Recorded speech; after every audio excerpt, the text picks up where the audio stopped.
Marshall Peak, Chapter 5399, I'm here to serve tea to Senior. Feng Ying shook her head. No, there is no old sir over there. Yang Kai did not know what to say. Why could he see the old man, when the others could not? The old ancestors all converged in that direction. So obviously the old ancestors had seen him as well. Xiaofan and the others now realized that Yang Kai did not look like he was joking. They also did not understand why the old ancestors had suddenly left. There really is an old man over there?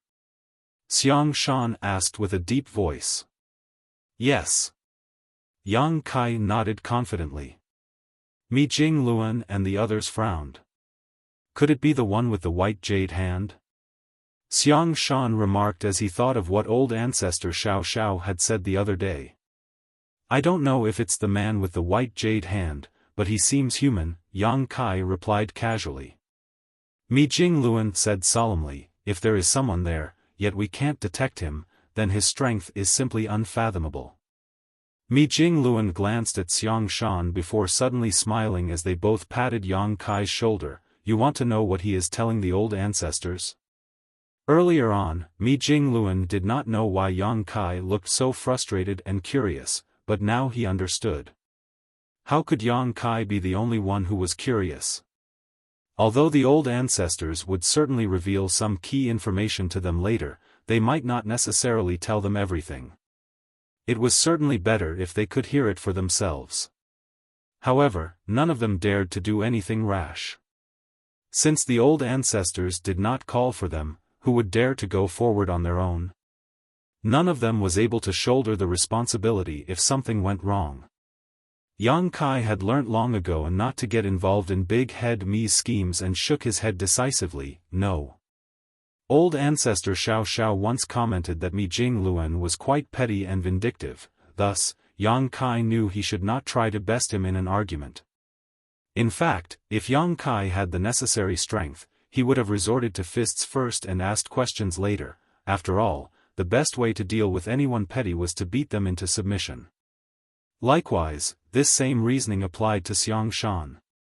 Unfortunately for him, the two big heads were too similar in their thinking. Yang Kai was alerted as soon as Mi Jingluan spoke, but it was too late.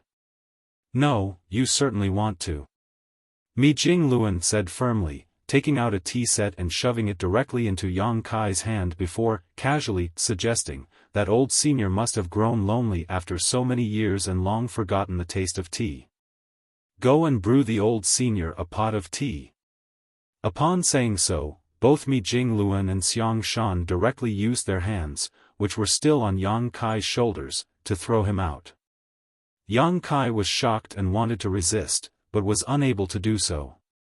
In a flash, Yang Kai was hurled out towards where the old ancestors had gathered. Damn you big head Xiang! Big head me! Yang Kai cursed as he flew across the void. Those two big heads were such bullies. Is this appropriate? Lu Zhiping appeared confused when she saw Yang Kai flying towards where the old ancestors gathered. In fact, she was slightly worried. She could not see where the so-called old sir was, however, she could clearly see that the Ninth Order Open Heaven Masters had their guards up as they surrounded something. Anyone or anything that could cause over 100 old ancestors to act so cautiously must be very powerful. Now that Yang Kai was thrust into their midst, how would he sort out any misunderstanding? It's fine, Mi Jingluan said with a smile, the old ancestors are all gathered there, so if something really happens, they can also protect him. Moreover, he is only in the 7th Order, so the old ancestors and that old senior should not care if a junior like him barges into their gathering. If possible, Mi Jingluan wanted to go personally, however, as a peak 8th Order master, it was less appropriate or believable for him to act like a naive junior rather than a real youngster like Yang Kai. But... Look, we can't see that old sir, but Yang Kai can. Maybe there is something unique about him. Xiaofan continued along with Mi Jingluan's reasoning, since he is unique, he should receive preferential treatment as well. After saying that, Mi Jingluan and Xiaofan looked at each other and grinned. Yang Li's face twitched repeatedly as he stared at these two with narrowed eyes. They managed to think up so much sophistry in so little time. How can they live with themselves if they do this every day, all day long? Yang Li cursed in his heart and then walked away, feeling ashamed just standing with them. Yang Kai also cursed and swore at the two big heads, however, they just smiled back at him encouragingly, which irked him even more. He had already been thrown towards the old ancestors, and was halfway there before he managed to steady himself, so it was far too late to turn back as that would only be more embarrassing. Thus, he emboldened himself to hold the tea set with both hands, keep his head up, and strode forward. The old ancestors obviously saw him and appeared puzzled at his sudden intrusion. With a bull-headed boldness he had cultivated his whole life, Yang Kai ignored them outright and directly flew to the old sir and said with a smile, "Old sir, you must be thirsty. Please have some tea." Upon saying this, regardless of whether he caused the old ancestors to be upset, Yang Kai placed the tea set on the old man's side and got busy. Yang Kai naturally broke out into a cold sweat as Tsang curiously observed him. He came to serve tea and was only in the 7th order open heaven realm, so regardless of whether this old sir was a friend or foe, he would not make a move against a junior thousands of times younger than him, right? Soon, Tsang did not bother about this interesting junior and turned to look at one of the 9th order open heaven realm masters. Let's continue. Yang Kai did not know which old ancestor spoke, but a voice from behind followed. According to the ancient records, the cave heavens and paradises seem to have appeared overnight in the 3,000 worlds. Then a wide range of disciples began to train the next generation to prepare them for the black ink battlefields for each of the great passes. Yang Kai listened for a while and understood that the old ancestor was talking about the founding of the cave heavens and paradises, which happened so long ago that rather than records, it was more like legends and myths that the current old ancestors only somewhat knew of. After all, there was not much written about it in the ancient books. Some time later, the same old ancestor also briefly spoke about the many years of struggles between the human race and Black Ink clan. It was not until the last few hundred years that the human race gradually achieved the upper hand. Eventually, they decided to launch a crusade and advanced to this location. The old ancestor did not say much in detail and just broadly described the events of history. He did not mention anything sensitive such as the purifying light or the evil purging divine spears. They still had no way to determine whether this old man in front of them was a friend or foe. Though the possibility of him being an ally was very high, it was always good to be cautious. Meanwhile, Yang Kai's had finished his work. He brewed the tea from Mi Jingluan's treasured tea leaves collection and respectfully presented it. "Old sir, have a cup of tea." Tsang answered with a smile, "You're quite thoughtful, little one." The old ancestor who spoke just now glanced at Yang Kai with a frown. He was the one who spoke all the while instead of Tsang, who barely spoke a few words. If anyone needed a cup of tea, it was him. Tsang drank the tea and Yang Kai took back the cup and refilled it. Yang Kai ignored the glare of the many old ancestors. There were more than 100 of them here, so surely, they did not expect him to serve every one of them, right? How could he serve so much tea? It was better for him to serve one person. After drinking 3 cups in a row, Tsang smacked his lips and exclaimed, "I haven't tasted this for years. I've almost forgotten what tea tasted like." The myriad demons heaven old ancestor softly said, "If Senior wants to drink tea, this brat can stay here to serve Senior as long as you like." Yang Kai suddenly shot a glare towards him. "What is the meaning of this? Why are you so quick to abandon me? Are you all in agreement to isolate me? Don't think that you can do whatever you want just because you taught me some of my secret techniques," he thought. Unfortunately for Yang Kai, he soon realized that none of these old ancestors who had lived for so long cared about niceties with a mere junior. The myriad demon's old ancestor did not even glance at Yang Kai as he continued, "Senior, while drinking tea is a small matter, we have many doubts and hope that Senior can answer them. Tsang nodded and said, this old master knows, but there is so much to cover. I don't even know where to start. How about this? Ask me what you want to know and I will answer accordingly. The old ancestors were surprised that he was so quick to offer up his knowledge. The old ancestors exchanged glances for a moment before one of them asked, how should we address Senior? In fact, since they arrived, they had been telling him about the history of the 3,000 worlds and had not asked him anything. The old man said with a smile, Tsang. Tsang? As in the Tsang from the sky? The old ancestor raised his eyebrows slightly. Tsang slowly shook his head, the Tsang, from common people. Although the words were nearly the same, they had very different meanings. The old ancestors were noticeably less wary. Old ancestor Xiao Xiao then asked, a few years ago, when I and several others were trapped in the black ink nest space, was it Senior who rescued us? Tsang nodded and replied, it was me. Although they had speculated that it was him, this was not confirmed until now. Old ancestor Xiao Xiao immediately cupped her fists, many thanks, Senior. If Tsang had not broken the black ink nest space trap from the outside, the old ancestors would have died inside. He was their savior. No need to thank me. It could be considered as you having saved yourselves. If not for the leaking of the aura from your battle, I would not have thought to strike at that moment. Old ancestor Xiao Xiao pondered for a moment before understanding what Tsang meant. On that day, the Bright King Cave Heaven old ancestor detonated his soul at the border of the black ink nest space, opening a crack in it in an attempt to open a way out for other old ancestors.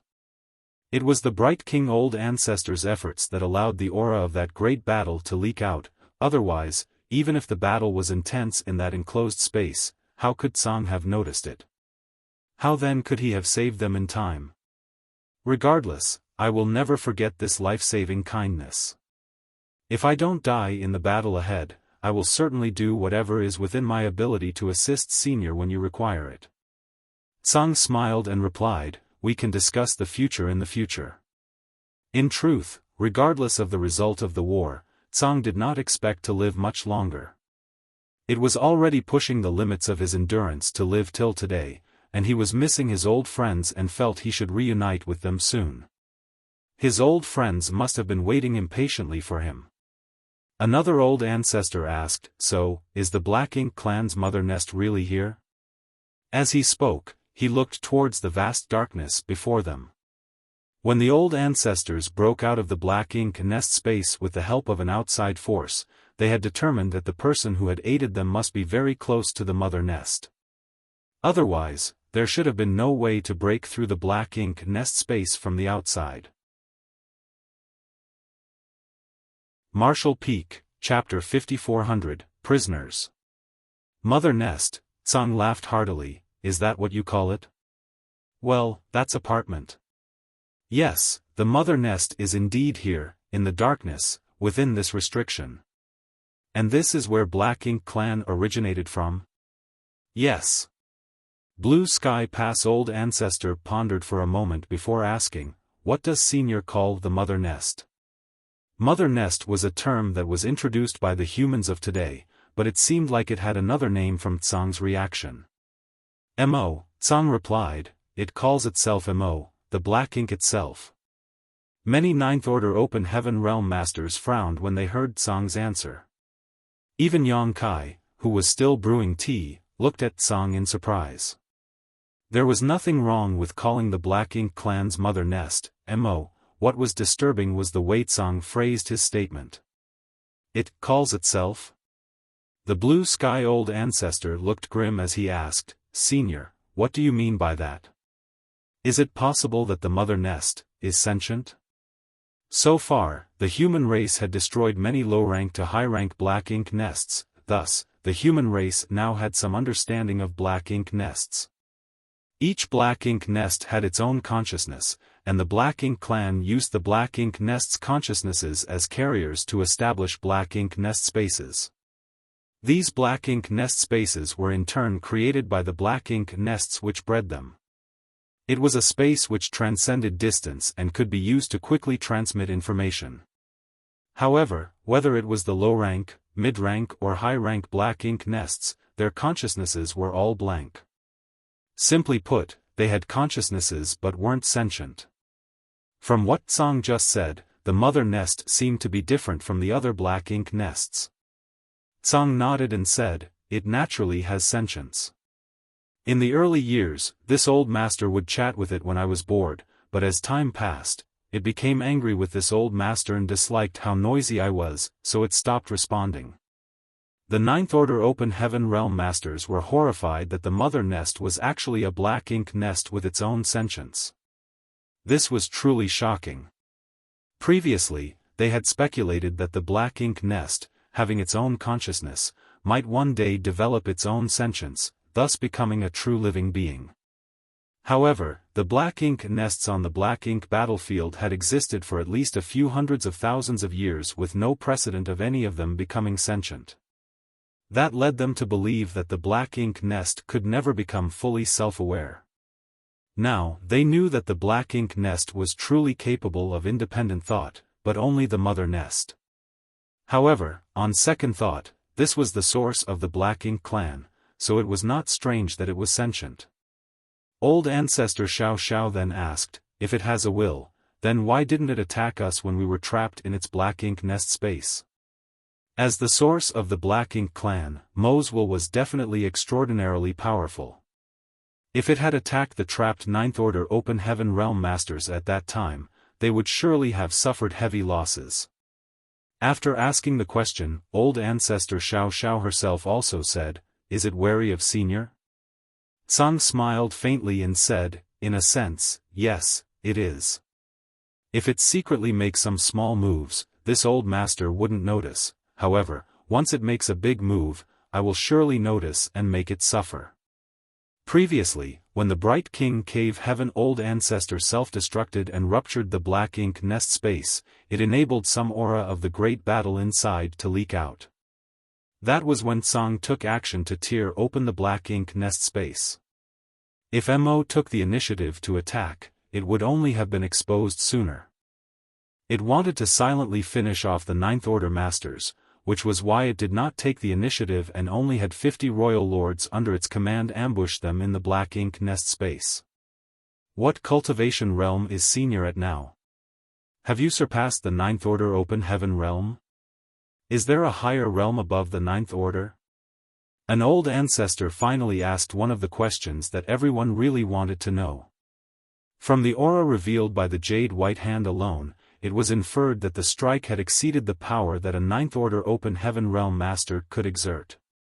If not, there would have been no way to tear the black ink nest space open from the outside.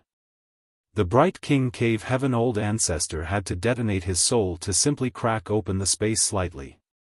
The Ninth Order Master speculated that the person with the Jade White Hand might have exceeded the Ninth Order Open Heaven Realm. Hearing this, Tsang smiled, shook his head, and said, "The Ninth Order Open Heaven Realm is not so easily transcended. Strictly speaking, this old master's cultivation realm is still in the Ninth Order, just a little further along than you. As for whether there is a higher realm above the Ninth Order, maybe there is, maybe not. Who would know until one reached that point?"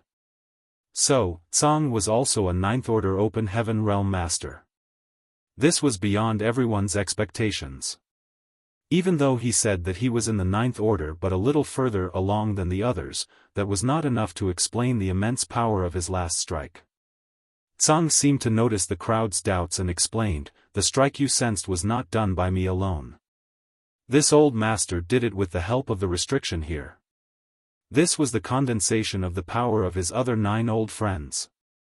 Each of them was as powerful as he was, and when the restriction, which contained their strength, was guided by him, even if Tsang could not exert all their might, it was still enough to tear open the black ink nest space." Restriction. Tsang had more than once mentioned the restriction here. In fact, the old ancestors were all aware of this enormous restriction. It was the cage that kept the ocean of darkness sealed up.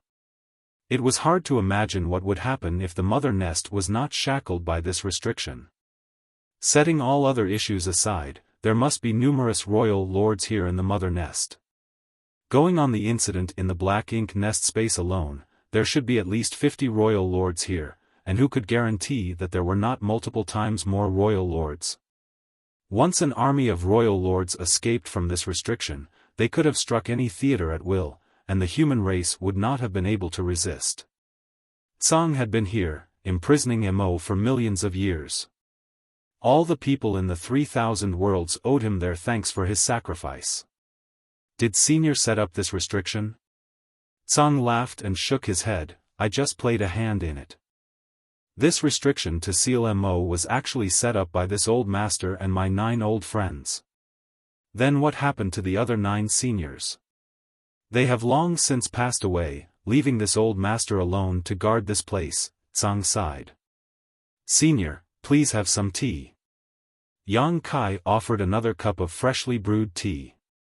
He did not know how many years this senior had been guarding this place, but from the various inferences he could draw, Yang Kai speculated Tsang had been here for at least 2 or 3 million years, perhaps longer. Over such a vast length of time, the human race had lost all knowledge of what had happened here. It was impossible to imagine the loneliness that Tsang had endured, also the human race could live on. He imprisoned Mo, but had to become a prisoner himself. Yang Kai admired him for his righteousness and sacrifice. This alone was enough to explain Tsang's position on the human race. At this point in the conversation, the old ancestor's vigilance against Tsang was reduced significantly. After finishing his cup of tea, Tsang smacked his lips again as if he was savoring it.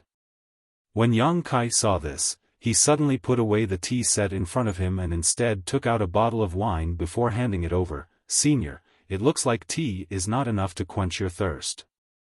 How about drinking some wine? Normally, people would sip on tea, but Tsang drank it in gulps. From his mannerisms, it looked like he was more used to draining bottles of wine and feasting. When Tsang saw the wine battle, his expression lit up and he laughed heartily. That's more like it, kid. He snatched up the wine bottle, popped open the cork, and drank wildly. After draining 10 bottles, Tsang wiped his mouth and laughed. I'm an uncouth fellow, but I figured I had to act a bit sage-like in front of you juniors. Damn it, you're all killing me here. The 9th Order old ancestors were amused to see this kind of reaction. It turned out that the old man's stately and wise behavior was all just a pretense. Old ancestor Xiao Xiao smiled, reached out, and with a flick of her hand, hundreds of bottles and jars of wine flew towards Tsang as she said, since Senior likes wine, these are some of the spirits this junior has brewed over the years. Please have them if you don't mind. Tsang laughed, guided the wine with his hand, and stacked them beside him. Another old ancestor followed up, I also have some good wine here, please accept it. As he said so, he took out a type of gourd bottle and threw it towards Tsang. Although the gourd bottle was small, it was obviously a kind of storage artifact with a vast internal space. This one gourd bottle seemed to contain an endless amount of wine. Many of the old ancestors were connoisseurs of wine themselves, and like old ancestor Xiao Xiao had home-brewed wine or had wine collections that they could not bear to drink. But now, all of them took them out to offer to Tsang. This was not just to please Tsang though, it was more so them empathizing with his plight. He had been alone, standing guard here over the source domain for uncountable years. This wine was just a token of their appreciation for all he had done. How can you drink wine without meat? One old ancestor laughed, reaching out and taking out a large piece of monster beast meat, which had been his treasure for many years. It still looked extremely fresh and dripping with blood. The monster chi was also quite compelling, so it was obviously not from any ordinary monster beast. Yang Kai even felt a hint of dragon aura from it. This monster beast had dragon blood in it. Perhaps it was a flood dragon or other dragon descendant. Another old ancestor said, now we have wine and meat, some fruit is a necessity. He reached out a hand, and a plate of crystal-clear spirit fruits appeared. One by one, the old ancestors took out their collections which they had accumulated over the millennia, and within a few moments, Tsang had all kinds of delicious delicacies set out in front of him. Even in the void, the aroma was overflowing and the atmosphere was joyous. Tsang laughed continuously. All the Eighth Order Open Heaven Realm Masters from every great pass were shocked to see that the place where the old ancestors gathered had somehow turned into a banquet. They remained dumbfounded and completely did not understand what had happened. Yang Kai was also dumbfounded that his simple swapping of tea for alcohol had triggered this change. Unfortunately for him, everyone here was in a Ninth Order Old Ancestor, while he was the only Seventh Order Junior. Thus, it was only expected that he did the hard work of pouring wine for each old ancestor, serving fruit plates, and roasting the beast meat. At this point, Yang Kai was cursing Big Head Me and Big Head Xiang non-stop in his heart. After 3 rounds of wine and food, Tsang shouted loudly, "In the primordial era, chaos reigned. When the first primordial light was born into this world, the heavens and earth opened up and the universe was born. It was naturally a glorious and magnificent sight. At that time, the universe was simple, pure, and without many disturbances. Although the environment was extremely harsh, all living creatures' focus was simply to survive. Even if there was fighting and killing, it was only in furtherance of that one goal, survival." Martial Peak, Chapter 5401, Primordial Era, Early Ancient Era, Late Ancient Era. The Divine Spirits were the first to rule the universe. They were born powerful, and had almost no natural enemies except themselves. They were kings in those days and the vast world bowed at their feet. Tsang began to orate and the Ninth Order Masters listened carefully. Although they were all top masters who lived for many tens of thousands of years and stood at the pinnacle of the human race, they were considered juniors when compared to Tsang. They knew this, so as soon as they found out about Tsang, they treated him as their honorable senior. The old ancestors never knew these secrets of the primordial era and early ancient era. No one had ever told them these while the ancient books did not have much in terms of details. Everyone realized that today they would be learning from Tsang things that they never knew before. The divine spirits were proud and undefeatable, but they had innate arrogance that they needed to prove to others. So, the divine spirits fought amongst themselves, and all divine spirits were enemies to all but their own. Such a war soon swept across the 3,000 worlds. As the battle raged on, it shattered the heavens and earth. Countless living beings perished while even the divine spirits themselves were not spared as many were killed. The battle of the divine spirits of the primordial era was almost a battle of complete extinction. It was not until millions of years later when most of the divine spirits were exterminated and those that survived could barely sustain their clans that the era of the divine spirits dominating all lives came to an end. That also marked the beginning of the early ancient era. When the divine spirits fought, they created many servants and descendants. As the divine spirits declined, these servants and descendants, who were all essentially soldiers themselves, grew stronger. Their strength may not have been on par with the divine spirits, but they reproduced much faster than their predecessors, and if they grew to the very limits of their strength, they may not be worse off compared to the divine spirits themselves. Those servants and descendants were the monster race. The early ancient era was a period where the monster race ruled the universe. All kinds of powerful monster beasts emerged, and in terms of pure numbers or species, they were far more numerous than the divine spirits. While the divine spirits became dormant, the monster race were the masters of the world. They also attacked and killed each other, along with those of other races as well. As Tsang spoke, the grand images of the primordial era and early ancient era gradually formed in the minds of the old ancestors. The Ninth Order Open Heaven Realm Masters were in awe as they listened while Yang Kai stood still, stopped pouring wine, and listened carefully to Tsang's narration. No one would have thought that the primordial era and early ancient era would be such periods where divine spirits and the monster race dominated the world. Senior, what about humans? When was the human race born, and who created it? An old ancestor asked. The monster race was created by the divine spirits, but what about the human race? Everyone was curious who created the humans. The human race, Tsang smiled and then replied, the human race was not created by anyone. When the heavens and earth were created, the human race was born. The human race has existed throughout all the ages, even when the divine spirits ruled the primordial era and the monster race ruled the early ancient era. During both eras, there were traces of human activity. At that time, the human race was separated into many small tribes. The humans were born weak. The divine spirits were born with great power, and the monster beasts were born with strong bodies, so what about the human race? Human infants and children only knew how to cry and would perish without protection from others. The human race was slaughtered during those times of chaos.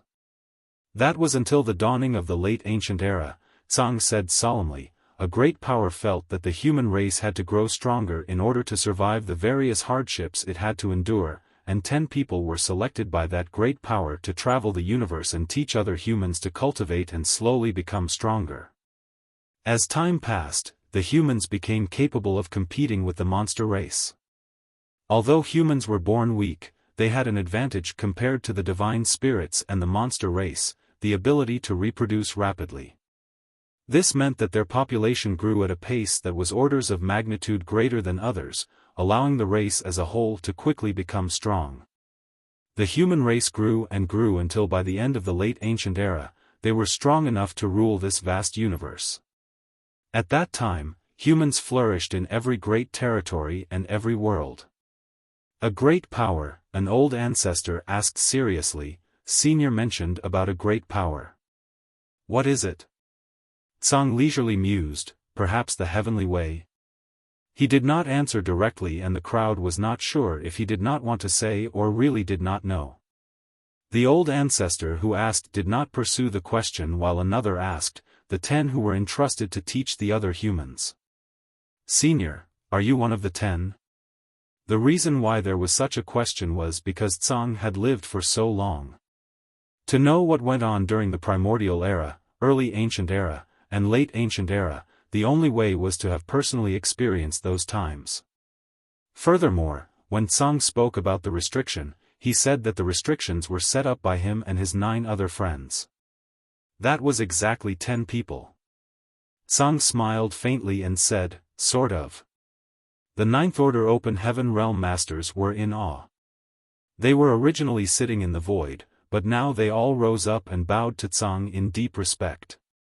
An old ancestor held up his jar of wine and roared, to martial ancestor. Martial ancestor. If the 10 of them did not go around teaching the human race how to cultivate, it would be unimaginable what state the humans would still be in today. As one of the 10 who originally taught the human race about the existence of the martial Tao, Tsang deserved the title of martial ancestor. To martial ancestor. All the old ancestors proclaimed with utmost respect. The crowd shouted in unison, tilting their heads and drinking the wine in the cups. Tsang reached out and cupped his fist humbly. Back then, when I taught with my 9 old friends, I was only abiding by the will of the heavens. It was the only way the human race could continue to survive, so I do not deserve the title of martial ancestor. Yang Kai diligently poured wine for him and chuckled, the people in front of you are the top masters of the human race. When they say that you are the martial ancestor, then you are our martial ancestor. If not for you and the other 9 martial ancestors, the human race would not be here today. A true martial ancestor. Yang Kai never dreamed he would one day meet such a mythical figure, one of the founders who taught the human race about the great martial Tao. Although this was only a one-sided revelation from Tsang, no one doubted it. Who could have known so much if they had not experienced the events themselves? What about Mo? When did it appear? An old ancestor asked. Regardless of what happened during the primordial era, early ancient era, and late ancient era, the only thing that everyone was now more concerned with was Mo. Only when it was resolved, would this crusade of the human race be considered a success? It would only be then that there would be no more conflicts to resolve. Tsang sighed, in the beginning of the universe, when the first primordial light came into existence, darkness was also born. That darkness was Mo. Its existence is even older than that of the divine spirits. The Ninth Order Masters gasped. As Tsang mentioned, the divine spirits ruled the primordial era and the monster race ruled the early ancient era, making them sound like they were the first beings to exist. Who would have expected that Mo was even older than them? Since black ink strength was so invasive, why didn't Mo rise up to dominate everything during the primordial era and the early ancient era, when the divine spirits and the monster race were ruling? If Mo rose up during that time, neither the divine spirits nor the monster race would have had a chance to rule over the universe. No matter if it was in the primordial era or early ancient era, it would have been the Black Ink clan that ruled the world. Tsang shook his head and explained, although it existed since the beginning of the universe, its sentience formed much later. It lay dormant during the primordial era and early ancient era, and even during the late ancient era, before the human race became dominant, it still remained unaware. It was not until a long time later that it became sentient and began to leave this place on its own accord. This place? The Ninth Order Masters paid close attention to Tsang's choice of words. Senior, does it mean that it was born here as well? Tsang nodded and said, this is where the heavens and earth began, and it is also the birthplace of Mo. It can also be considered the end point of the universe. That is why we laid the restrictions here, deceived it here, and sealed it. Deceived, the old ancestors murmured to each other. Tsang said solemnly, in fact, its sentience is not too developed, at least, before it was imprisoned. In fact, Mo's sentience was only equivalent to that of a child. It was a little naughty, but it was not bad in nature. Unfortunately, its existence itself is evil. The old ancestors were surprised to hear his comment. On the other hand, Yang Kai was suddenly reminded of Big Brother Huang and Big Sister Lan, whom he met in the chaotic dead territory. Both of them were also extremely powerful, but their personalities were just like that of children. The old ancestors may not be able to understand Tsang's comment on Mo, but since Yang Kai could associate what he said with his experience with Big Brother Huang and Big Sister Lan, he could understand the situation better. Upon that realization, Yang Kai suddenly wondered, perhaps, in this world, once their strength reaches beyond a certain level, their sentience becomes limited? The late ancient era ended as Mo's sentience began to take form, slowly assuming a form that then left this place. At that time, the human race had already dominated the 3,000 worlds, so you can imagine what it would be like for a child who suddenly arrived in an extremely prosperous world. Someone who grew up in deathly silence, was always alone, and had never had any companions. The old ancestors fell silent, leaving Yang Kai to respond. It must have been very happy and wanted to be part of it. Tsang nodded. Mo did not intend to harm anyone, it just wanted to immerse itself and enjoy its prosperity, to get to know others and feel the bustling world around it. However, it did not know that its power was too overbearing for the mundane world. Thus, everywhere Mo went, all the people were corrupted. Everyone honored it, saw it with reverence, and fulfilled all of its demands. Everywhere that was occupied by Mo became tainted in its color.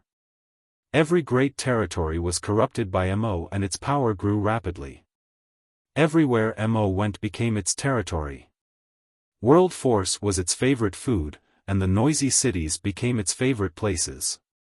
In less than a few hundred years, hundreds of great territories fell, all the world force was consumed, and the lands naturally died. The people living in these dead lands became corrupted by black ink strength. This old master and my 9 old friends came to investigate immediately after we became aware of the news, and learned about the strangeness of black ink strength. We knew that if we could not solve this problem, the 3,000 worlds would one day be completely consumed by Mo, and by that time, there would be no one else in this world. Marshall Peak, Chapter 5402, Primordial Light. This old master and my friends came with hostile intentions, but Mo did not realize it at all. Instead, it welcomed us and showed us the beauty of its territory and its achievements with great delight. Looking back, Mo truly behaved like a child.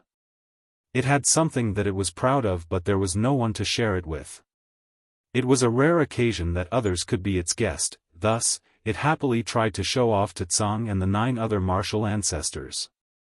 The reason why Mo liked Tsang and his friends was because they could resist its black ink strength, unlike the others who became subservient to it and obeyed its orders after being corrupted. For Mo, what it needed was not a servant, but a friend, whom it could share joy and happiness with. Initially, Mo considered us friends with completely pure intentions. It was so friendly and honest that we did not know what to do when we were faced with it. We originally thought of killing it, but when it came time to act, not one of us could bring ourselves to be ruthless against a child. Black ink strength was simply the power it was born with. It did not have the intention of wreaking havoc on the 3,000 worlds, it just did not understand what harm it could do to the human race, and that its existence would lead to the destruction of everything. In addition to our own feelings, Mo was indestructible, so there was essentially nothing that we could do to destroy it. So, our plans gradually changed. We explored its birthplace and decided to lure it here. Once it was here, we would use our strength and seal it here. We wanted to slowly find a way to understand its power, not only to see if we could find a way to preserve its life, but also to neutralize its black ink strength. Before we did that, we worked together to split apart the great territories occupied by Mo so that its black ink strength would not poison the others that remained uncontaminated. At that time, many masters gathered under Mo's command, so when we imprisoned Mo here, it was furious and ordered its servants to attack the human race. That was how the war began, and the vast void behind you is where the 2 sides fought.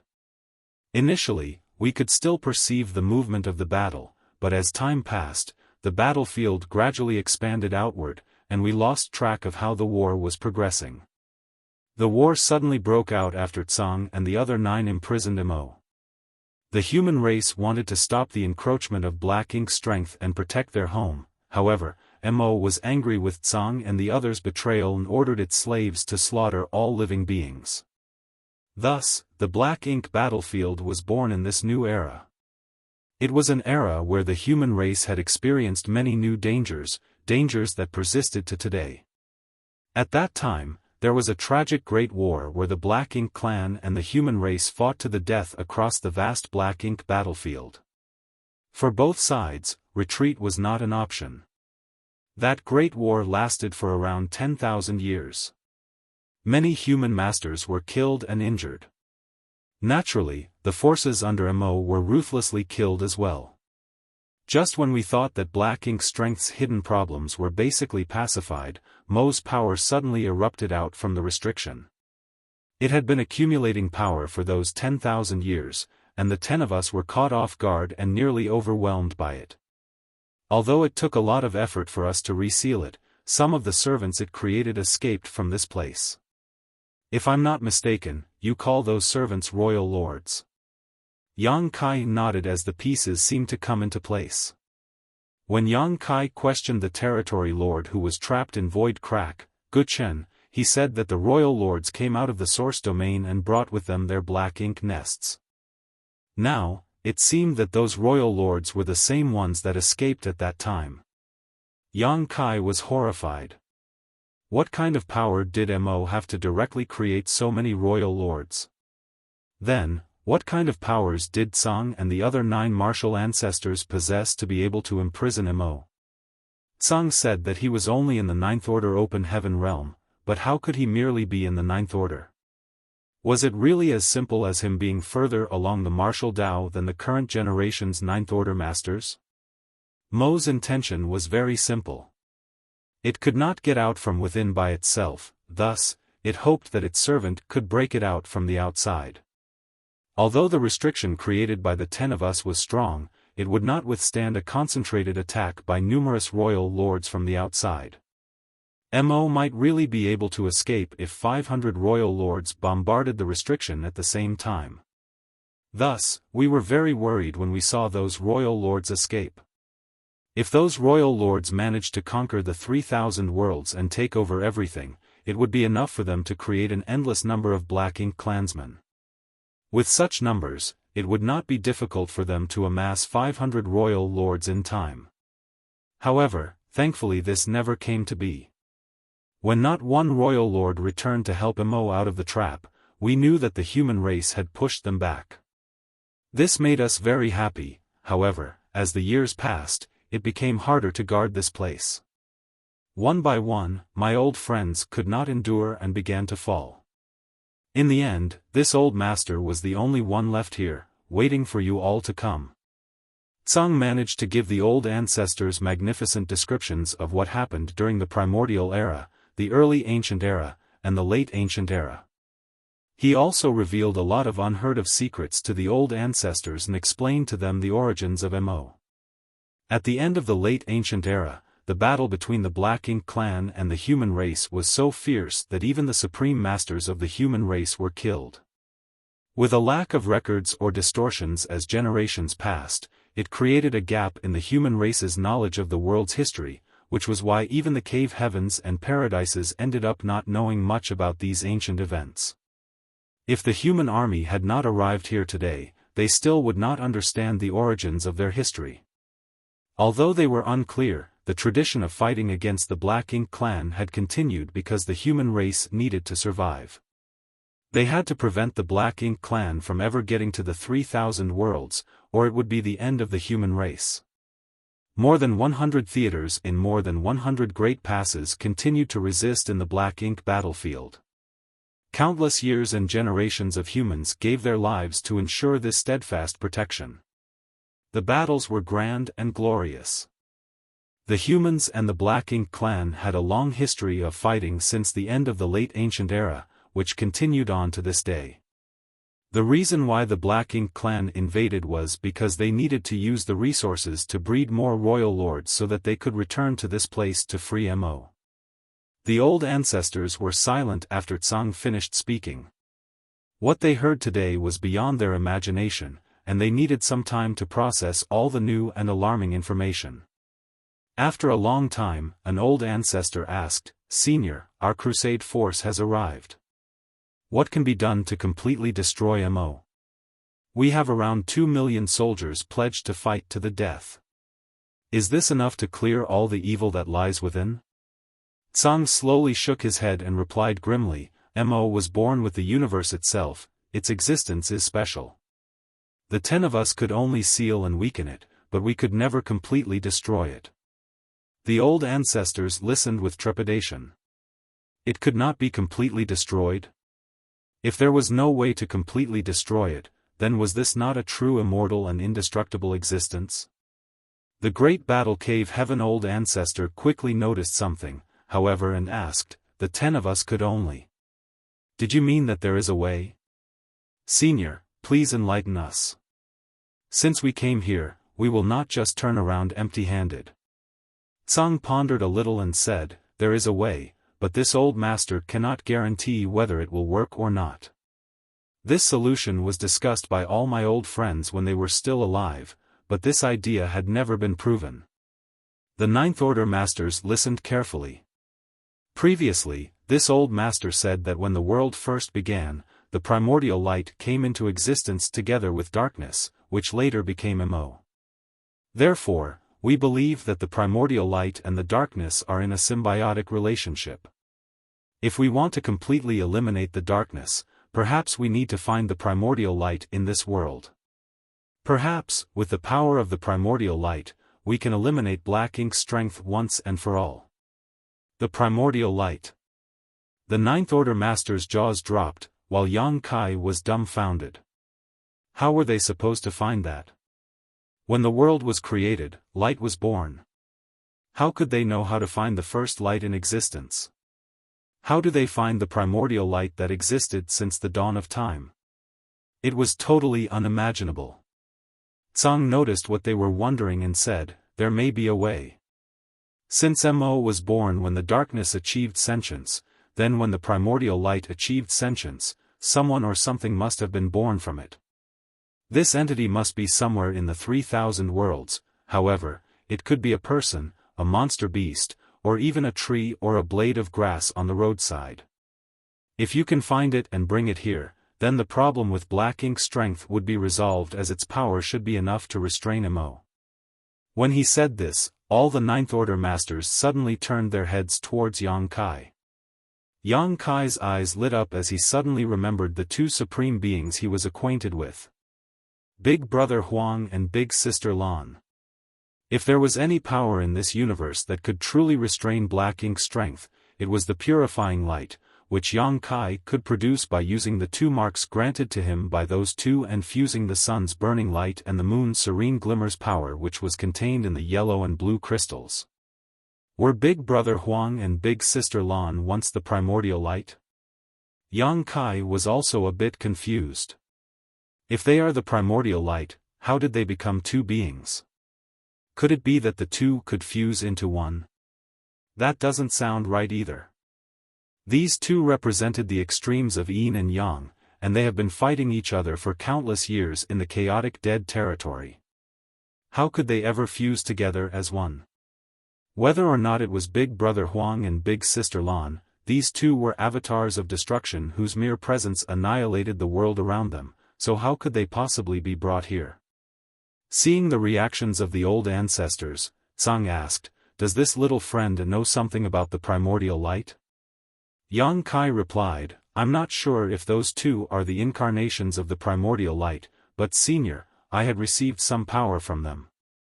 After saying that, he activated the two marks, drawing power from the yellow and blue crystals to merge into purifying light.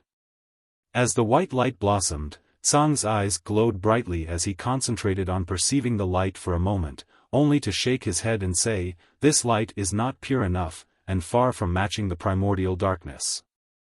However, it should have some relationship with the primordial light." "Where did you get this power, little friend?" Yang Kai told him about the chaotic dead territory. Tsang softly murmured, "Burning light, serene glimmer. So, it's them." He obviously knew about these two as well. The burning light and serene glimmer had existed for a very long time and were known as the two legendary ancestors of all divine spirits. It was because of them that there were divine spirits.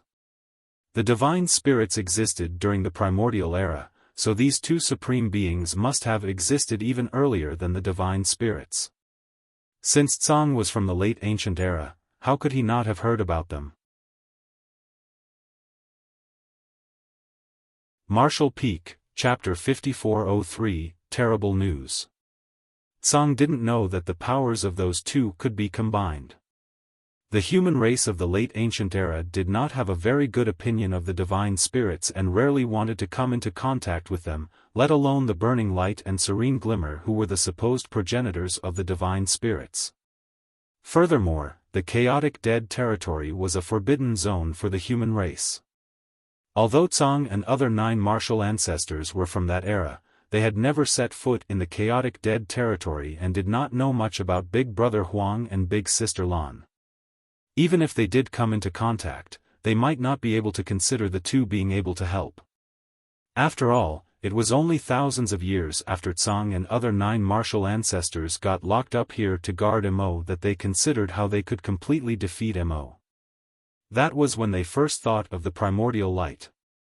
Now, it seems that Big Brother Huang and Big Sister Lan most likely had something to do with the primordial light. It might really be the case that those two could really merge, but who could bring them here? Considering that the primordial light might also be eliminated when Mo was destroyed, who could force those two to sacrifice themselves if they were unwilling to? The old ancestors were faced with a conundrum.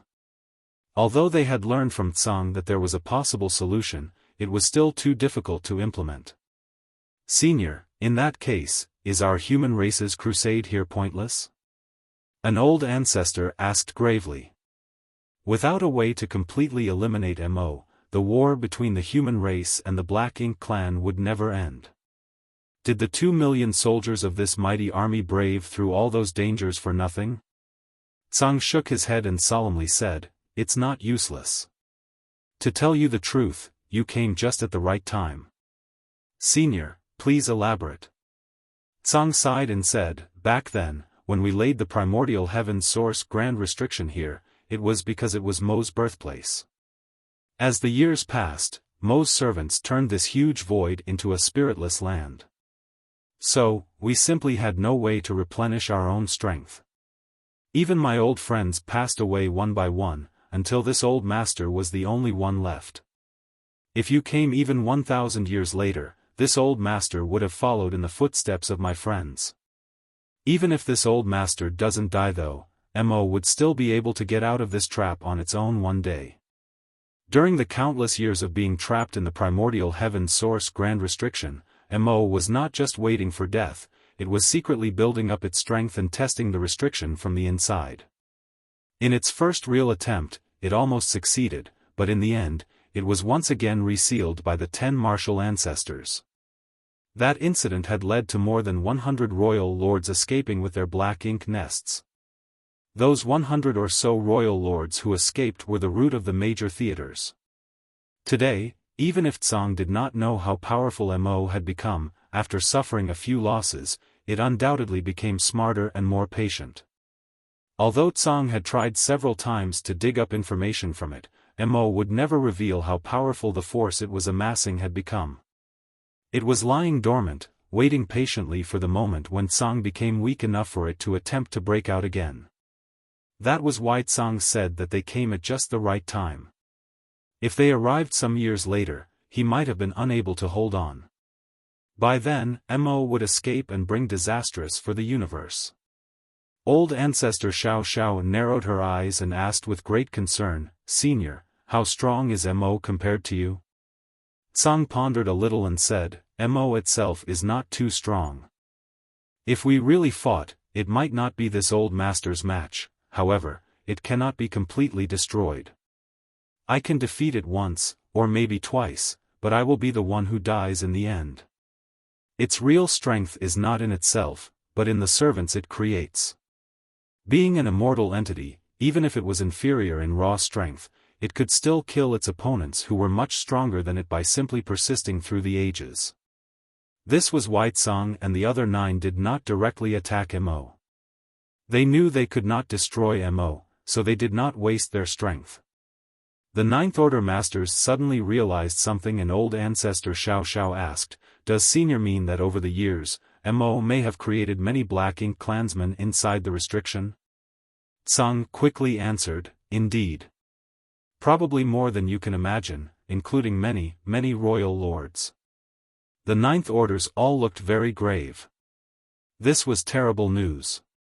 Not only was the source of the Black Ink clan close to breaking free of its seal, but there were also many royal lords trapped inside along with it that would break loose when the time came.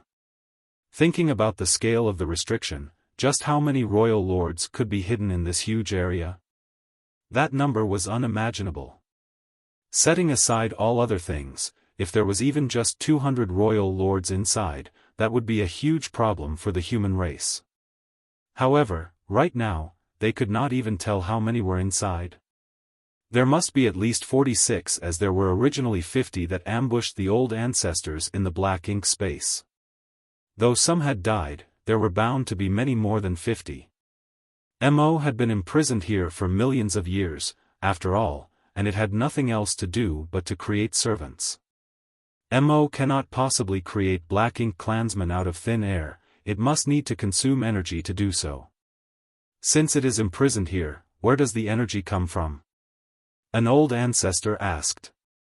The main reason for this question was because the people knew that black ink clansmen were born from black ink nests, but when a black ink nest spawned black ink clansmen, it had to consume a lot of resources. Although Mo was the source of the black ink clan, it still had to draw its energy from somewhere. Tsang smiled bitterly and replied, "This could also be considered our blunder. This place is the primordial heaven source, the origin of both the universe, the primordial light, and primordial darkness.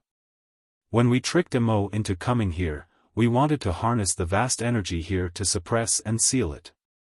We thought that the unlimited energy of the primordial heaven source could strengthen the restriction. After all, it is the origin of all things, even Mo. But, it seems the heavens are truly fair in all things. Mo can also extract the power of the primordial heaven source for its own use while it is here. The old ancestors gasped audibly as they listened. Mo could draw the power of the source of the 3,000 worlds with the help of this special place. In other words, since the 3,000 worlds were infinite and indestructible, Mo's strength was inexhaustible. Tsang and the other 9 could initially refine and absorb starlight strength or other forms of energy from the void to maintain the restriction. However, when the royal lords escaped and turned a huge swath of the void into a spiritless land, they could not do so anymore. Instead, Tsang and the other 9 martial ancestors had to draw from their own strength, weakening themselves day by day as they had no means to replenish their power. Before the 9 martial ancestors died, each of them directed all their remaining might, sacrificing their core essence to the restriction to enhance its strength. Otherwise, Mo would have escaped out of this restriction long ago. After all his old friends had departed one after another, Tsang would be next if the crusade force had not arrived. After his death, the restriction might still be able to suppress and seal Mo for some years, but it would not last for long and Mo would eventually be able to get out of the trap. That was why he said that the human race army came at the right time. Even such an ancient supreme being would have felt desperate after waiting for millions of years. Who knew how excited Tsang was when he perceived the aura of that battle a few years ago? When he realized that someone was fighting in the black ink nest space, he decisively took action. Since you have come here, you must have the intention to get rid of Mo, and it just so happens that this old master needs your help. The old ancestor all looked solemn as the great battle heaven old ancestor said, "We do not know Mo as well as Senior does. When we led the crusade to this place, we thought that we could ruthlessly kill whatever was here. We did not expect things to turn out this way. Perhaps Senior can instruct us on what to do now." The other old ancestors all nodded in unison. Tsang was the first to cup his fist and said, "This old master thanks all of you in advance.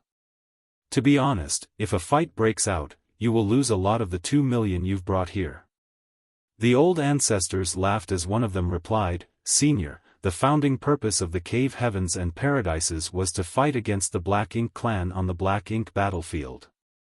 Over the years, many of our ancestors have died to fulfill that purpose. If they did not have the will to fight and die, they would not have dared to set foot onto the Black Ink battlefield to kill the enemy. Senior, not to mention if we had large numbers of casualties, even if this entire army perished here, it would be worth it if we could destroy the Black Ink clan. As for thanking us, we should be the ones to thank you, Senior.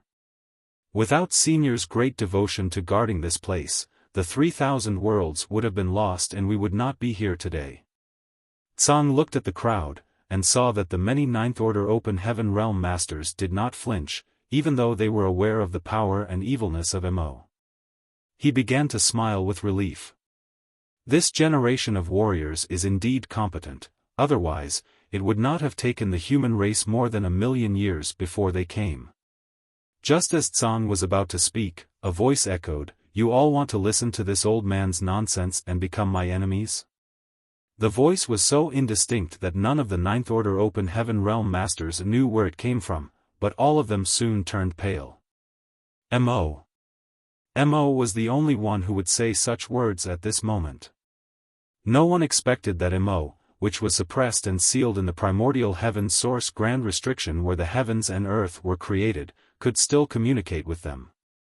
What made things worse was from the tone of its voice, it had heard everything that was said here. Yang Kai looked very odd. Moments ago, Tsang said that Mo's personality was like a child, furthermore, it seemed that its voice was also that of a child. It was practically the same as Big Brother Huang and Big Sister Lan. When he thought about it, Mo, Big Brother Huang, and Big Sister Lan seemed to actually have a lot in common. Perhaps the solution to resolving the crisis of the Black Ink clan really depended on those two. This Supreme One cannot be killed. What the old man said about the primordial light is pure nonsense. This place is the birthplace of this Supreme One. What primordial light could be found here? Mo sarcastically said. You are only seeking your own doom if you listen to this old man's nonsense. Tsang slowly shook his head and retorted, Mo, just because you do not know about something does not mean that it does not exist. Or perhaps, are you afraid? Afraid? Mo raised its voice and replied, why would this Supreme One be afraid of you? I hate you. I hate that I trusted you so much. I hate how I was tricked into coming here, only to be imprisoned for countless years. Old man, once I get out of here, you will be the first one to die. Tsang chuckled and said, rest assured, there won't be such a day. Mo ignored him and said to the old ancestors, it's surprising that you've made it this far. However, your efforts are pointless. How about this? Why not make a deal with this Supreme One? Martial Peak, Chapter 5404, A Determined Battle. The Great Battle Heaven Old Ancestor looked up at Void, narrowed his eyes and asked, what kind of deal? Mo replied, if you help me kill this old man, this Supreme One will promise you that after I get out of this cage, I will rule alongside your human race. Black Ink Battlefield, is what you call this stretch of void. The Black Ink clan and I will never set foot outside of Black Ink Battlefield or bring harm to your lands. Unlike Tsang, Mo knew a lot about the humans of today. The bizarre nature of the Black Ink nest allowed Mo to monitor every theater at all times. The Great Battle Heaven Old Ancestor snickered, how could we possibly sleep in peace? There was no guarantee that Mo would keep this agreement. Even if it did, how could the human race be at ease? Who knew if Mo changed its mind? After all, it was the source of the Black Ink clan. The human race and the Black Ink clan had fought with each other for countless years. The countless dead soldiers had forged an eternal blood feud. This was not a matter that could be so easily resolved. All the old ancestors wanted to hear was Mo's proposal, but they had no plans to take it seriously. Even Tsang knew that the human race would not accept this proposal, which was why he chose to remain quiet and not interfere. Mo sighed and said, you humans keep saying that you want to kill this Supreme One for your own survival, but you have not achieved this even after so many years. You have lost a lot of people, just as I have lost a lot of my servants. No one has the upper hand. Didn't that old man say that this Supreme One was born when the heavens and earth began? If the heavens and earth were destroyed, how can this Supreme One live on? I would be alone. When I first became sentient, I didn't know anything and could not control my own power, that is why I caused such a great disaster. Now that I know the seriousness of what happened, I will not let it happen again. I promise. If this Supreme One says that the Black Ink clan will never step out of the Black Ink battlefield, this Supreme One will definitely not go back on my word. This Supreme One swears by its soul that if I lie, may the heavens smite my soul and end my life. Tsang was slightly moved and remarked, looks like you are determined. An old ancestor looked at Tsang and asked, Senior means that this guy can be trusted? Tsang nodded and said, the most important thing to Mo's existence is its own soul, or in other words, its sentience. Since it swore by its soul, it should be true. If it violates its oath, even if its soul does not get destroyed, it would suffer a fate worse than death. Tsang did not try to exaggerate or lie and just spoke straightforwardly. Hearing what Mo said, there was no doubt that it was extremely eager to get out of this trap. For this reason, it was even willing not to step out of the Black Ink battlefield. Not only do humans desire a prosperous future, so does this Supreme One. I naturally desired to go somewhere most bustling and alive. The disaster that happened eons ago was unintentional, and for it I have been trapped here for so many years. Isn't that punishment enough? Tsang sighed slightly and said, it is not a question of if it is enough. Mo, you should know that yourself. Mo replied indignantly, then, you want to ruthlessly kill me simply because I was born with this power? Song remained silent. Was Mo wrong? Its power was simply what it was, and what happened back then was not intentional. It wanted to be part of the human race's prosperity and was driven by instinct to feel the splendor of a world it had never felt before. But, was it right? Its presence resulted in the decimation of hundreds of great territories and the death of all living things in those lands. Countless human race masters became corrupted by black ink strength, their original personality annihilated as they were reduced mere slaves. This was no longer a question of right or wrong. In the silence, the great battle heaven old ancestor coldly snorted and said, "You were ignorant back then, but don't you understand now? For countless years, the Black Ink clan on the Black Ink battlefield have been trying to invade the 3,000 worlds. Your words sound sincere at first, but they are dishonest." Mo said leisurely, "If you had been trapped here for millions of years, wouldn't you try to find a way to get out? There is only one way for this Supreme One to get out of here, but that was the past. Now, as long as you are willing to help me, this Supreme One naturally does not need to do that again.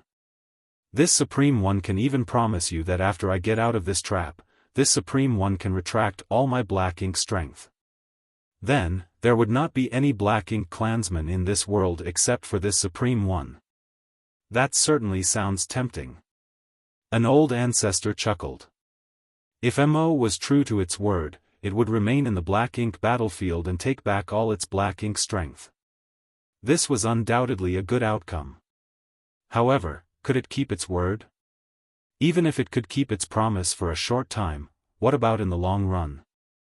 If it could never step out of the Black Ink battlefield, it meant that it was still imprisoned. The only thing that changed was that it had gone from a small cage built around the primordial heaven source, to the big cage of the Black Ink battlefield. Did it not just say that it sought for prosperity? Perhaps it could endure loneliness for 1,000 years, or even 10,000 years, but what would happen after 100,000 years, or 1,000,000 years? How could an entity that had been imprisoned for millions of years, once freed, agree to be imprisoned again? They certainly could not believe everything it said. Thus, none of the old ancestors took its words seriously. Mo's sincere-sounding oath could only be taken superficially, and anyone who believed in it was a fool. Mo had sensed the old ancestors' thoughts towards its proposal, and it began to fume as, regardless of how long it had lived, its thoughts were still like those of a child. It now felt upset and aggrieved that even its willingness to compromise could not satisfy the greedy human race. "Do you really want to be the enemy of this Supreme One?" Mo raged. Years of blood feud can only end in death. The great battle heaven old ancestors' aura turned sharp as it pointed to the void. Mo gloomily said, "Consider carefully. You may not be able to win if you really want to fight. This old man has also said that this Supreme One created countless servants over these millions of years. You may have a 2 million strong army, but that is still not enough to be this Supreme One's opponent. How can you win? What will be the final outcome? Since you cannot kill this Supreme One, are you going to continue to imprison me?" An old ancestor said with a smile, "Originally, I did not have much confidence in this battle when I heard what martial ancestor said. However, now that I have listened to you, I think we can win. Perhaps we can even kill you. You must be tired of living." Mo shouted angrily. The old ancestors did not bother to say anything else. They were all masters with firm wills who had led their armies to this place, thus, they would not be swayed by what Mo said. No matter how tempting Mo's promises were, its very existence was a huge threat to the 3,000 worlds. The only way to solve this problem was to completely annihilate it. Although there was no way to find the primordial light for the time being, they could not just leave Mo alone. Song was already dying, and to relieve his burden, they must first weaken Mo. Once the situation stabilized here, the human race could then search for the primordial light. Looking around at the Ninth Order Open Heaven Realm Masters, Tsang asked, "Have you all thought it through?" The old ancestors all nodded. The myriad demons' old ancestor smiled and said, "Senior, tell us what we should do. Honestly, we had not expected things to turn out this way, so we hardly know how we should proceed." Tsang nodded and said, "Since you and the others are determined to fight, then the matter is very simple." He did not try to hide what he was going to say from Mo. In fact, he could not hide it even if he wanted to. Although Mo was not particularly strong in terms of raw combat power, its divine sense was exceptionally keen. Thus, Mo could sense whatever he was about to say no matter how he tried to conceal it. "When you are prepared, this old master will open the primordial heaven source grand restriction. Once the restriction is open, you and the army must kill the Black Ink clansmen as soon as they emerge," Tsang explained. An old ancestor asked with worry, "Once the restriction is open? Won't Mo take advantage of the opportunity to escape?" Tsang shook his head and said, "This old master will use the power of the restriction to restrain it. It will not be able to get out." Tsang was confident about this point, otherwise, he would not dare to open up the restriction. "But you must be very careful, Mo has an innate ability which also can be said to be a secret technique. Even if Mo does not have direct contact with you, the secret technique might cause you and the others to be corrupted and turn into servants." "An innate divine ability?" an old ancestor bellowed. Tsang nodded and said, "So to speak. So, be sure to protect your souls. This old master will try not to let it have the opportunity to strike you, but you should also protect yourselves." "We understand." The human race was no stranger to such abilities of the Black Ink clan. In fact, the royal lords had such an innate divine ability, which the humans simply called the Royal Lord Secret Technique. As Tsang said, even without direct contact, once their soul was hit by such a secret technique, it would be corrupted by Black Ink strength. As the source of the Black Ink clan, how could Mo not possess such a skill? Over the years, this old master was not sure of how many servants Mo had created, so this battle will most likely be very difficult. If you and the others can't hold on anymore, you should inform old master immediately and I will close the gap. Yang Kai's eyes lit up and exclaimed, "Senior can both open and close the restriction? Can we keep repeating this, so that we can keep wearing down its strength?" As long as Tsang had good control of this gap, the human race might even be able to kill the entire Black Ink clan army without any damage. Tsang, however, smiled and replied, "No. Opening and ensuring that the gap does not expand and closing it requires much time and strength. Furthermore, doing it too many times would make the restriction unstable. If Mo breaks out from inside, even this old master might be powerless to suppress and seal it." Yang Kai understood. He also knew that it could not be that simple. In addition, Tsang appeared slightly grave as he said, "Over these years, Mo seems to have hidden some kind of power. When he first used that power, he almost broke out of the restriction. Unfortunately, I still do not know much about this power. All of you must be extremely careful." The old ancestors all listened solemnly. If Mo nearly broke out of the primordial heaven source grand restriction, and even Tsang, who had been here guarding this place for millions of years did not understand how, then this power was obviously Mo's trump card. Martial Peak, Chapter 5405, Don't Throw a Tantrum. Millions of years ago, when Tsang and the other 9 martial ancestors sealed Mo, the primordial heaven source grand restriction was not so large. At that time, it was at most a small piece of the void, hardly 1,000th of its current size.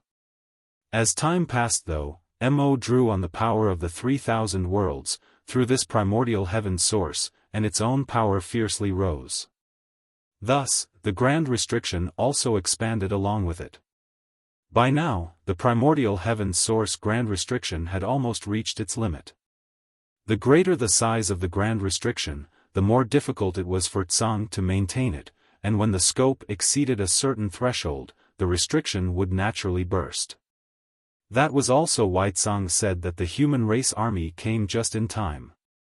Even if he did not die, he would be unable to maintain the seal if they came more than 1,000 years later. Now, in order to relieve his burden, they had to wear down the black ink strength inside. If he could get better control over the restriction, then there would not be any concerns about Mo breaking out of the trap. By then, the human race masters would be free to search for the primordial light. Thus, no matter what, a battle was inevitable. The human race would fight to weaken the black ink strength, while Mo would try to use this opportunity to escape. Mo had been suppressed and sealed here all this time, but even Tsang did not know what the situation inside the primordial heaven source grand restriction was. Mo completely isolated the inside with its own power, and its divine sense was extremely powerful, so it intentionally prevented anyone from sensing what was going on. Even Tsang was unable to peek into it. However, when Mo nearly broke out of the primordial heaven source grand restriction long ago, there was indeed an extremely powerful force that blew up from the inside. Even when Tsang and the other 9 martial ancestors quickly suppressed it, some royal lords still managed to escape. Those royal lords first took this surrounding area, where the heavens and earth was formed, as their target and managed to turn this huge stretch of void into a spiritless land so as to cut off any source of power for Tsang and the others. They then took their black ink nests across the dangerous ancient battlefields to search for suitable locations to create royal cities. Thereafter, they began to spawn large armies so that they could invade the 3,000 worlds, gain more resources, breed more black ink clansmen, and then return to rescue Mo. In fact, back then, more than 200 royal lords had escaped the primordial heaven source grand restriction, but in that era, the restrictions and residual divine abilities that remained on the ancient battlefields were far more powerful than the ones the human crusade experienced along their way here. Thus, many royal lords fell, leaving just over 100 survivors. Those restrictions and residual divine abilities were from the first great war between Mo's servants and the great experts of the late ancient era. Tsang had mentioned that the battle raged for 10,000 years. The royal lords who moved to create their royal cities did so too far away for Tsang and the other 9 martial ancestors to monitor their movements. At that time, the human race, and the dragon and phoenix clans of the divine spirit ancestral land joined forces to guard the only path that connected the black ink battlefield to the 3,000 worlds. After all, when the royal cities first appeared, it naturally alarmed the human race. In order to cope with the future black ink clan invasion, the human race also built their great passes, one for each royal city, forming the basis for the various war theaters. The human race masters then returned to the 3,000 worlds to prepare. They chose cultivation paradises with abundant resources and world energy to foster new talents. It was these cultivation holy lands that later became the cave heavens and paradises. From there, they recruited disciples widely and trained elite masters for the coming war. Hence, the layout of the black ink battlefield was formed step by step. However, Tsang and the 9 martial ancestors did not know these details. After all, they had long joined forces to imprison Mo and were trapped alongside it to maintain the grand restriction. It was because they managed to suppress and seal Mo that the late ancient era's shocking war between Mo's servants and the human race could even occur. The ancestors of those who created the cave heavens and paradises only knew to fight against the Black Ink clan. They did not even know where they originated from. The great experts who knew the full story had all been killed by the end of the late ancient era in the battle of extinction against Mo's servants.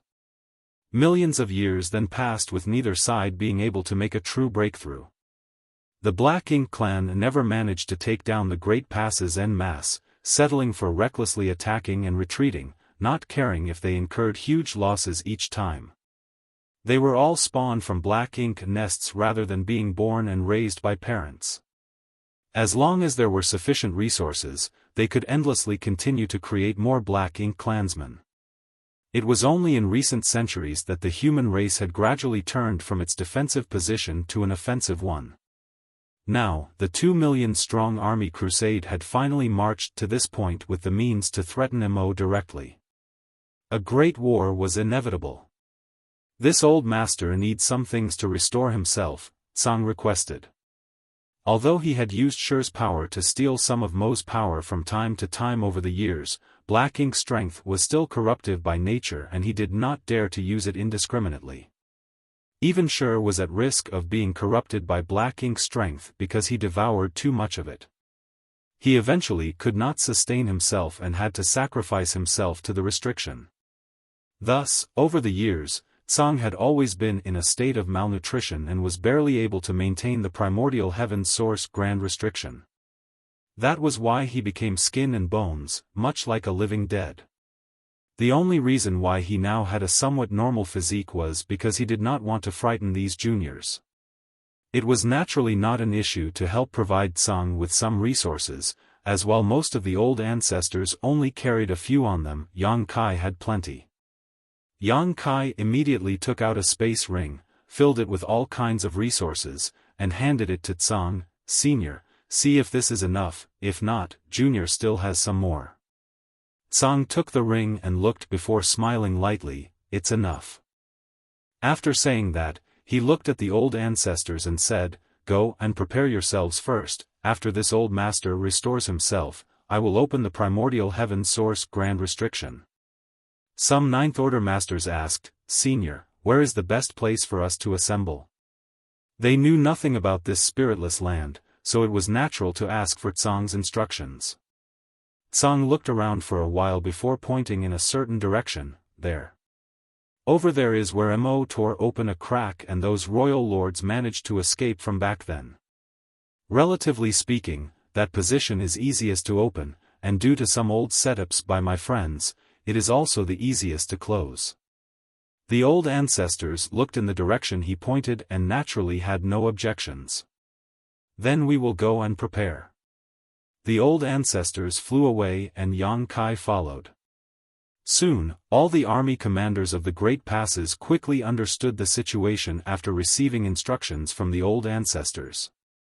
Orders were given, and all the soldiers began to make preparations for battle.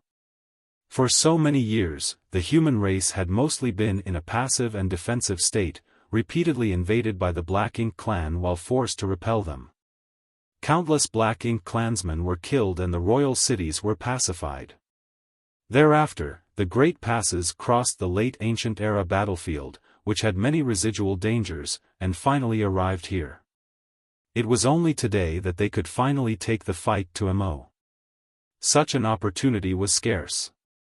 As Tsang said, the objective here was for the human race to kill as many of the Black Ink clansmen who tried to escape the gap as possible after he opened the restriction. Who could withstand a combined attack of more than 100 Great Passes and a 2 million strong army? Even royal lords would be annihilated in an instant before such power. The human race was completely confident in this battle which aimed at weakening the Black Ink strength. Another good thing was that the battlefield was in the void.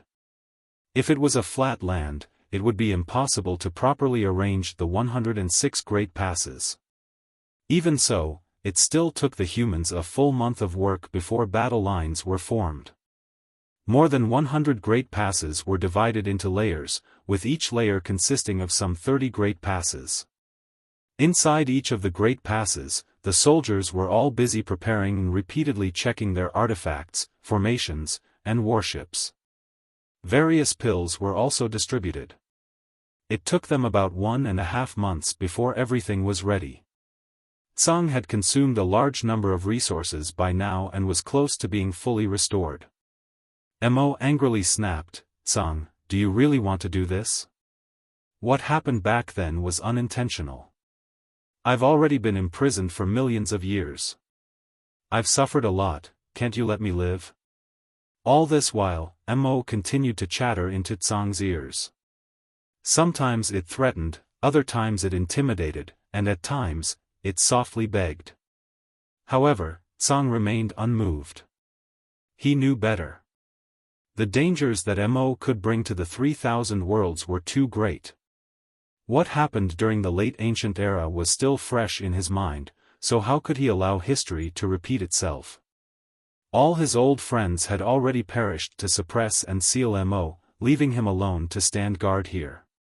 How would he allow his friend's sacrifice to be for nothing? This had nothing to do with whether Mo did anything wrong, its existence itself was harmful, so it could not be allowed to live. Mo was indestructible, so if he was released, this vast world would never have peace again. Old man, do you think that what you do now will really wear me down? You can't weaken me unless I allow it.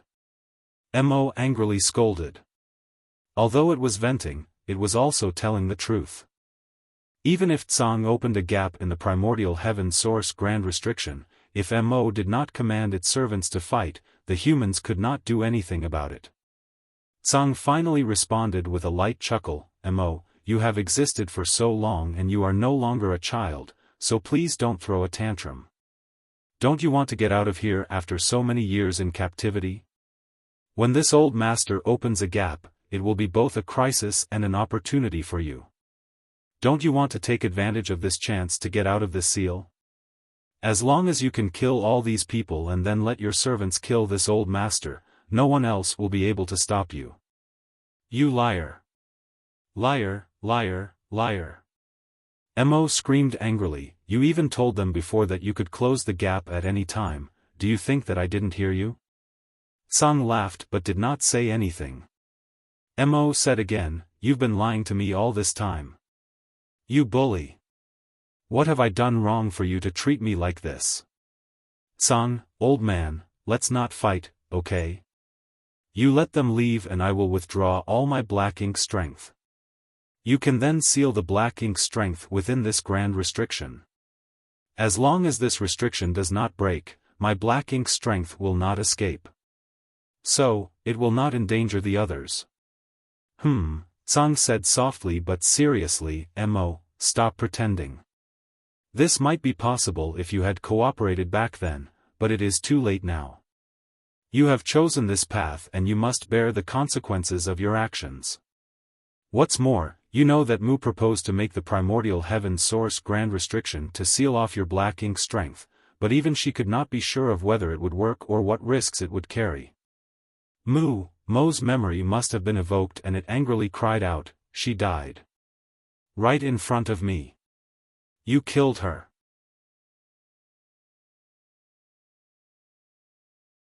Marshall Peak, Chapter 5406, Black Ink Torrent. When Mo became friends with Tsang and the others back then, it was completely sincere with them. Among the 10, it was most fond of Mu, who was always gentle and amiable. Compared to the others, Mu was also more friendly to Mo. When the primordial heaven source grand restriction started taking effect, Mu suggested planting the restriction inside Mo's body so that it could internally suppress its black ink strength. That way, they didn't have to restrict Mo's freedom. As long as the restriction wasn't broken, its black ink strength wouldn't leak out, and Mo wouldn't have to bear the suffering of being imprisoned. By then, they could bring Mo with them and monitor it at all times.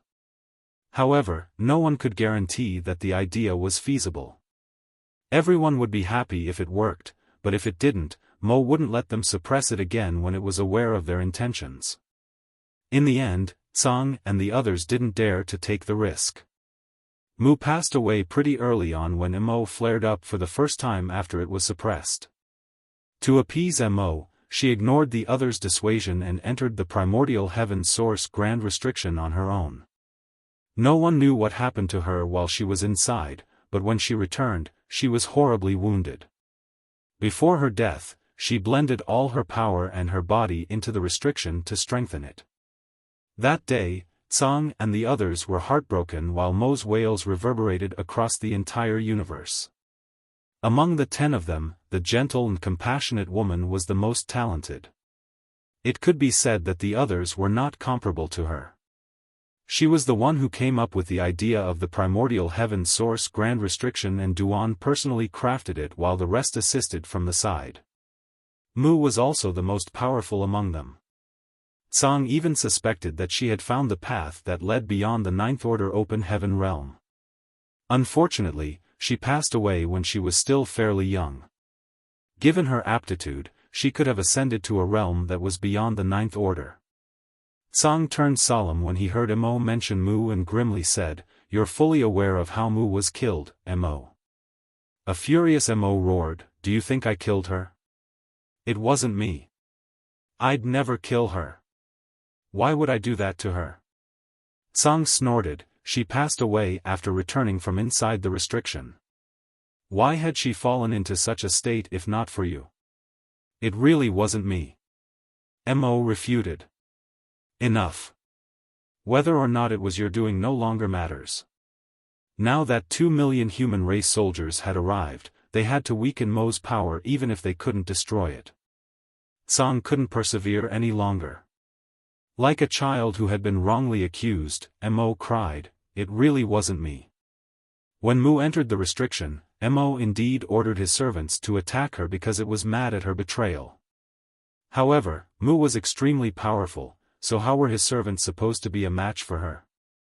While they were able to slightly injure her, killing her was simply impossible. Nevertheless, it was a fact that Mu passed away after leaving the restriction. Even after all these years, Mo had never been able to explain why. In fact, Song and the others initially thought that it was Mo's doing and were furious after Mu passed away, but after giving it some thought, they realized that might not be the truth. Mu was just that strong. Even though the servants that Mo had created were formidable, they couldn't possibly cause enough injury to her for her to fall. Moreover, Mu was the one who came up with the primordial heaven source grand restriction. If she wanted to leave it, there was no way Mo could stop her, and there was certainly no reason for her to fight with Mo to the death. As they recalled the scenes from back then, they realized that Mu's injuries were not a result of fighting against someone. There was some other reason for them. At that time, she was critically injured and on her last breath. Before her death, she passed them a piece of jade and left for the next world without saying anything more. Now, that jade was in Song's hands. He had examined the jade over and over again, but was never able to figure out what it was for. He just felt that the jade had something to do with the primordial heaven source grand restriction. Therefore, he wouldn't dare to try it out lest the restriction was affected. The incident in the past remained a mystery. Perhaps Mo knew something about it, however, it might also know nothing. Everything is prepared, Senior. The great battle heaven old ancestor landed beside Song, causing him to snap back to the present. Song looked up and saw over 100 great passes hovering in the void. On the great passes, the determined humans were filled with murderous intent. He pulled himself together and nodded gently, "Let's begin, then." The great battle cave heaven old ancestor turned around and nodded at the people in the distance. "Prepare for war." A roar reverberated across the entire void as world forces started exuding from the great passes. The arrays and the artifacts all lit up. They were ready to strike. Seeing that, Song shouted, "Open." In the next instant, his figure expanded rapidly. He soon became enormous as a powerful aura exuded from his frail body. The Ninth Order Open Heaven Realm Master's eyes brightened when they felt that aura. Previously, when they asked Song what realm he was in, he only told them that he was still in the Ninth Order, just further beyond the old ancestors. The old ancestors asked nothing more. However, at this moment, they could clearly feel that this old man, who had been guarding the primordial heaven source grand restriction for millions of years, had an aura that none of them could match. The entire void seemed to be trembling as his aura spread out. It was apparent that he wasn't just further ahead of them in the Ninth Order Open Heaven Realm. These Ninth Order Open Heaven Realm Masters couldn't help but think that Song might have broken through the Ninth Order and reached a realm that they were not aware of. As such, these Ninth Order Masters were thrilled. It had come to a point where they had reached the end of their cultivation journey, and they still hadn't managed to find any new path forward. However, as they observed Song's aura now, they realized the Ninth Order Open Heaven Realm was not the peak of the martial Tao, there was still a higher summit to reach. They were just incapable of discovering it. As Song's aura undulated, ripples started spreading across the primordial heaven source grand restriction and began gathering at a particular spot. In front of that spot stood the human formations. It was also where Mo formed a crack with its strength back then. As the ripples spread, a gap appeared in the originally flawless restriction. In the beginning, it was just a small gap, but it soon expanded rapidly. Tsang roared and surged his power to control the size of the gap. Soon, the gap became as large as a lake, with space itself seemingly having been torn apart. An extremely malevolent aura exuded from the opening, and despite having the protection of many grand arrays, those on the great passes could still clearly feel that chilling aura. As they stared intently, they could see impossibly thick darkness sweltering in the gap. They could also faintly hear growls coming from within. Seeing that, the humans quickly put their guard up. A long time later, the darkness still never spilled out of the gap, nor did any black ink clansmen appear, but eventually, there came a moment when Mo's roar sounded, "It really wasn't me, you old fart. You're all pompous people who never listen to me explain. Why? It wasn't my fault. Since you don't even care to listen to what I have to say, I'll destroy everything and kill everyone." Following Mo's howl, darkness gushed out of the gap like a flood bursting through a dam. It wasn't really darkness though, it was a torrent made from countless black ink clansmen. Kill. Following the army commander's order, arrays on the great passes thrummed and the powers of the secret techniques and artifacts shot forth. The first batch of the black ink clansmen who stormed out of the gap hadn't even managed to see what the outside world looked like before they were vaporized. The place where the attacks from over 100 great passes landed instantly turned into a living hell. More and more black ink clansmen were destroyed. However, since their first appearance, the black ink clansmen had never stopped flooding out of the darkness. They stepped on the corpses of their clansmen and fearlessly charged forward. Just a moment later, they were struck by the secret techniques and artifacts and killed. Their black ink strength burst forth, and their corpses were then stepped on by the ones behind them. This stretch of void, which had remained silent for millions of years, suddenly erupted with light and sound. The humans never stopped firing at the enemy, while the black ink clansmen marched forward without pause. Regardless of the danger ahead, they didn't even hesitate. The gap was soon shrouded with black ink strength. Above the wall of Great Evolution Pass, Yang Kai was hovering in the void as he stared coldly at the front and remained still. It wasn't the right time for him to make a move yet. This was a war that was unlike anything the humans had experienced before, a fight that would be remembered by all future generations. If the humans won, they could ensure some peaceful days for the 3,000 worlds, but if they lost, the 3,000 worlds would descend into chaos as Mo had threatened to destroy everything. Even though there were a lot of soldiers and countless masters on the human side, they didn't dare to make rash moves. Those that were attacking the enemies were the cultivators who were in charge of the arrays on the walls of the great passes. The rest were conserving their strength. It would take a long time before the war ended, therefore, they needed to ration their energy. 3 rotations of soldiers were arranged to control and activate the arrays to ensure that they would be able to fire continuously. The artifact refiners and array masters were also on standby to repair the artifacts and arrays at any moment. Meanwhile, Yang Kai sported a solemn expression. Although the war had just started and he hadn't participated in the fight, he could feel immense pressure washing over him from afar. Even though the humans managed to destroy these black ink clansmen without getting hurt, the enemies who gushed out of the gap were all very weak. According to the Black Ink clan's own classification, those enemies were just serfs, even weaker than low-rank clansmen. As long as there were enough resources and a black ink nest, they could produce an infinite number of such black ink clansmen. Although Mo appeared infuriated, it didn't let its fury get the better of it. It knew it had to use these weak soldiers to drain the human strength first. In fact, it wasn't so surprising.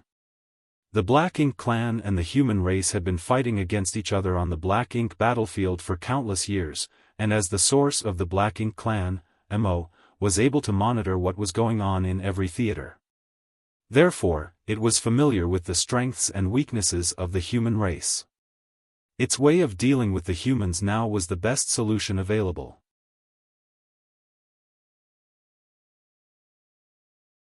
Marshall Peak, Chapter 5407, Endless Strength.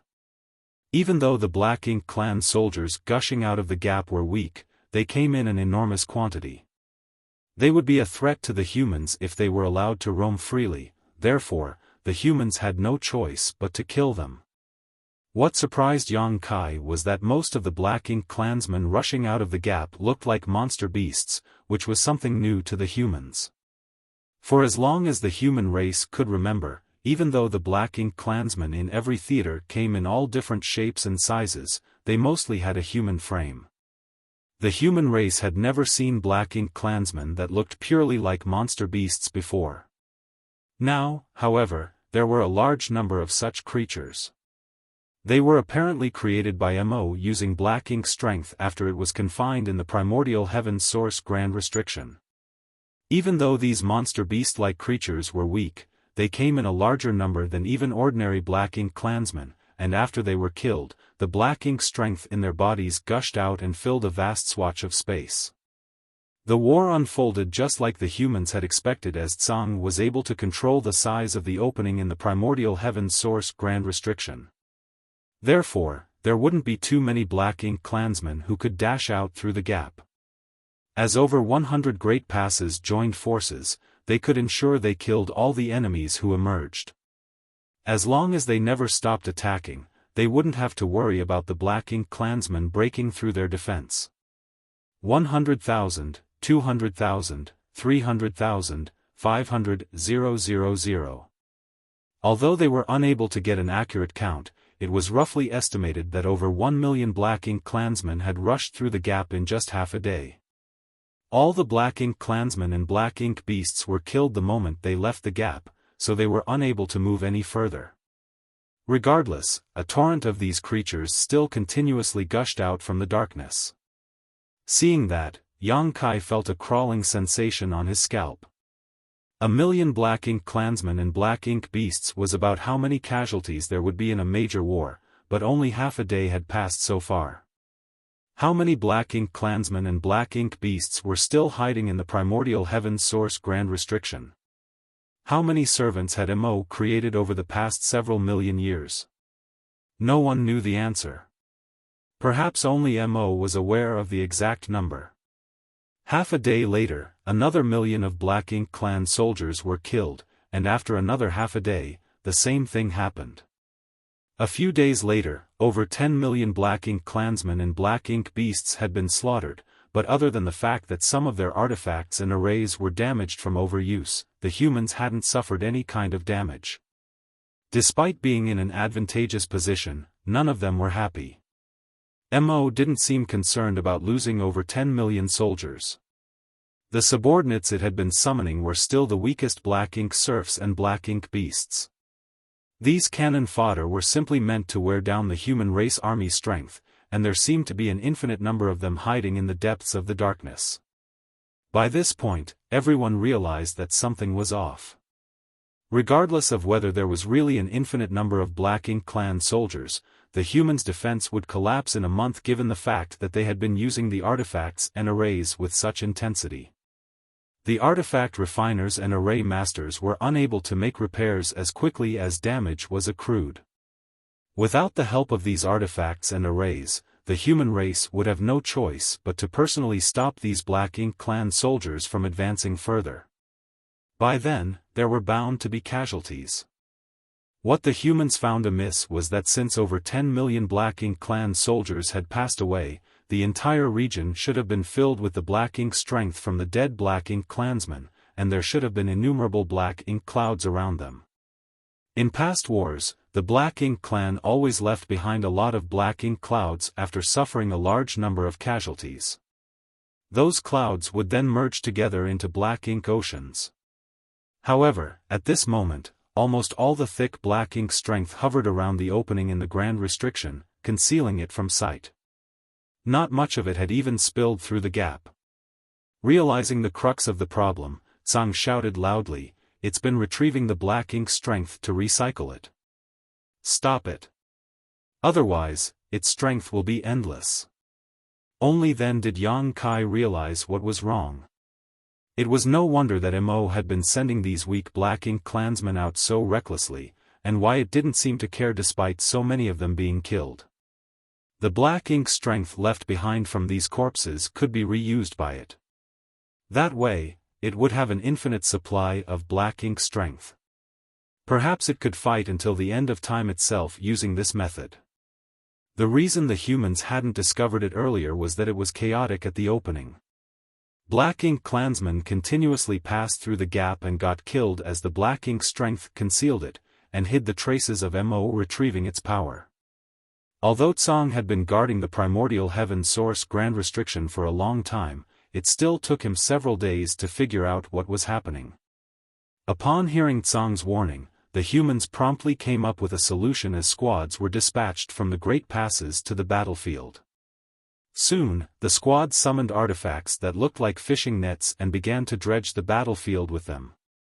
Every net could capture a lot of black ink strength which the squads would then haul away and discard. These artifacts that looked like fishing nets were specifically developed by the humans to clean up black ink strength. They could also be used to trap enemies, but they were much less effective at this.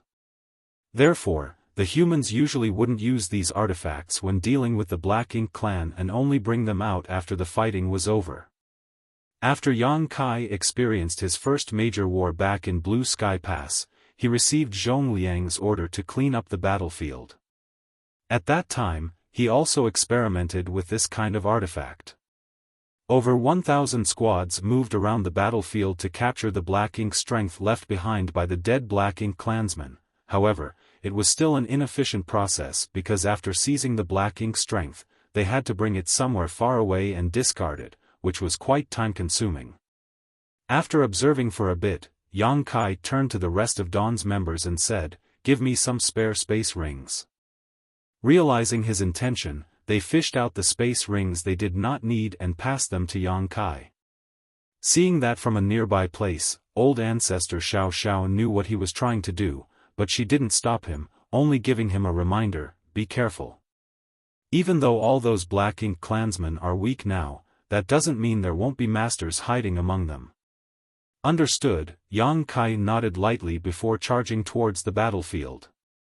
Behind him, the great passes continuously fired at the black ink clansmen gushing out of the gap, but they cleverly ensured Yang Kai and the other human squads wouldn't be struck. Soon, Yang Kai arrived at the place where the black ink strength came together. Flying around, his divine sense surged and large quantities of black ink strength disappeared. The idea of putting black ink strength inside space rings wasn't something revolutionary and had already been proven possible, but the prerequisite was that one had to wrap the black ink strength with their divine sense before they could do so. The average cultivator, even if he or she was an 8th order master, wouldn't dare to recklessly do such a thing. The black ink strength's corruption had no limitations, so it was able to affect both a human's body, small universe, and soul. A powerful 8th order master could resist the black ink strength's influence for a while, but they still would be corrupted in short order if they actively tried to handle it. It was a different matter for Yang Kai as he had a World Tree clone to protect his small universe from any external invasion. There was also the soul-warming lotus to safeguard his soul. He just had to put the black ink strength inside the space rings without the need to go somewhere else to discard it, therefore, he was more effective than several hundred squads combined.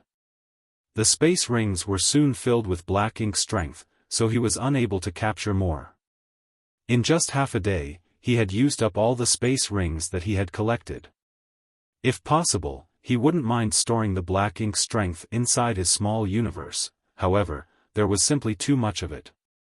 Even though his small universe was safe from any corruption, it couldn't take in so much black ink strength. Left with no choice, Yang Kai could only return to Great Evolution Pass. Fortunately, Xiang Shan was well prepared as he had collected a lot of space rings for Yang Kai.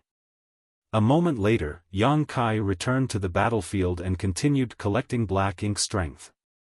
The efforts of over 1,000 squads and Yang Kai proved to be useful as a large amount of black ink strength was soon swept away. Enraged, Mo's roar sounded from the depths of the darkness, "You all court death. I'll kill you. I'll kill you all." As its screams reverberated across the void, the Black Ink clansmen became increasingly savage, and other than the weak serfs and beasts, there were now also low-rank and high-rank Black Ink clansmen leaving the opening. Even a few feudal lords were hiding amongst the crowd. Some of the unsuspecting squads that were cleaning up the Black Ink strength were caught off guard by the stronger Black Ink clansmen. Fortunately, none of them lost their lives as they had their warship's protection. Nevertheless, as the Black Ink clan soldiers' power increased, the attacks from the humans also appeared insufficient.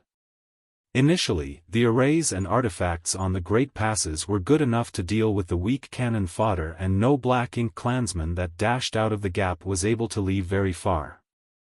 However, the Black Ink clansmen appeared now were powerful enough that the humans' long-range bombardment was unable to immediately destroy them all.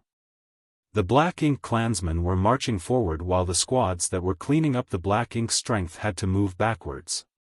It was the same case for Yang Kai. Several hours later, the humans were no longer able to stop the Black Ink clansmen from taking ground, and the enemies gushed out of the opening and flew towards the Great Passes. Even though they were still unable to get anywhere near the Great Passes as they were intercepted far from the walls, a new phase in the war had begun. Everyone knew that this was just the beginning, for Mo hadn't fully exhibited its power. It was still sending out mostly weak servants with a few low-rank, high-rank clansmen, and a tiny number of feudal lords. No territory lords or royal lords had appeared yet. No one knew how many of such top masters were hiding in the darkness. Mo had been accumulating its power for millions of years, so it probably had a staggering number of Black Ink clansmen with it.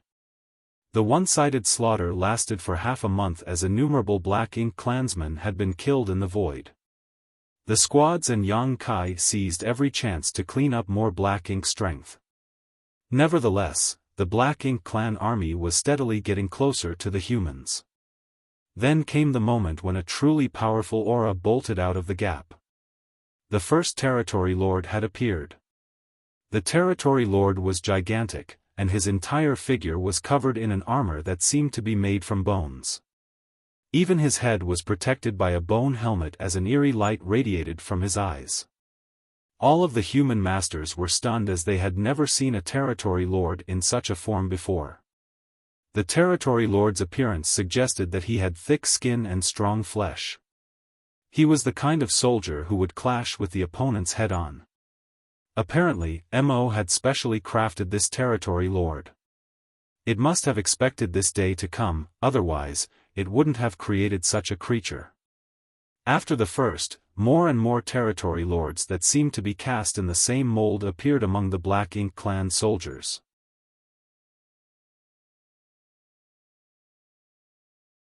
Marshall Peak, Chapter 5408, The Human Army Strikes. The moment these huge territory lords in bone armor appeared, they spat Black Ink strength that formed into bone shields in their hands so that they would have an even stronger defense against the humans. The territory lords' auras suggested that they were innate territory lords. These powerful beings were much stronger than the acquired territory lords that the humans had mostly encountered before. Basically, they were about as strong as Che Kong. The attacks from the Great Passes became less lethal as they struck the bone shields. As these territory lords roared, they dispersed and charged towards the Great Passes. The Black Ink clansmen following behind them were like a rushing river. The hum of the arrays on the Great Passes intensified.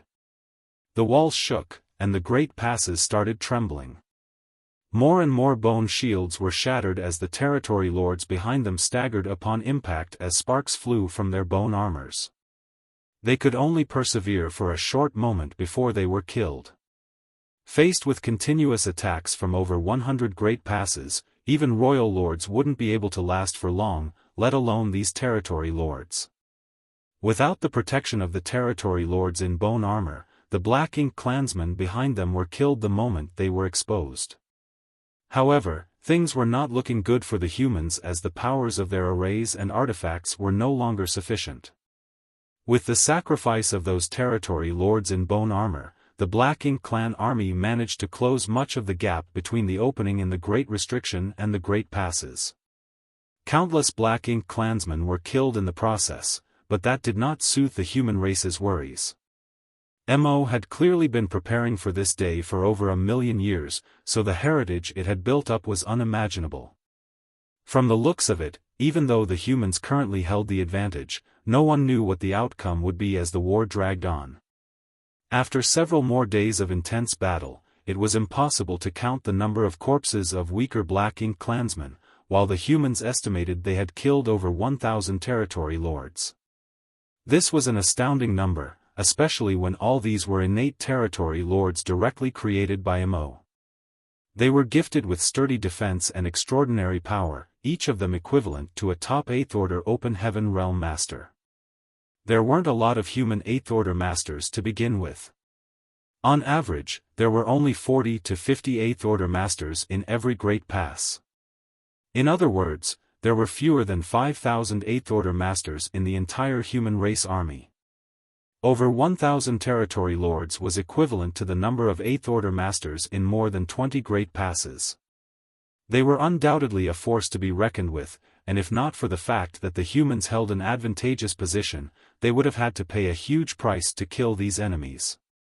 Territory lords clad in bone armor and Black Ink clan soldiers continuously gushed out of the opening and charged forward fearlessly. Their only purpose was to help Mo break free of the restriction, so their deaths were predestined the moment they were created. The humans were no longer able to clean up the Black Ink strength, for the entire battlefield was now engulfed in chaotic energy fluctuations. If the squads continued moving about on their own, either the Black Ink clan would kill them or they would be hit by friendly fire. Even if that did not happen, it was simply too hard for them to do their job. Mo was still recycling Black Ink strength. That was clear due to the scale of the Black Ink ocean around the opening not having expanded much. Fortunately, even though it was able to easily create those weak cannon fodder, it couldn't possibly replace those territory lords, feudal lords, or even the high-rank and low-rank Black Ink clansmen that had been killed as it pleased. Therefore, every territory lord or feudal lord that the humans killed was a loss for Mo. The royal lords were still nowhere to be found though, most likely still hiding in the dark, making the humans feel wary, as though a blade was hanging above their heads just waiting to fall. 1 month after the war broke out, a territory lord in bone armor roared and condensed a spear in his hand using Black Ink strength. The next moment, he hurled the weapon at a Great Pass in front of him. The black spear easily cut across space and struck the Great Pass defensive barrier, causing ripples to spread across it. Even though the territory lord was soon blasted to pieces, this attack served as a breakthrough for the Black Ink clan's advancement. A 9th Order Old Ancestor ordered grimly, "It's time." The defensive barriers around the Great Passes and the attacks from the arrays and artifacts were no longer able to stop the Black Ink clan soldiers from marching forward. If the situation was allowed to continue like this, the Black Ink clan soldiers would soon be able to attack the Great Passes. It was time for the human army to make a move.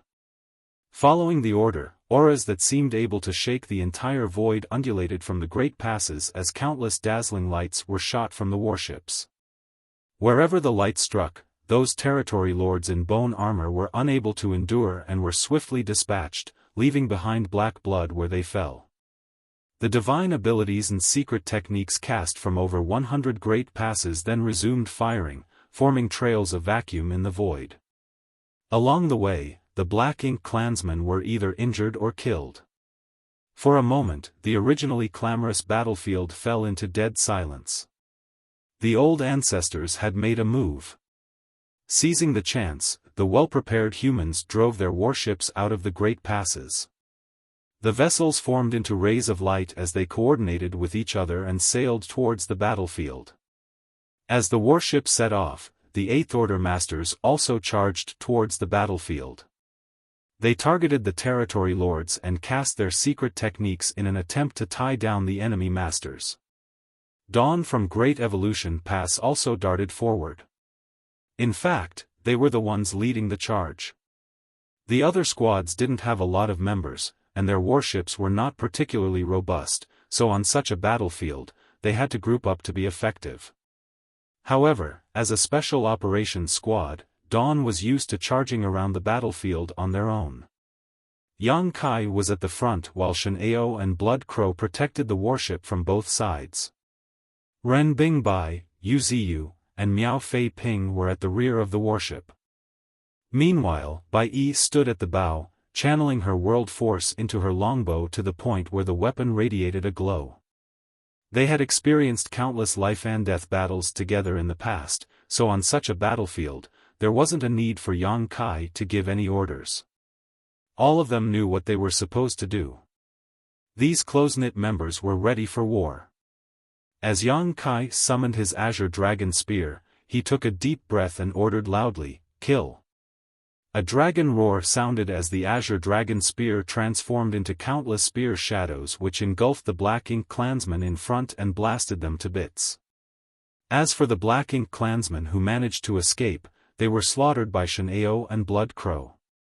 Aboard Dawning Light, the arrays and artifacts started buzzing as flashes of light shot in all directions. They didn't even need to aim as they were surrounded by enemies. Bai Yi's arrows split into countless streaks of light which struck the swarming Black Ink clansmen, splattering them into blood mist.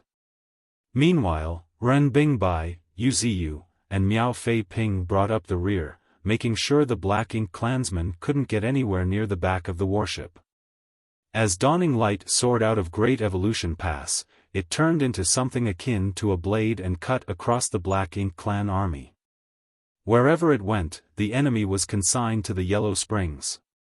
After the human soldiers appeared on the field, the Black Ink clan soldiers changed their tactics. They stopped charging towards the Great Passes and instead focused on besieging the human warships. Mo knew that if it wanted to get out of its cage, it had to destroy the humans who were here on a crusade against it. As long as all the humans were killed, the Great Passes would be rendered useless. After just 1 hour, the vast battlefield had become a clamorous melee, but even though everything seemed to be chaotic, there were still tactics and strategies being employed. Although the human warships didn't maintain a formation to kill the enemies, they were constantly on the lookout for each other so that they could ensure their safety. More and more Black Ink clan soldiers were killed. Over the past month, the humans had made use of the arrangements on the Great Passes to stop the Black Ink clan soldiers from marching forward and had killed many enemies this way. Regardless, stationary arrays and artifacts were inflexible. Now that over 1 million human soldiers had moved forward to engage the enemy on the battlefield, there was no doubt they were more efficient at killing than the fixed emplacements. On the other hand, the Black Ink clan didn't have any experience with coming together in formations. Although they had enormous numbers, they appeared crowded and disorganized, which made it easier for the human warships to butcher them. After the initial charge, the humans essentially fell into a bloodlust. The battlefield was covered with broken limbs and hashed meat, making it look extremely horrifying. Finally, a long howl sounded from the rear. It was a signal for the human army to retreat. The humans, who were still slaughtering the enemies, promptly and in an organized fashion fell back with their warships. At the same time, another group of warships in peak condition set out from the Great Passes. This was going to be a long fight, so there was no way the higher-ups would let all the soldiers join the battle at the same time. Even though they would be able to destroy more Black Ink clansmen in a shorter time by doing so, they would be powerless to counterattack if all their strength was used up. Only half of the human army had left the Great Passes in the first round while another 1 million stayed back. Now, it was time for them to go to war. The high-spirited 1 million soldiers dashed out of the Great Passes to replace their fellow brothers and sisters on the battlefield. They brushed past each other as the Black Ink clansmen were intercepted and killed. The battered warships soon returned to the great passes where array masters and artifact refiners, who had been waiting for quite a while, hurriedly made repairs. Somewhere on the battlefield, Yang Kai turned around and ordered, "All of you, retreat." Shen Ao guffawed, "There's no need for that. We still can fight." They were an elite squad, after all. Even though this battlefield was stressful for the average squad, the members of Dawn could still persevere. Just like Shen Ao had said, it hadn't come to a point where they needed to go back and recuperate. However, Yang Kai shook his head, "All of you should withdraw. We don't know how long this war will last, so maintaining your peak states is more important." Shen Ao decided to stop insisting as he nodded, "Be careful, squad leader." Since Yang Kai had told them to retreat, Shen Ao knew that he was going to stay on the battlefield. The heritage of Yang Kai's small universe was far more ample than average, and he had the world tree clone to further refine his power. Moreover, the living beings in his small universe would continuously provide world force for him.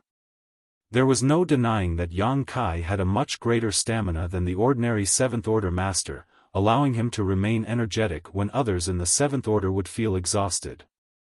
Soon, Shen Ao and Yang Kai exchanged places as the former led Dawn to return to Great Evolution Pass. Seeing that, some of the Black Ink clansmen pursued Dawning Light while some of them pounced on Yang Kai. Earlier, this bigger-than-normal human squad had rendered them powerless to counterattack, but now that Yang Kai was on his own, the Black Ink clansmen naturally wouldn't let him off. Despite being surrounded by the enemy, Yang Kai wasn't afraid at all. Instead, he put on an eerie grin as he prepared for a massacre.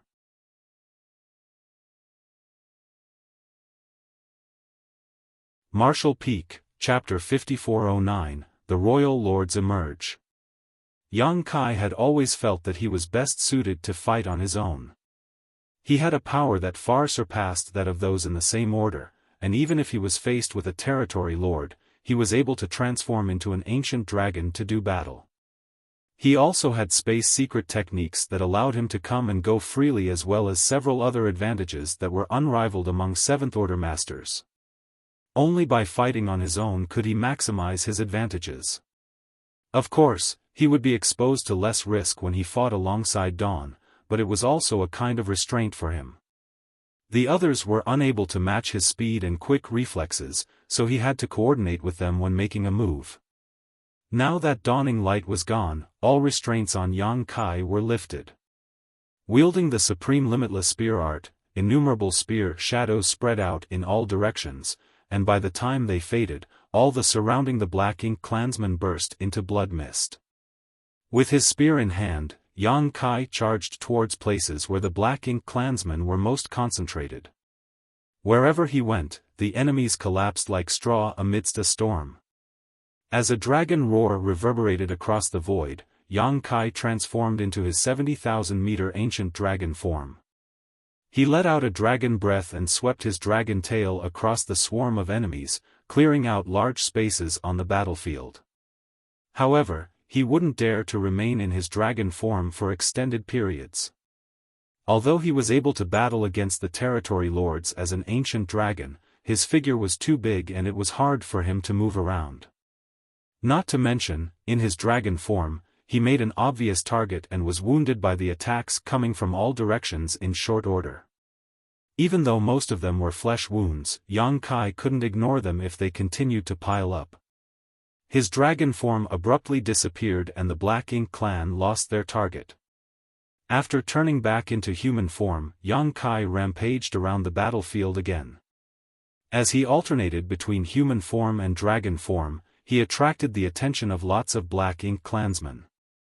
Although many enemies were chasing after him, he fearlessly dashed forward and silently destroyed his opponents.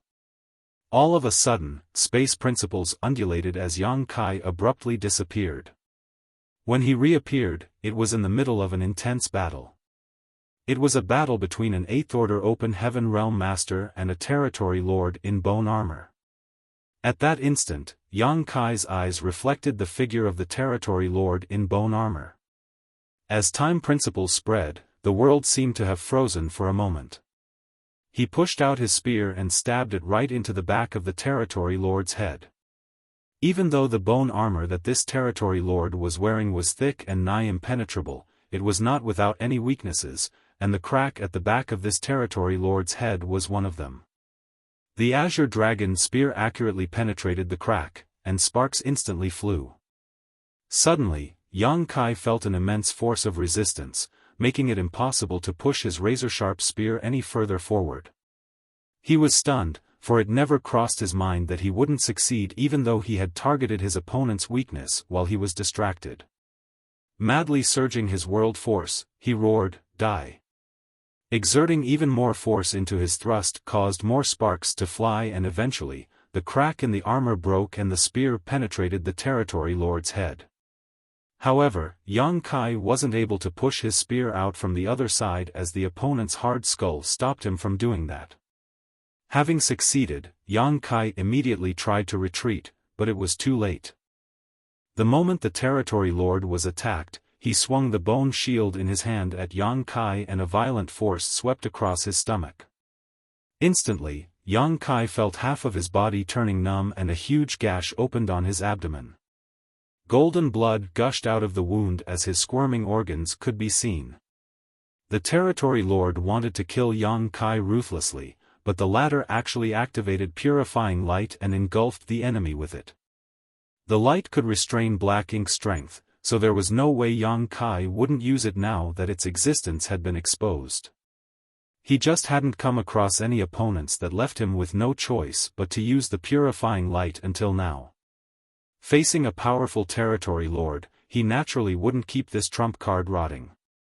The territory lord was unfazed even when his head was struck by the azure dragon spear. However, when the pure white light engulfed him, he wailed in agony as though he was experiencing the cruelest torment in the world. As though having a spirituality of its own, the purifying light snuck into the territory lord's body through his wounds and clashed with his black ink strength, causing both forces to fizzle and vaporize. While the territory lord was stunned, a saber light flashed across his neck and shattered his bone armor, sending his head flying away as black blood gushed from his neck. "Well done." Su Linggong praised the other man while holding a large saber in his hand. If not for Yang Kai's help at the critical moment, he would have been killed by this territory lord. After all, it had only been a short time since Su Linggong ascended to the Eighth Order, so his heritage wasn't comparable to those of the experienced Eighth Order masters. On the other hand, these powerful innate territory lords in bone armor were specifically created by Mo to endure large amounts of abuse. The instant Su Linggong clashed with the opponent earlier, he fell into a disadvantageous position. He had even used an evil purging divine spear. However, the territory lord only had a small number of weaknesses to exploit and Su Linggong was unable to shatter the other party's armor, so even the evil purging divine spear became useless. The most effective method of using the evil purging divine spear's power was to stab it right into the opponent's body, letting the purifying light explode inside their body so that it could directly grind down their black ink strength. Now that these territory lords were all equipped with robust armor, it was hard for evil purging divine spears to play any role. On the other hand, Yang Kai could pose a bigger threat to these territory lords in bone armor by directly channeling purifying light against them because he could guide the purifying light to pass through the bone armor's gaps and enter their bodies. Before Su Linggong could ask whether Yang Kai was alright, the latter had disappeared and re-entered the chaotic battlefield. Su Linggong was rendered speechless at that. Regardless, he knew that Yang Kai had a powerful dragon clan bloodline, so even though he looked battered, he was supposedly fine. Therefore, Su Linggong decided to ignore him and shifted his attention to another territory lord before darting forward. The battlefield was a mess, and there seemed to be an infinite supply of Black Ink clan soldiers to replace those who fell. Since the opening appeared, the torrent of darkness had not stopped spilling from it. More and more feudal lords and territory lords appeared. Fortunately, the humans were quick to destroy the enemies, so they were able to maintain a balance.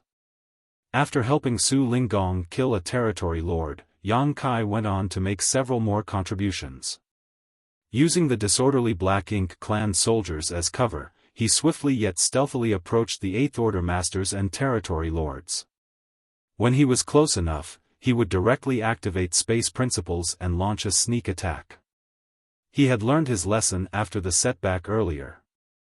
He no longer summoned his Azure Dragon Spear to attack the enemies and instead used instantaneous movement to appear behind a Territory Lord and cast a bolt of purifying light at them.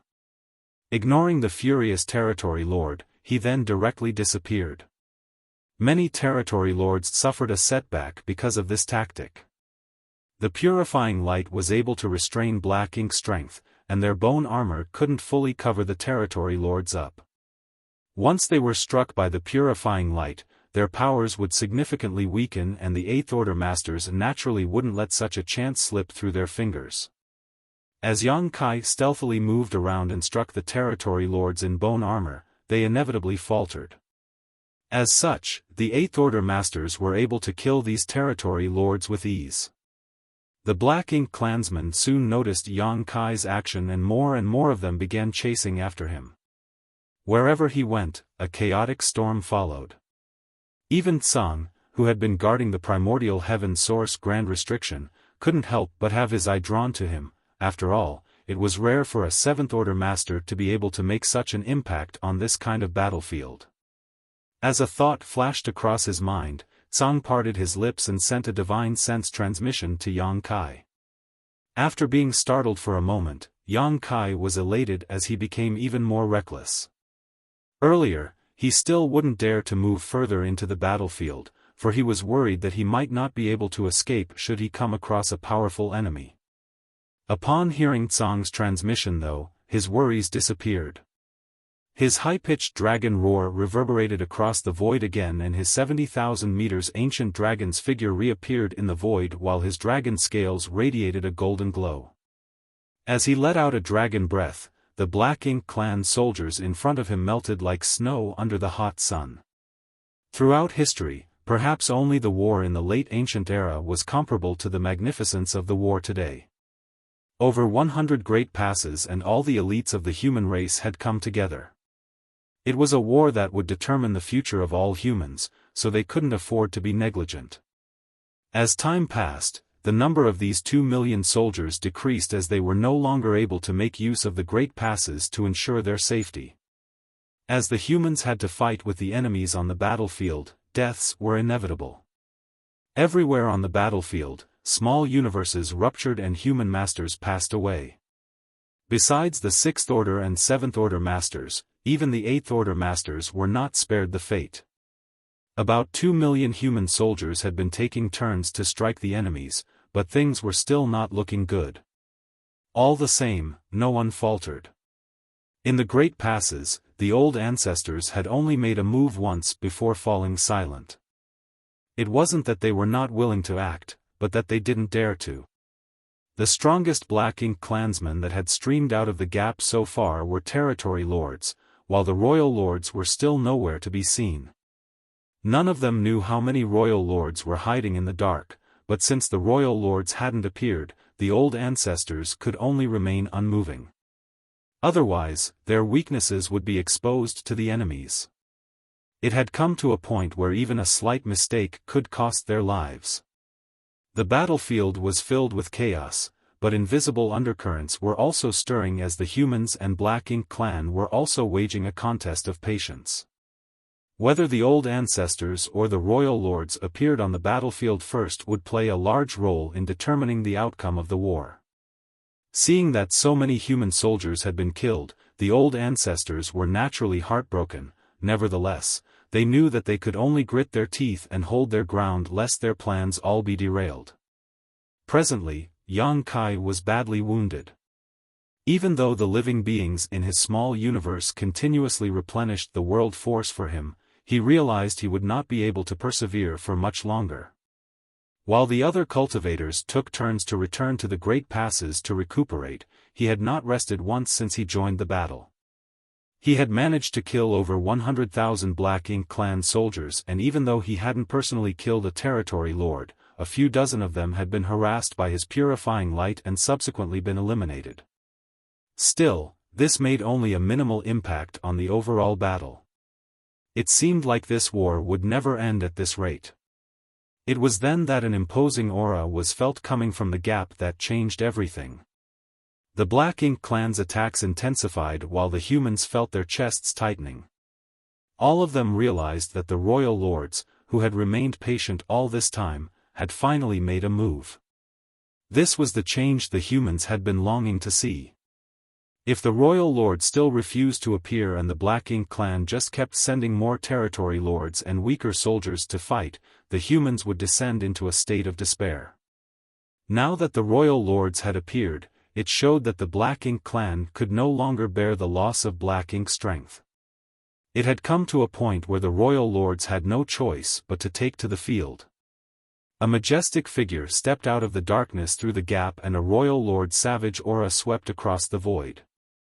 Before he even left the gap, he darted his gaze around in a condescending manner, but at that instant, over 10 figures abruptly appeared near the gap, as though they had always been there, yet no one knew when they had appeared.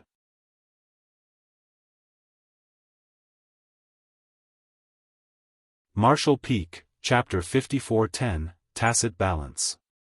Just then, a seemingly thin and powerless sword light appeared and slashed across the royal lord's head, a palm pushed forward gently, a bamboo cane tapped on the royal lord's skull, and several other divine abilities of different forms appeared.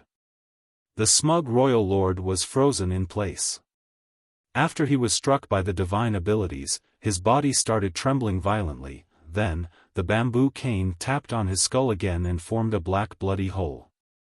As the sword light faded, what was left of the royal lord's head was sent flying away before extremely thick black ink strength that mixed with black blood gushed out of the fresh corpse. A royal lord had been killed.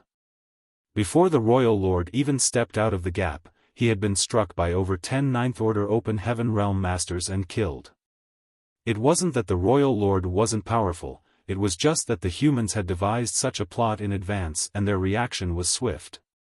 Furthermore, the royal lord had to step through the gap if he wanted to leave, hence, he was unable to dodge the attacks from the Ninth Order Masters. Any Ninth Order Open Heaven Realm Master would have suffered the same fate if they were faced with the attacks from a dozen royal lords. The gap was the greatest edge that the humans could make use of, so it was expected that the old ancestors would try to maximize the advantage. Before the Ninth Order Open Heaven Realm Masters could rejoice though, more royal lords stepped through the gap. Their companion's sudden death didn't deter them from advancing. Despite knowing that they were faced with mortal danger, they still boldly streamed out of the gap. Certainly, the dozen or so Ninth Order Open Heaven Realm Masters outside the opening wouldn't go easy on them. They cast their divine abilities in quick succession and killed another 2 royal lords the moment they stepped through the gap. Regardless, even more royal lords rushed out of the opening. Leveraging the sacrifices of their companions, they soon broke through the Ninth Order Masters' defenses and charged towards the battlefield, ignoring the human old ancestors behind them. There were even more royal lords who had to leave the gap, so the Black Ink clan knew the battlefield couldn't just be at the mouth of the opening. That was the reason the Ninth Order Masters had to be lured away. More Ninth Order Masters flew out of the great passes to meet the royal lords who had broken through the first defense line. Royal lords continued to be killed at the opening, but even more of them managed to break through the siege. In such a situation, even the Ninth Order Open Heaven Realm Masters had to go all out, directly using their most powerful moves to try to stem the flow of enemy reinforcements. Everywhere on the battlefield, magnificent auras appeared in battles that the average cultivator wouldn't have a right to approach. Within just half a day, over 100 royal lords had rushed out of the opening, and even though 20 of them had been killed before they could do anything, there were still about 80 of them who had managed to break through. It required the same number of Ninth Order Open Heaven Realm Masters to restrain these 80 royal lords. There were only a small number of Ninth Order Open Heaven Realm Masters left in the Great Passes at this point, and all of them sported solemn expressions because there were still royal lords flooding out of the primordial heaven source grand restriction. No one knew how many royal lords were hiding in the darkness. If there were too many of them, the Ninth Order Open Heaven Realm Masters wouldn't be able to deal with them. If the number of royal lords exceeded what the Ninth Order Masters could handle, the human soldiers would fall into a perilous situation. 1 hour later, the defense of the dozen Ninth Order Masters at the opening was finally broken. All of them were wounded and powerless to stop the enemies from leaving the opening, so while they were retreating, more than 10 royal lords bolted out of the gap and chased after them. Song, who had been guarding the primordial heaven source Grand Restriction, sported a grim expression. He had been comparing the differences in powers between the Ninth Order Open Heaven Realm Masters and the royal lords. If things came to a point where the humans were no longer able to manage, he would immediately close the opening. At this moment, the humans had reached their limits as all the Ninth Order Open Heaven Realm Masters had left the Great Passes to engage in life-and-death battles with the royal lords. The humans were unable to deal with more royal lords. If another 5 royal lords appeared, the balance on the battlefield would be shattered, so Tsang was ready to seal the primordial heaven source Grand Restriction at any moment. At this point, Mo had released quite a lot of the power that it had accumulated over the years, but while Tsang felt less pressured, it still wasn't enough. Even so, that was the last of his concerns now. If the humans were destroyed, his efforts to guard the Grand Restriction over the past few millions of years would all be wasted. To his surprise though, no more royal lords emerged from the opening, causing him to furrow his brow. He didn't think Mo had released all of its royal lords, as Tsang could still feel some powerful auras lurking in the dark. Apparently, quite many royal lords remained hidden. Nevertheless, Mo didn't release any more royal lords at this moment, and after giving it some thought, Tsang realized the other party's intention. Presently, he wasn't the only one who wanted to retain the balance of the battlefield. Mo shared the same sentiment. It was fully aware of Tsang's intentions, and knew that once it released even more royal lords, the humans would lose any hope of winning the war, and the gap of the primordial heaven source Grand Restriction would be closed. By then, it would no longer be able to escape. While Tsang wanted to maintain a balance, Mo was trying to do the same. Even though more and more of its servants were killed, it seemed it thought the sacrifice was worth it. But what's the point of Mo doing all this? This kind of balance won't help it get out of the trap. What is it really up to? Tsang was unable to figure out the reason behind it. Initially, Mo was indeed as gullible as a young child, but certainly, Tsang wouldn't really regard Mo to be a child after the latter was imprisoned for millions of years. Although Mo had been trapped inside the primordial heaven source Grand Restriction, it was able to make use of the black ink nests to find out everything that was going on in the outside world. Millions of years had passed, so even the most gullible child would have grown cunning. Since Tsang was unable to figure out Mo's intention, he decided to push it to the back of his mind. At any rate, things were still within his control. Even though no more royal lords stepped out of the gap, there were still a large number of Black Ink clansmen, including territory lords and feudal lords, emerging. Despite their best efforts, the humans were unable to gain the upper hand on the battlefield, for the Black Ink clan army was continuously replenished. The human race couldn't hope to reclaim their advantageous position if they were unable to cut off the enemy's flow of reinforcements. However, this war's objective was to alleviate some pressure on Tsang. Although a large number of Black Ink clansmen had lost their lives, Tsang still hadn't closed the Grand Restriction. In other words, it still wasn't time to do so yet. Left with no choice, the humans could only grit their teeth and soldier on. At this moment, Yang Kai was in a difficult spot as well. It seemed that because of his frequent use of purifying light, he had been targeted by a female territory lord with a curvy figure. It had come to a point where the territory lords streaming out of the gap were no longer clad in the same bone armor as before, they now came in all different shapes and sizes. Unlike the territory lords in bone armor who had an impenetrable defense, these territory lords in different forms had their own unique characteristics. This alluring territory lord who had targeted Yang Kai had a special trait: she was extremely agile. She was able to move at lightning speed, and even though Yang Kai had repeatedly used instantaneous movement to dart around the battlefield, he was unable to shake her off. The Territory Lord ignored everyone else as she locked onto Yang Kai and relentlessly pursued him. If Yang Kai was still at peak strength, he could have transformed into his ancient dragon form and fought it out with her. Unfortunately, he had exhausted himself by moving around the battlefield earlier, so he wasn't a match for this alluring Territory Lord at this point. Powerless, he repeatedly fell into danger. Seeing that the situation he was in was increasingly perilous, Yang Kai clenched his teeth and charged towards a particular direction. A moment later, he appeared beside Tsang and instantly felt a force engulfing him. It was the primordial heaven source Grand Restriction's power. Then, Yang Kai turned around and glared at the Territory Lord who had followed him to this place. Tsang teased him, saying, "Does she have her eyes on you or something?" Yang Kai grinned, "Well, she has fine taste when it comes to men." Tsang was stunned, for he hadn't expected this little brat to be so thick-skinned. "Kill her, senior," Yang Kai urged. Hearing that, the Territory Lord appeared flustered and instinctively took a few steps back as she warily stared at Tsang. If someone like Tsang made a move on her, she wouldn't be able to resist. Nevertheless, Tsang shook his head, "I can't. I can only make a move within the bounds of the restriction. Anything outside the restriction is beyond my control." Yang Kai widened his eyes in disbelief. "Is there such a restraint?"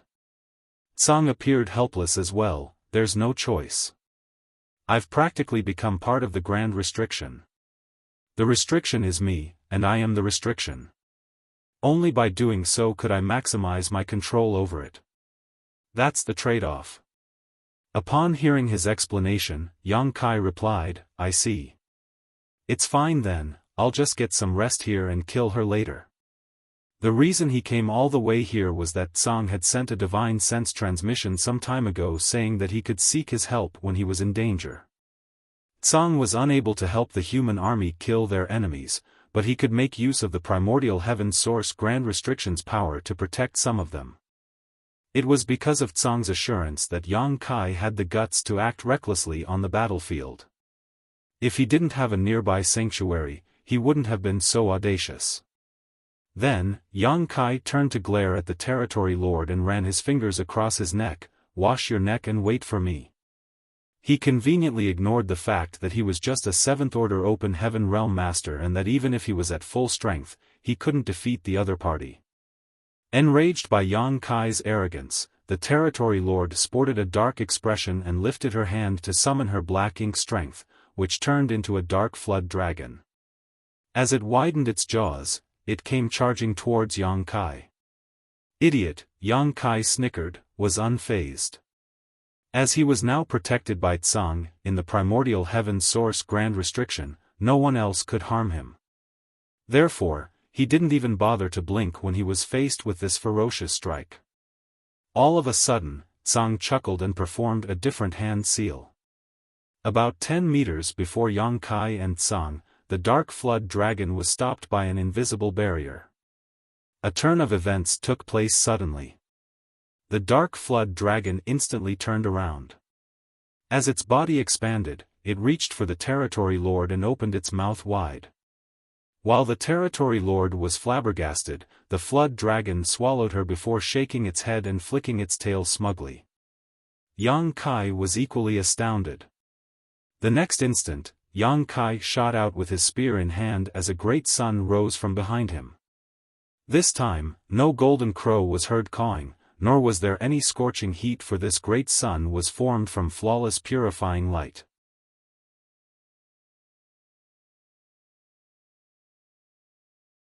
Martial Peak, Chapter 54:11, Heaven-Devouring Battle Law. The dark flood dragon exploded and the battered Territory Lord appeared. Even though the secret technique was powerful, she was the one who activated it, after all. Tsang managed to hijack it and send it back against her, but even though the flood dragon had been strengthened, it couldn't possibly kill her. However, it was inevitable that she would be hurt since she was caught completely off guard. The moment she extricated herself, a great sun exploded in front of her and made her unable to open her eyes. At the same time, she was engulfed in a great sense of danger. Instantly, this territory lord screamed as her black ink strength madly left her body and was dispelled by the purifying light. As though having a spirituality of its own, the white light streamed into her body through her 7 orifices and freshly opened wounds. In an instant, her expression turned hideous and she howled in agony. At that moment, she did not only feel that her black ink strength was being destroyed as though it had come across an arch nemesis, but also that her very body was melting like snow under a scorching Sunday. Her alluring face literally began to warp like a burning candle. Just then, the azure dragon spear stabbed right between her eyes. Black blood spattered as she instinctively threw a palm on Yang Kai's chest. Yang Kai didn't bother to dodge it, taking the blow directly as he infused all of his strength into the azure dragon spear and thrust it forward, fall. The spear penetrated the territory lord's head and a violent world force exploded, causing her skull to shatter to pieces. At the same time, Yang Kai was sent flying away as he plunged back beside Tsang and gasped, clearly in pain. Tsang looked down at him, and upon seeing his chest caved in, he was surprised as he commented, "You were almost killed." In that moment earlier, the territory lord didn't just land a palm on Yang Kai once. In fact, she had struck him several dozen times on the same spot, otherwise, he wouldn't have been so horribly injured given the fact that he had an extremely powerful dragon vein. Any other 7th Order master would have lost their life if they were in Yang Kai's shoes, as not just anyone could kill an opponent that was far more powerful than themselves. In Tsang's eyes, the battle between Yang Kai and the territory lord was no different from 2 small children fighting with each other, but to those involved, given their powers, it was truly a life-and-death contest. The moment the territory lord suffered a backlash of her own divine ability, Yang Kai directly charged forward, which went to show how determined he was. When he saw a chance, he did not hesitate to seize it. Not many could be as determined and ruthless as he was. Any hesitation at that moment would have cost him the chance to kill his enemy. Even faced with the counterattack of an enemy much stronger than he was, he didn't back down and instead risked being further injured in order to end the enemy's life, which showed how ruthless he was to both his enemies and himself. Even though the process was short, it was a life-and-death moment that even somewhat surprised someone like Tsang. Yang Kai sat down with his legs crossed and spat out a mouthful of blood before grinning, "I certainly had to do my best to kill the enemy. If the human race had backed down at any point, we would have lost the fight long ago." Then, he gulped down some healing pills and started recuperating. The reason he came to Tsang's side was to seek his refuge and restore some strength. It never crossed his mind that the territory lord would be so relentless, or Tsang would create a chance for him to turn things around. Tsang had never expected that his nonchalant move would lead to such an outcome. Upon hearing Yang Kai's words though, he turned to look at the battlefield in silence. Everywhere on the battlefield, he saw human soldiers clashing with the Black Ink clan, the auras of 8th Order Open Heaven Realm Masters spreading across the void, and even the 9th Order Masters fighting with everything they had. They were all risking their lives to destroy the enemy. At that instant, Tsang fell into a dazed state. They're the humans of the current generation. It was because of their willingness to sacrifice themselves that they managed to reach this place. Tsang had been waiting for millions of years, and only this generation of humans allowed him to see the silver lining. The battlefield was filled with chaos, and with every breath there would be powerful auras withering. Both the humans and Black Ink clan suffered immense losses. Even some of the royal lords lost their lives. Earlier, several royal lords were killed the instant they left the gap, not because they were weak, but because of the circumstances they had to deal with. If they wanted to escape out of the gap, they had to bear the attacks from the 9th Order Masters lying in ambush for them. In such a situation, it was expected that some royal lords were killed. However, once they managed to leave the gap, they became much harder to kill. Even so, as the Ninth Order Open Heaven Realm Masters joined forces, they managed to kill 4 more royal lords. However, the situation didn't change at all. After 4 royal lords were killed, another 4 royal lords appeared from the gap to replace them. There were no longer any more Ninth Order Masters outside the gap, so the royal lords could leave at will. At this point, the human race masters realized that Mo was trying to maintain balance on the battlefield. There were surely even more royal lords hiding in the darkness, however, Mo didn't release them all at once. Instead, it had been replacing the dead royal lords with new ones in an attempt to make it look as though both sides were equally matched. Regardless, even Tsang was unable to figure out Mo's intention, let alone the Ninth Order Open Heaven Realm Masters. Fortunately, this was the situation they hoped to see. If the Black Ink clan soldiers were so powerful that the humans were unable to deal with them, it was bad news to the human race as a whole. Tsang had been paying close attention to the movements in the primordial heaven source Grand Restriction. He was wary of Mo's plans, thinking it must be up to something. However, he was unable to figure out what since it wasn't the right time yet. Now, he could only keep his guard up. If something went wrong, he would immediately seal the primordial heaven source Grand Restriction and stop Mo from getting out of the trap. Heaven-devouring battle law. Yang Kai turned to Tsang with a doubtful expression. While Yang Kai was restoring his energy, Tsang wasn't just sitting idly by either. Previously, Yang Kai had passed him a lot of resources to recuperate, and Tsang had been refining them in order to replenish his losses this whole time. Tsang was able to refine resources extremely quickly, which was understandable as he was a powerful cultivator, but the real crux of the matter was that Yang Kai detected traces of the heaven-devouring battle law in the way the old man refined the resources. Yang Kai had cultivated the heaven-devouring battle law before, however, he hadn't mastered this secret art, so he wasn't comparable to Wu Kuang in this regard. With that said, he understood this evil art more than anyone else aside from the latter. Therefore, the moment he detected similar traces of it, he was stunned. Initially, Yang Kai thought that he was mistaken, but as he observed Tsang for a while longer, he confirmed that the latter was indeed using the heaven-devouring battle law.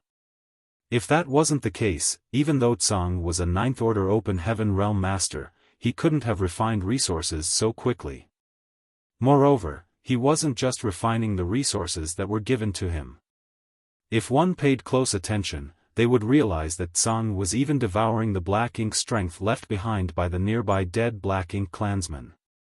Upon that realization, Yang Kai was flabbergasted.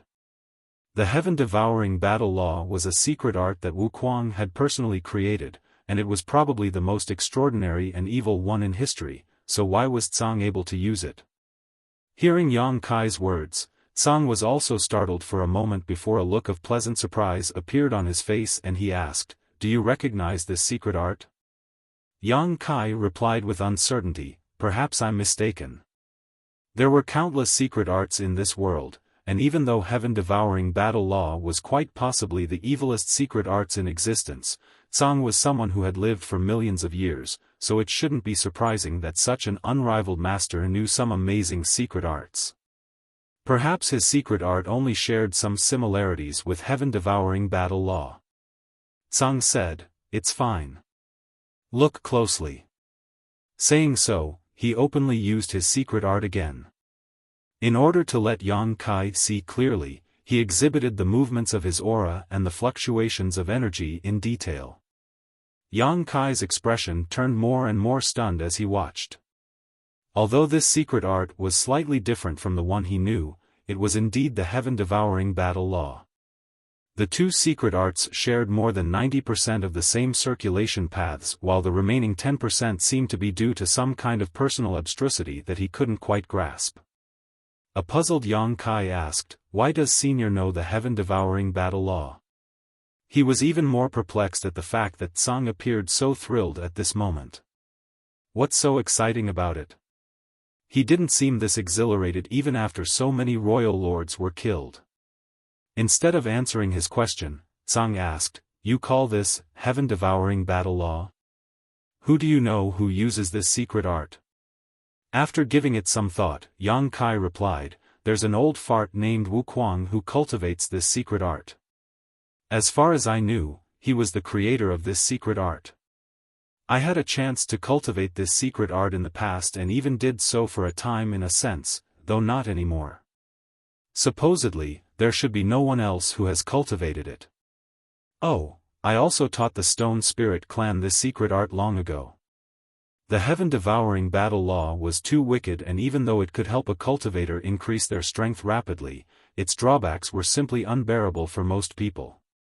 Even Yang Kai was unable to resolve those drawbacks, therefore, the moment he realized something was wrong back then, he stopped cultivating it. Wuquang was different, for he had the flawless purifying golden lotus, so he could recklessly devour external powers without worrying about any backlash. However, there was only one flawless purifying golden lotus in existence, so no one else could imitate him, hence, there was only one heaven-devouring great emperor in the world. The reason the Stone Spirit clan members were able to cultivate the heaven-devouring battle law was that their physiques were unique.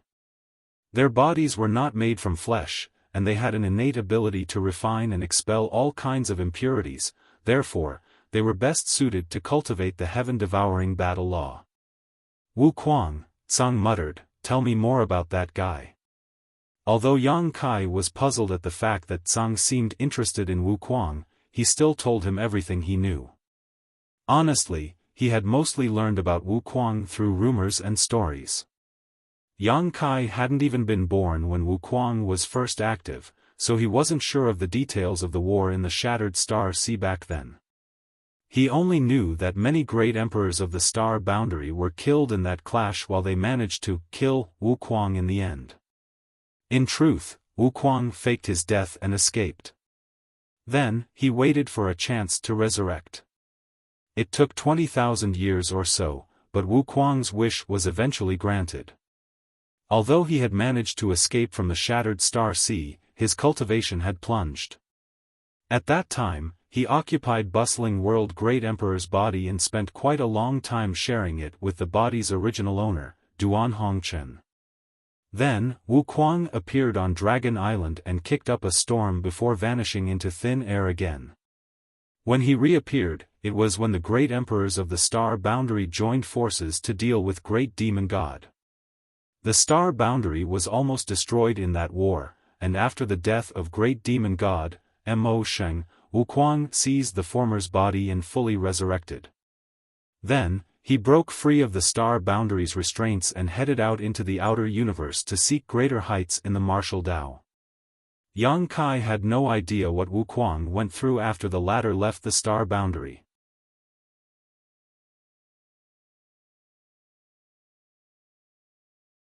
Martial Peak, Chapter 54:12, Ways to Save Itself. Yang Kai knew that he could cultivate pretty quickly, but Wuquang wasn't any slower. When they met again after that day, both of them were in the Sixth Order Open Heaven realm. Then, Wuquang hid inside the new Great Territory for a while before Yang Kai brought him to the Shattered Heaven. Someone like Wuquang could only be in his own skin in a place such as the Shattered Heaven. After that, Yang Kai never heard from him again. Sometimes, Yang Kai wondered what would have happened if he hadn't defeated Blood Crow, who was later brought away by the fisherman uncle from Bright King Cave Heaven. He imagined that when Wuquang arrived at the Shattered Heaven, there would have been a fierce battle between two evenly matched opponents. Both the heaven-devouring battle law and the grand evolution immortal blood light scripture could absorb and refine other people's powers, so they shared some similarities. It would surely be an interesting fight if Wuquang and Blood Crow encountered one another. In a straightforward comparison, there was no denying that the heaven-devouring battle law was more powerful, as there was nothing that the heaven-devouring battle law could not refine as long as it had some energy. On the other hand, even though the grand evolution immortal blood light scripture could devour another person's strength, it was mainly focused on refining their blood essence. In that sense, it was inferior to the heaven-devouring battle law. With that said, Blood Crow had been subdued and brought back to Bright King Heaven a long time ago. When Wuquang arrived at the shattered heaven, only the stories of Blood Crow remained. Yang Kai reckoned that if the two of them ever met, there was no doubt Blood Crow would be at a disadvantage. Several hundred years had passed since then, and he wondered how Wuquang had been doing in the shattered heaven. Given the wickedness of his secret art, he must be the focus of much ire and contempt. At that moment, Yang Kai even felt a bit sorry for him. Wuquang, Tsang muttered before he started guffawing. He appeared so exhilarated that he almost broke into tears of joy as he chanted, Wuquang. Yang Kai was astounded. You know Wuquang, senior? Tsang shook his head. Nope. It's the first time I've ever heard his name. At that, Yang Kai was baffled. Since you don't know Wuquang, why are you so happy to hear about him? Unbeknownst to him, even though Tsang wasn't aware of who Wuquang was today, he knew someone else similar to him. In fact, the heaven-devouring battle law was the primary secret art that other person cultivated. There was no denying that this secret art was evil. With that said, there was no such thing as right or wrong when it came to secret arts, only people who could be divided into good and evil. Whatever secret art it was, the person using it would determine whether it was just or malevolent. Part of Shi's plan succeeded. Otherwise, the heaven-devouring battle law wouldn't have been passed down to someone else. However, looking at the matter from another perspective, his plan also seems to have failed. Although Tsang had never come into contact with Wuquang, through Yang Kai's words he could tell that Wuquang never inherited all of Shi's memories. Perhaps after Shi left this place back then, his soul was gradually worn down after encountering many different crises. As such, Wuquang had no idea what had happened in his previous life, he only retained knowledge of the wondrous secret art named the heaven-devouring battle law. Regardless, this was the best news Tsang had heard in the past few millions of years. Have you been to the grand ancient ruins boundary? Tsang suddenly asked. Yang Kai was caught off guard by the sudden change of topic, but he was even more astounded by the old man's question and couldn't help asking, How do you know, senior? Tsang replied with a smile, I can feel the world tree's aura coming from you. Only then did Yang Kai understand. I saw you running around the battlefield without worrying about getting corrupted by black ink strength. It's apparent that you have a world tree clone protecting your small universe. Yang Kai nodded, you have sharp eyesight, senior. There's indeed a world tree clone in my small universe, but I didn't get it from the grand ancient ruins boundary. I acquired it from a universe cave heaven that was left behind on the battlefield.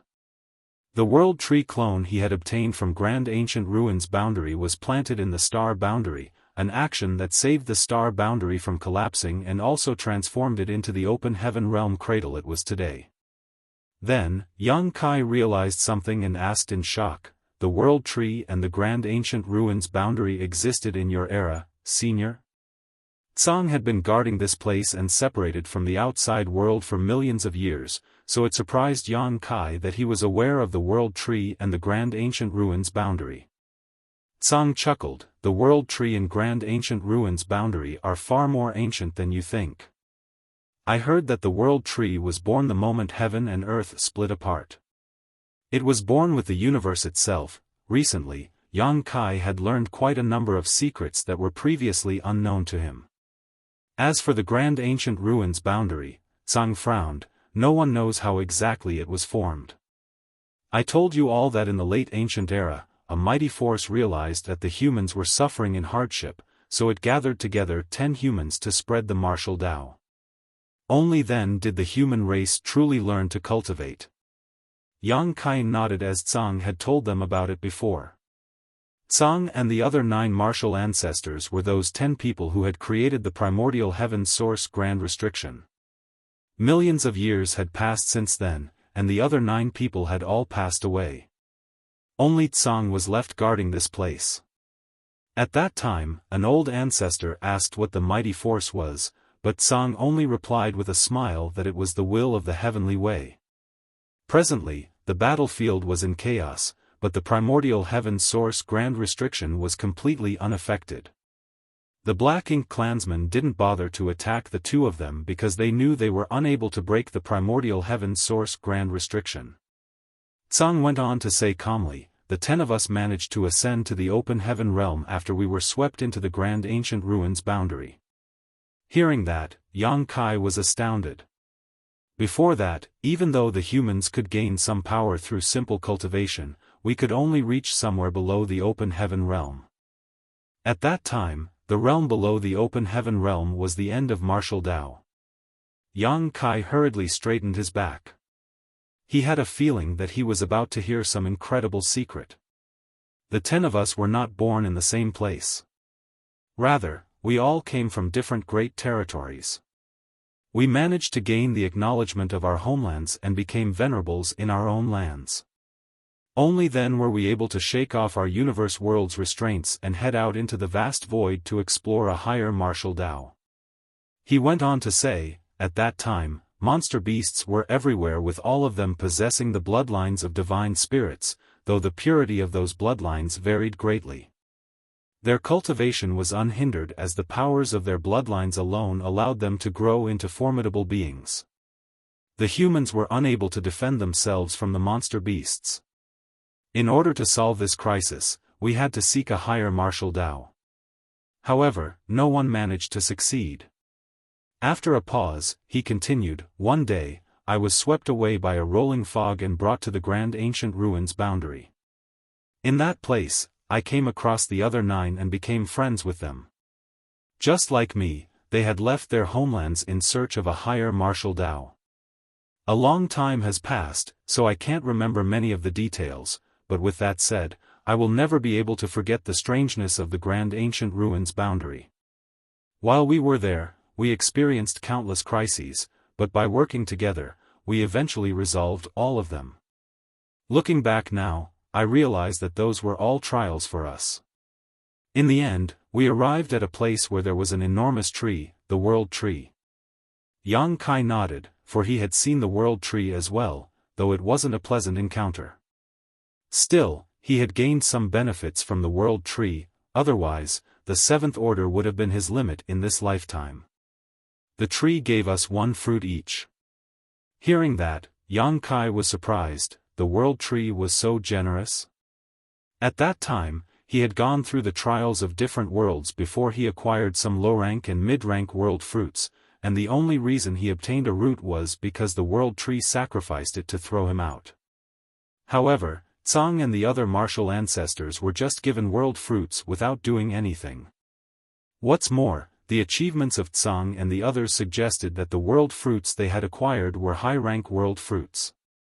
Perhaps they were even superior to high-rank world fruits. In comparison, what Yang Kai had obtained was nothing worth noting.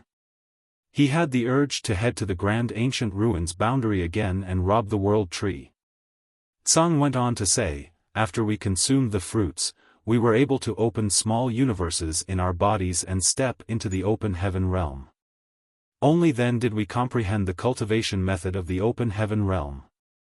After leaving the grand ancient ruins boundary, we taught everyone this cultivation method, and the humans were finally able to oppose the monster beasts."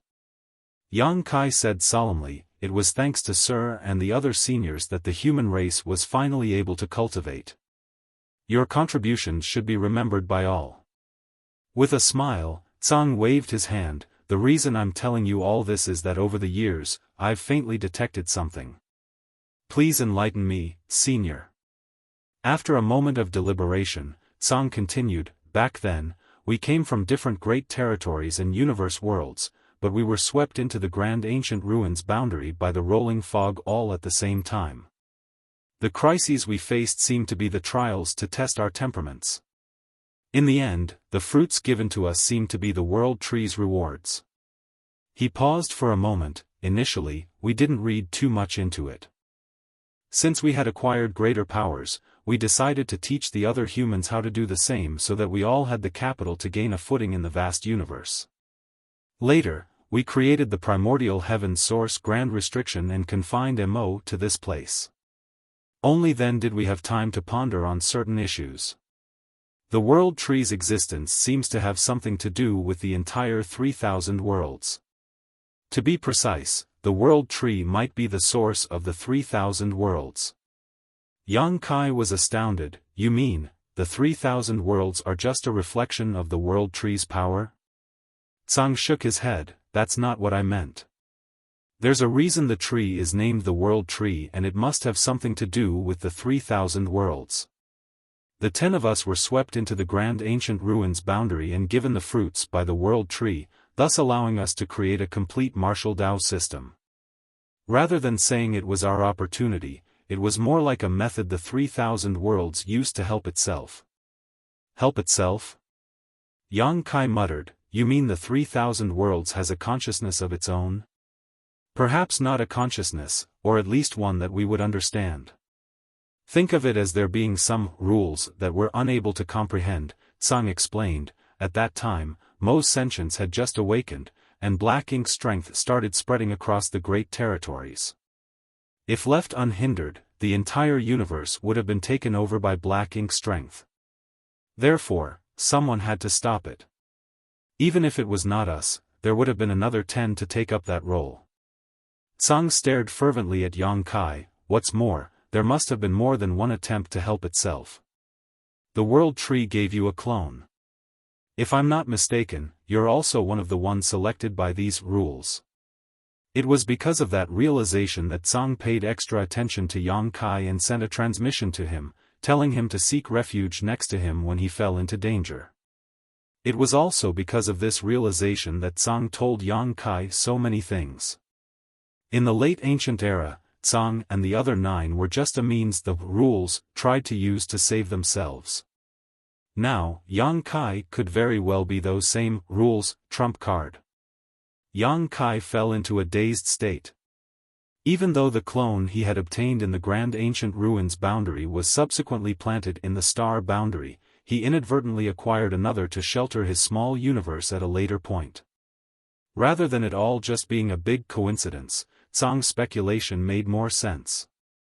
Was Yang Kai also one of the ways the unfathomable rules tried to save themselves?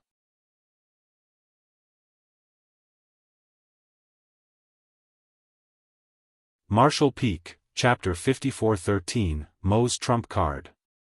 As Yang Kai looked back, he realized it was inconceivable that he even managed to snatch a root from the world tree. At that time, he was pretty weak as he wasn't even an open heaven realm master yet. He had only condensed his Tao seal and had yet to even refine all the necessary powers. On the other hand, the world tree was an ancient existence born with the universe. As time passed, it must have developed spirituality of its own and grown into a powerful being. How was an Emperor Realm Master supposed to snatch a root from the world tree? After he acquired the root, the world tree just swept him to a faraway place, which showed that it was fully capable of dismissing him. It just didn't bother to do so until after the fact. If Tsang's speculation was right, Yang Kai was also one of the ways the unfathomable rules tried to save themselves, which explained everything. The grand ancient ruins boundary was where the trials took place, and the root and the world fruits were the rewards granted by the world tree. Millions of years ago, Tsang and the other 9 martial ancestors were selected and given world fruits by the world tree, thus allowing them to enter the open heaven realm and teach the others how to do the same. When the humans grew stronger, they were able to fight against the monster beasts and Mo itself.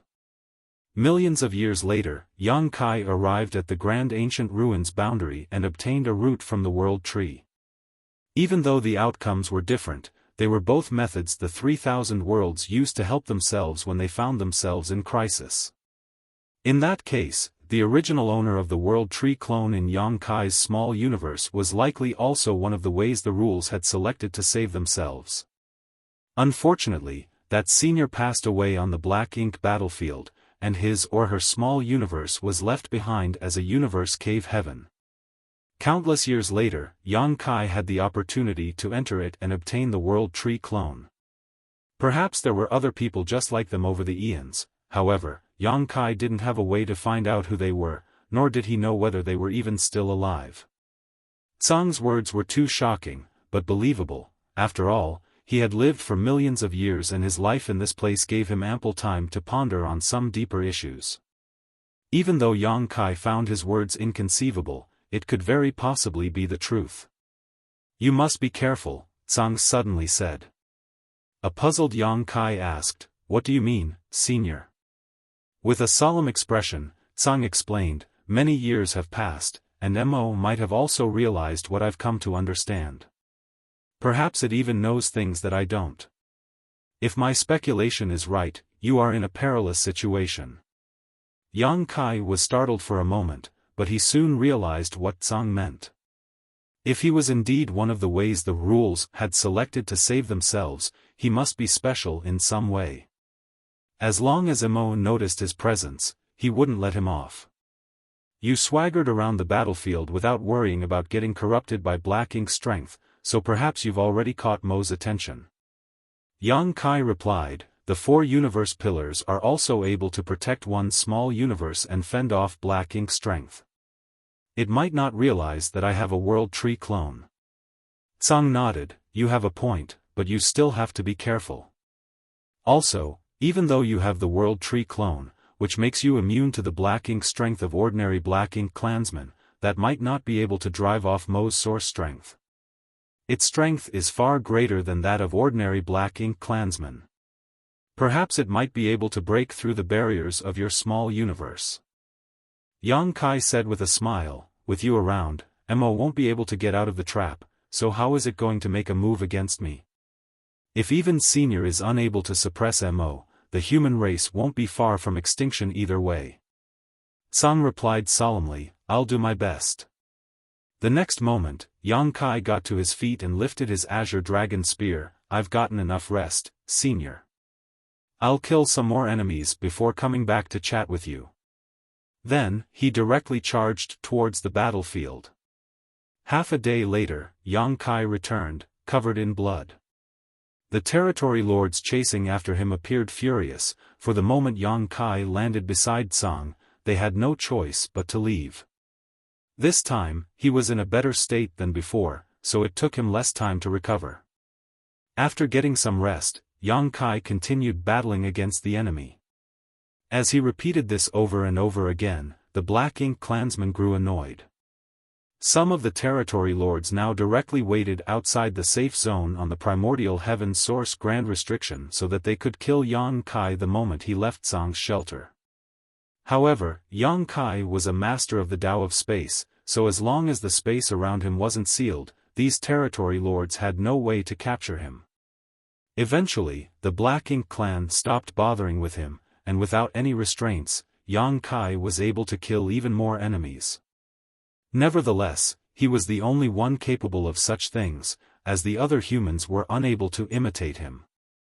As they were not experts in the Tao of space, they couldn't cross the vast battlefield quickly and safely, therefore, only Yang Kai could run to Tsang's side to seek refuge and recuperate.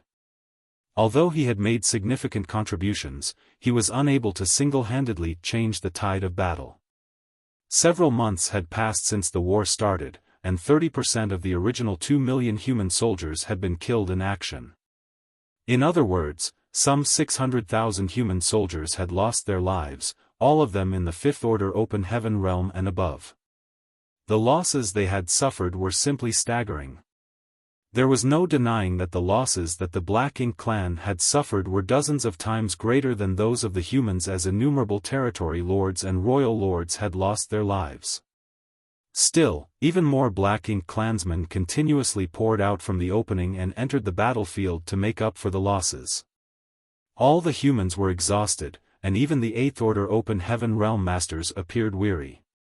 The two races had been fighting against one another on the Black Ink battlefield for many years, and although some wars lasted for months or even years, it was always a process of intense battles, followed by a period of rest and recovery before they clashed once again. This time was different, as the two races had never stopped fighting since the war started. The chaos on the battlefield was constant. Fortunately, the various army commanders had already expected that this war would be a long one, so the 2 million soldiers were divided into two groups that took turns to battle the enemy. If not for this rotation of troops, the humans would have been defeated by the Black Ink clan long ago. At this point, the Black Ink clan had gained the upper hand. Although it wasn't conspicuous, they were indeed in a favorable position. This was the balance Mo had been trying to sustain. Had it recklessly released all its servants to the battlefield, the humans would have been defeated long ago. Tsang's expression became increasingly solemn as he felt that it was time to seal the gap in the primordial heaven's source grand restriction. If this dragged on and the humans were routed, the situation would surely get out of hand. After months of releasing black ink strength, he could feel that the pressure within the primordial heaven's source grand restriction had been alleviated somewhat. Although it wouldn't be as much as he hoped for if he stopped now, it was still acceptable. At the thought of this, he hesitated no more. As he performed a different hand seal, the primordial heaven's source grand restriction started vibrating. All of a sudden, Mo, who had remained silent all along, said, "I thought you were going to wait for a while more." Tsang snorted, "You'd better quickly show us what tricks you still have, otherwise, you won't have the chance to do so soon."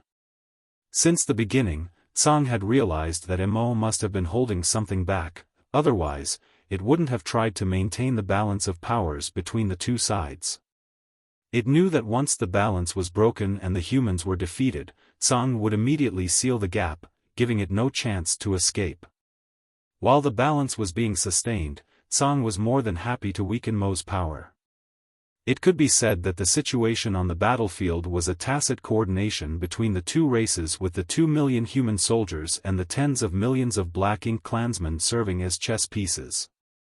Tsang also knew that once he started sealing the opening, there was no way Mo would sit idly by.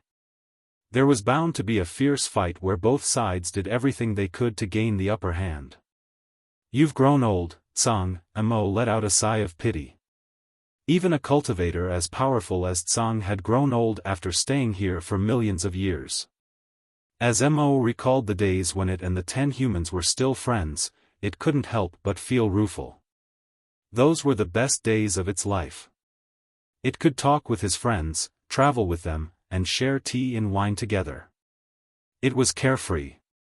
Those days were gone for good once it was confined to this place. There wouldn't be another Mu or Tsang in this world. It was fully aware that they didn't hold any malicious intent trapping it in this place, but it was unresigned. It was born the way it was, it didn't acquire its strength through cultivation. Since the heavens had given it a power to turn others into the same beings as it was destined to rule over the universe. As all its friends were gone for good, so it stopped having any pity for this world. Everyone was bound to be subservient to it. "All of you have underestimated me." As Mo roared, an immense force burst out of the endless darkness. A magnificent aura spread out and shocked both the black ink clansmen and the humans on the battlefield. It was a power that was so overwhelming that even the Ninth Order Open Heaven Realm Masters were dazed by it. Tsang's expression changed, for he realized that the resistance coming from the opening was making it impossible for him to reseal it for the time being. With that said, he wasn't flustered. He wouldn't think that Mo didn't even have the capabilities to do such a thing. Everything was well within his expectations. This wasn't Mo's trump card, he must have another trick up his sleeve. All of a sudden, Tsang had a bad premonition. After several months of intense fighting, countless black ink clansmen had lost their lives on the battlefield. Black blood, black ink strength, and severed limbs were everywhere in the void. The moment Mo's will spread out, these miscellaneous scraps on the battlefield started squirming and shooting towards the same place as though they had been guided by a mysterious force. The expressions of all of the humans changed. That was because these miscellaneous things were moving towards the opening. In just a moment, the black blood, black ink strength, and the hashed flesh left behind from fallen black ink clansmen formed a colossal dark tide.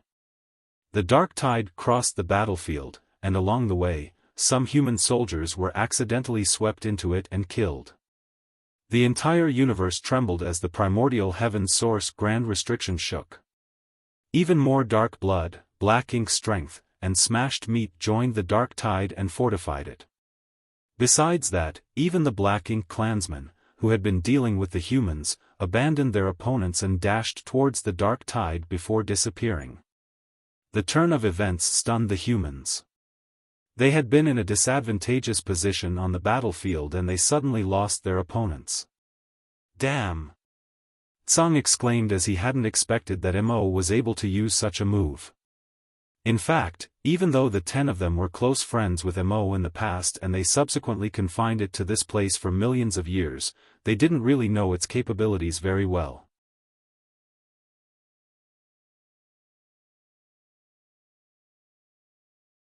Martial Peak, Chapter 54:14, Mu.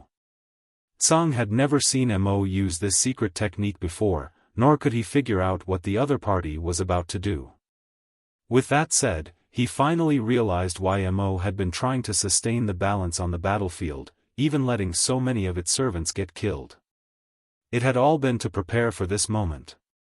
Despite not knowing what Mo was about to do, Tsang reckoned that he had to immediately stop it, otherwise, the humans would be in grave danger. He madly surged his power in an attempt to reseal the primordial heaven's source grand restriction. However, from the depths of the darkness a violent force burst forth to resist it, stopping the gap from closing. As this competition unfolded, Tsang eventually gained the upper hand because he had the restriction's help, but even though the gap was closing, it was extremely slow. Kill! A ninth-order open heaven realm master's roar reverberated across the entire battlefield. Everyone knew that they had reached the most critical moment. Regardless of what Mo was up to, if they couldn't stop him, they would lose the war. Several 100,000 human soldiers who had been recuperating in the great passes charged towards the battlefield. All the human soldiers were ready to strike. Even the soldiers guarding the arrays drove their warships towards the battlefield. In an instant, the 106 great passes became empty.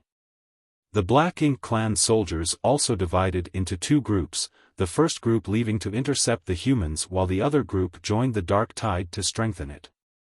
The competition between Tsang and Mo was still ongoing. Having said that, Tsang was apparently in an advantageous position as the speed at which the opening of the primordial heaven's source grand restriction was closing had increased.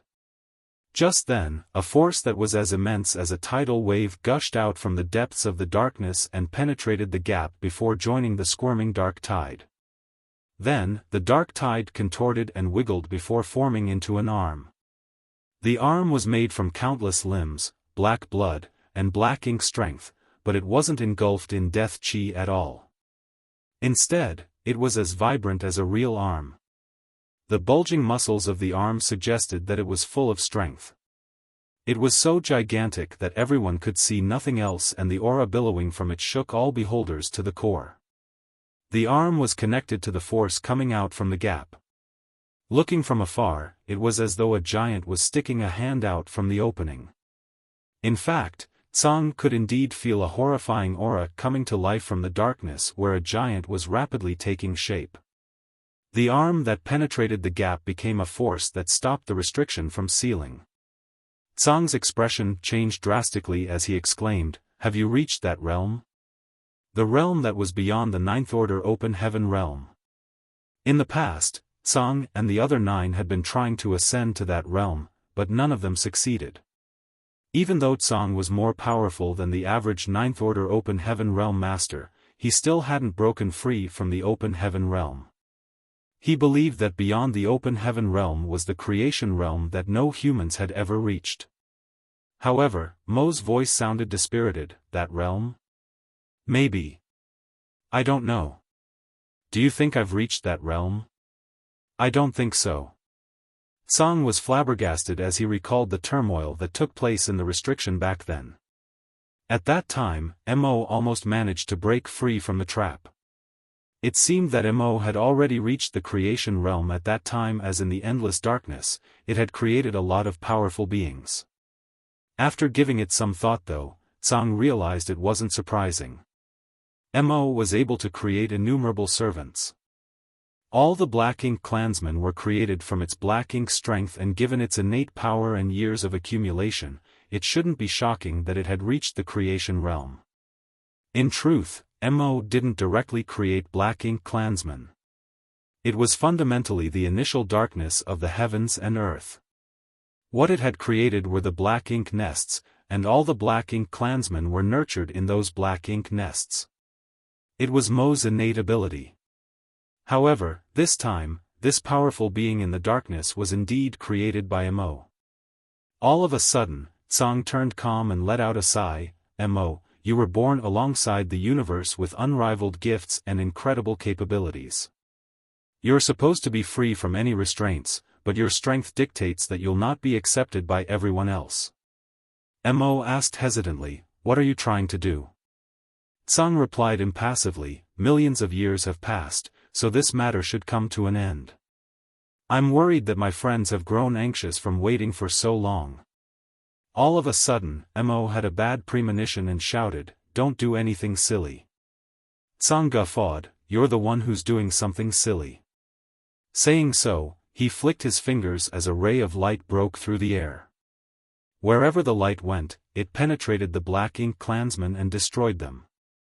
Previously, he told Yang Kai that while he was part of the primordial heaven source grand restriction, he could only make a move within the restriction, he was unable to have a hand in the affairs outside the grand restriction.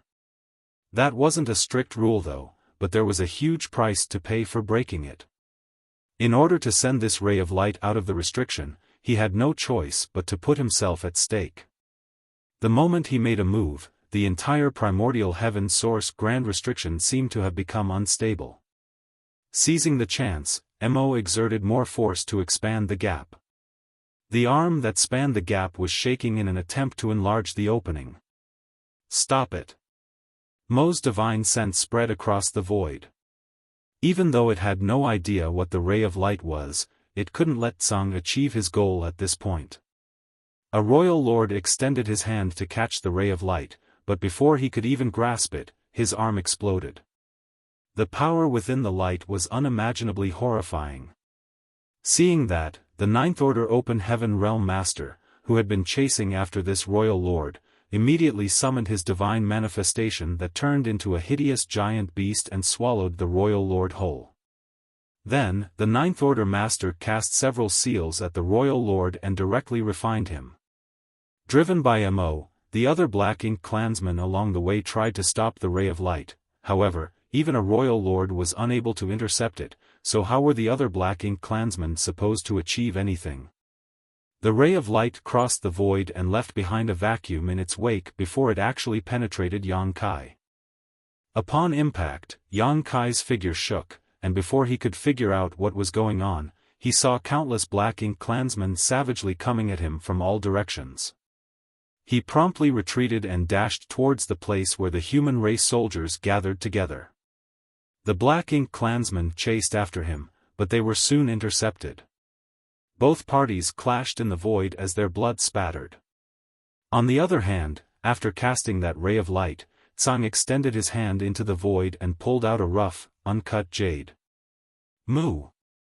Mo exclaimed. It could feel Mu's aura coming from this uncut jade. This was definitely something Mu had left behind after her death. Among the 10, Mo was most fond of Mu, and it was also closest to her. However, in the end, it was confined to this place because of her. Millions of years had passed, but it didn't hold hatred for her. Nevertheless, when it felt the familiar aura again, it couldn't help but have conflicted feelings. Mo soon pulled itself together and roared in a voice that still sounded childlike, "Ah! What do you plan to do, Tsang?" As it spoke, another hand stuck out from the opening and clenched the edge. The other arm that had originally penetrated the gap retracted and grasped the other side. Both hands exerted themselves and pushed the gap open as though they were opening a door. A horrifying aura streamed out of the gap, and at the same time, a gigantic head stuck out from the chasm. Its dark eyes reflected the entire battlefield, as though it was going to devour everything in sight. The world trembled as the universe seemed to have been turned upside down and countless cracks started appearing in the void.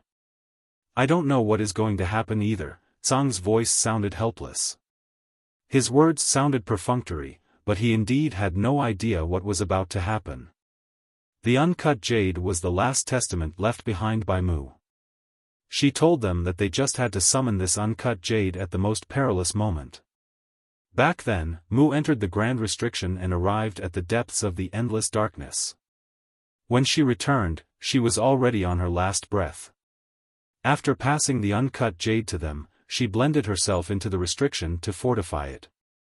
She didn't explain anything about the uncut jade, however. Tsang and the others never doubted her decision or judgment.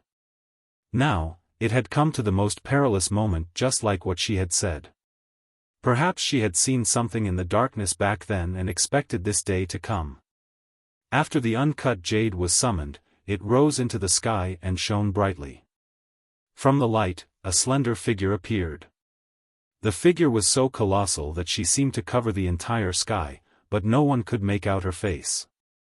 Nevertheless, the moment she appeared, she became the center of the universe. Everyone stopped fighting on the battlefield as their attention was drawn to her. It was the most immaculate figure in the world, as though everything good and beautiful had been condensed within her. No one would ever have any evil thoughts about her. Mu. Tsang looked up with a conflicted gaze. Mu. Mo muttered. There seemed to be a smile on Mu's face as she spoke in a gentle tone. We haven't met for ages, Mo. Are you still alive? There was a hint of pleasant surprise in Mo's voice. Mu shook her head. I'm dead. You know that I passed away a long time ago. Mo let out a sigh and replied in a dejected tone, yes, I know. I thought you were still alive, but since you're dead, what are you trying to do now? All of a sudden, Mu said in a mischievous tone, I'm going to play your favorite game with you for the last time. Mo was torn between tears and laughter. You're such a good friend. Mu refuted, call me big sister. I'm not that old. Saying so, she swept her hand across the darkness and muttered under her breath, there. When you wake up, there'll be games to play and food to have. Following her movement, the entire primordial heaven source Grand Restriction started shining brightly and pulsing rhythmically. On the battlefield, both the humans and Black Ink clansmen became sluggish as a sense of sleepiness washed over them, making them feel dizzy. Besides the 5th Order, 6th Order, and 7th Order Masters, even the 8th Order and 9th Order Masters were unable to fight off the sleepiness. At that instant, a strange scene appeared on this violent battlefield. The weaker soldiers of both races fell into a peaceful sleep all of a sudden. In general, the Black Ink clansmen were most heavily affected as the humans had their warships' protection, so they still had some power to resist the mysterious force. Yang Kai was sleepy as well. He felt his eyelids threatening to shut against his will, but at the most critical moment, a sense of coolness coursed through him, making him come back to his senses. It was the soul-warming lotus. Even though he had no idea what move Mu had used, it was apparently a technique that affected the soul, so the soul-warming lotus protection helped him endure it.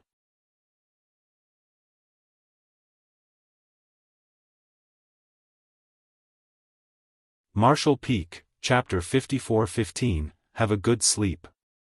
Without hesitation, Yang Kai stimulated his dragon source and transformed into a 70,000-meter ancient dragon. He then swiped his dragon claw in a particular direction. Over there, a royal lord was staggering while exchanging moves with an equally sleepy 9th Order Open Heaven Realm Master. Unlike the violent fight earlier, they now looked like two kids haphazardly slapping at each other. Yang Kai directly grasped the royal lord in his claw and clenched. The royal lord's figure was huge, but while he was in Yang Kai's claw, only his head was shown outside the iron grip. The royal lord struggled hard but couldn't get out of the trap. As he felt intense pressure from all directions, his bones cracked and his dark blood gushed out of his body. You're pretty tough, Yang Kai grumbled. After all, this was a powerful royal lord. Yang Kai was unable to squeeze him to death and hadn't even managed to severely injure him. At most, he had slightly wounded the royal lord. As a sharp pain shot through him, this royal lord showed signs of regaining his senses. Instantly, Yang Kai felt an immense force of resistance coming from his grip, and his claw was forced to expand as the royal lord was about to free himself. At the critical moment though, a flash of sword light repeatedly cut across the royal lord's throat. His head was sent flying away and dark blood spurted out of his neck as his vitality swiftly drained away. The Ninth Order Open Heaven Realm Master struggled to keep himself awake as he smugly lifted his sword and said to Yang Kai, "Kid, you're still too weak."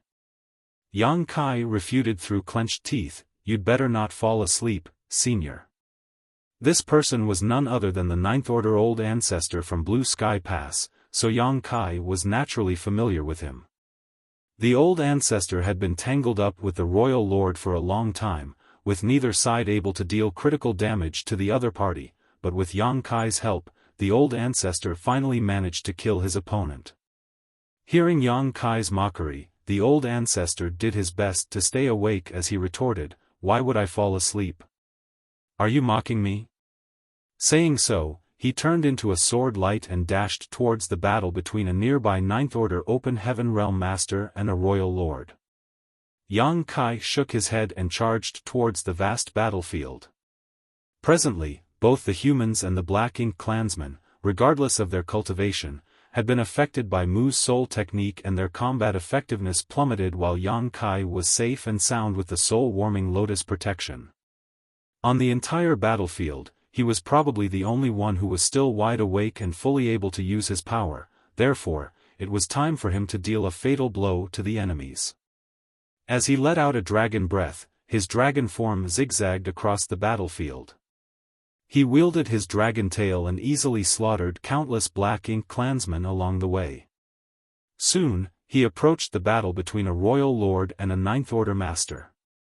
With the previous experience, he directly extended both claws this time and shouted, "I'm here to assist, Old Ancestor."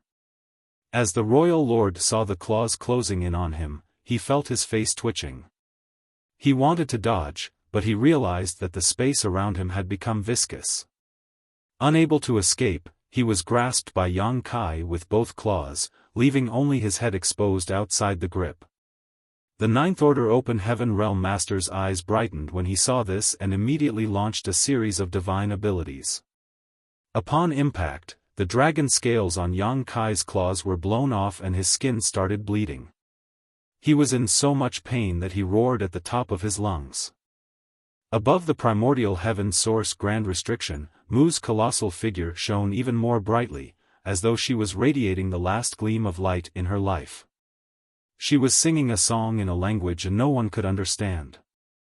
No one knew what the lyrics meant, but as they listened to it, they realized they could barely keep themselves awake.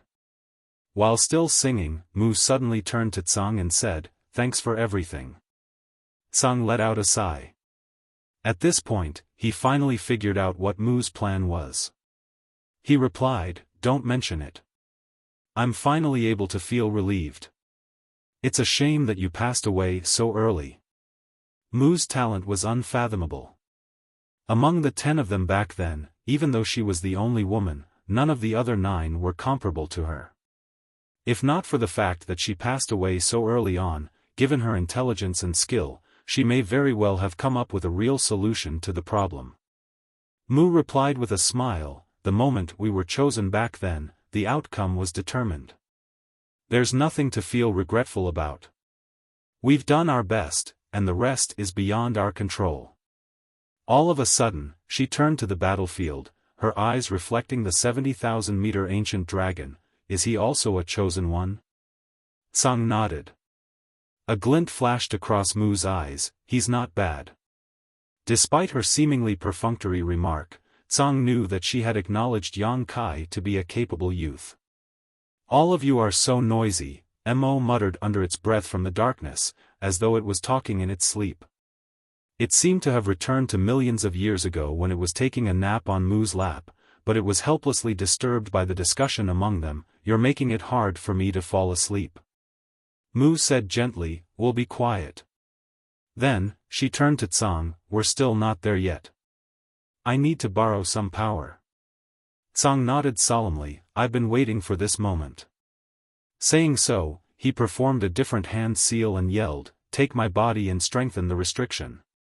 Following that, all the power in his body dissipated as he assimilated his very essence into the primordial heaven source grand restriction. The restriction was originally invisible and intangible, but after it absorbed Tsang's power, the barrier became obvious to all. The barrier covered a radius of hundreds of millions of kilometers and didn't seem to have an end to it, while inside was only endless darkness. Tsang's aura gradually withered and eventually disappeared. Even his figure turned into motes of light and dissipated. Above the primordial heaven source grand restriction, Mu's figure solidified to the point where one could almost see her unrivaled beauty. The vitality she had hidden within the restriction many years ago exploded at this moment. With the help of Tsang's power, it infused into her illusory phantom, making her look vivid and lifelike, as though she had really resurrected. She turned to look at the void with her dark gaze, as if she was trying to take in the entire universe. The next instant, she leaped into the darkness. "I can finally have a good sleep," Mo muttered from the darkness, which shook all of a sudden. There seemed to be an ominous monster hidden within the darkness that turned over in its sleep, and a hush fell abruptly. The void trembled as though it was mourning for the death of these powerful beings. The moment Mu leaped into the darkness, all the humans and Black Ink clansmen, who had been affected earlier, snapped back to their senses in an instant. The battlefield, which had become calm due to Mu's soul technique, turned violent instantly. However, everyone sensitively detected that two powerful beings' wills were missing. One of them was Mo, and the other was Tsang. With that said, there was now another powerful will. In the darkness, the enormous creature was still prying open the edges of the gap with half of his body having been revealed. Even though it hadn't fully revealed itself, even half of his body was enough to give off indescribable pressure. Mu's soul secret technique had a huge impact on this giant as well, and it had stopped moving earlier. However, the moment Mu leapt into the darkness, the influence of her secret technique disappeared. As though having received an order, the giant struggled even harder to get out of the darkness. But it was too late. Tsang had sacrificed himself to strengthen the restriction, and Mu had used a trump card she had left behind years ago. Not only had Mo fallen asleep, but the gap of the primordial heaven source grand restriction was closing rapidly as well. Regardless of how hard the giant tried, he was unable to stop the gap from closing. In just 3 breaths of time, the wide gap was shut. However, the giant still hadn't fully crawled out of the gap. The primordial heaven source grand restriction was like a razor-sharp blade that cut across the giant's waist, splitting him in half. No black blood streamed out of his body, only Black Ink strength gushed out of his wounds. The dark giant roared in pain as his voice spread across the universe. Yang Kai took a glance at the giant and became startled. A giant spirit god? Earlier, he had been assisting the Ninth Order Masters to kill the Royal Lords, so he didn't have time to look at the primordial heaven source grand restriction. Now, he was stunned by what he saw. The dark giant was actually a giant spirit god. Were giant spirit gods created by Mo? No. Yang Kai soon dismissed the idea, for the creature was not a real giant spirit god. He believed that it was a creature that Mo had created based on the giant spirit gods. The giant had the size and appearance of a giant spirit god, and perhaps even the power of one, but he certainly wasn't a member of the amiable giant spirit god clan. Yang Kai couldn't help but recall the Black Ink giant spirit god that he came across in the Black Ink sealing land in the divine spirit ancestral land. Back then, he thought that a giant spirit god had been corrupted by Black Ink strength. Now, it seemed to him that it wasn't the case. Perhaps that Black Ink giant spirit god was also created by Mo. At the thought of this, Yang Kai felt a crawling sensation on his scalp. Giant spirit gods were incredibly powerful beings that even the divine spirits were no match for. He had also personally witnessed a giant spirit god's power. In the past, Air brought him to barge into the chaotic dead territory, but despite being surrounded by mortal danger, Air was completely at ease. The chaotic dead territory was a place where even Ninth Order Open Heaven Realm Masters were unable to remain for long. In other words, giant spirit gods were more powerful than Ninth Order Open Heaven Realm Masters. Perhaps they were as strong as Tsang and the other martial ancestors. The heavens didn't give the giant spirit god clan a very high level of intelligence, but with that said, they were gifted with unrivaled powers. Now, Yang Kai wondered how powerful this black giant spirit god was. What made him relax slightly was that the primordial heaven source grand restriction had cut this giant figure in half, causing his strength to plummet. On the battlefield, more auras soon disappeared for good. In the short moment when Mu's secret technique had affected the entire battlefield, Yang Kai had helped the Ninth Order Open Heaven Realm Masters kill 5 royal lords. Initially, after 5 royal lords were killed, there supposedly would be another 5 royal lords who would step out of the darkness to make up for the losses. Nevertheless, the primordial heaven source grand restriction had been closed, and Mo was now sound asleep. There wouldn't be any new royal lords. In the battles between the Ninth Order Masters and the royal lords, the humans had gained the upper hand, and as time passed, this advantage would be increasingly enhanced until the Black Ink clan were no longer able to resist. If not for the Black Ink giant spirit god's appearance, the humans would be guaranteed to win this war. However, with the Black Ink giant spirit god's existence, no one could tell what the outcome would be. Following a roar, the Black Ink giant spirit god stuck out a hand and grasped somewhere on the battlefield. Faced with the giant hand, both the human warships and Black Ink clansmen found it hard to dodge. Warships exploded apart, and before the humans could even flee, they were vaporized by the impact. It was the same case for the Black Ink clansmen. Without any warships to protect them, they were killed even before the humans. The hand then swept across the void, and although it seemed sluggish, that was only because it was too colossal. Space itself was torn apart wherever the hand swatted.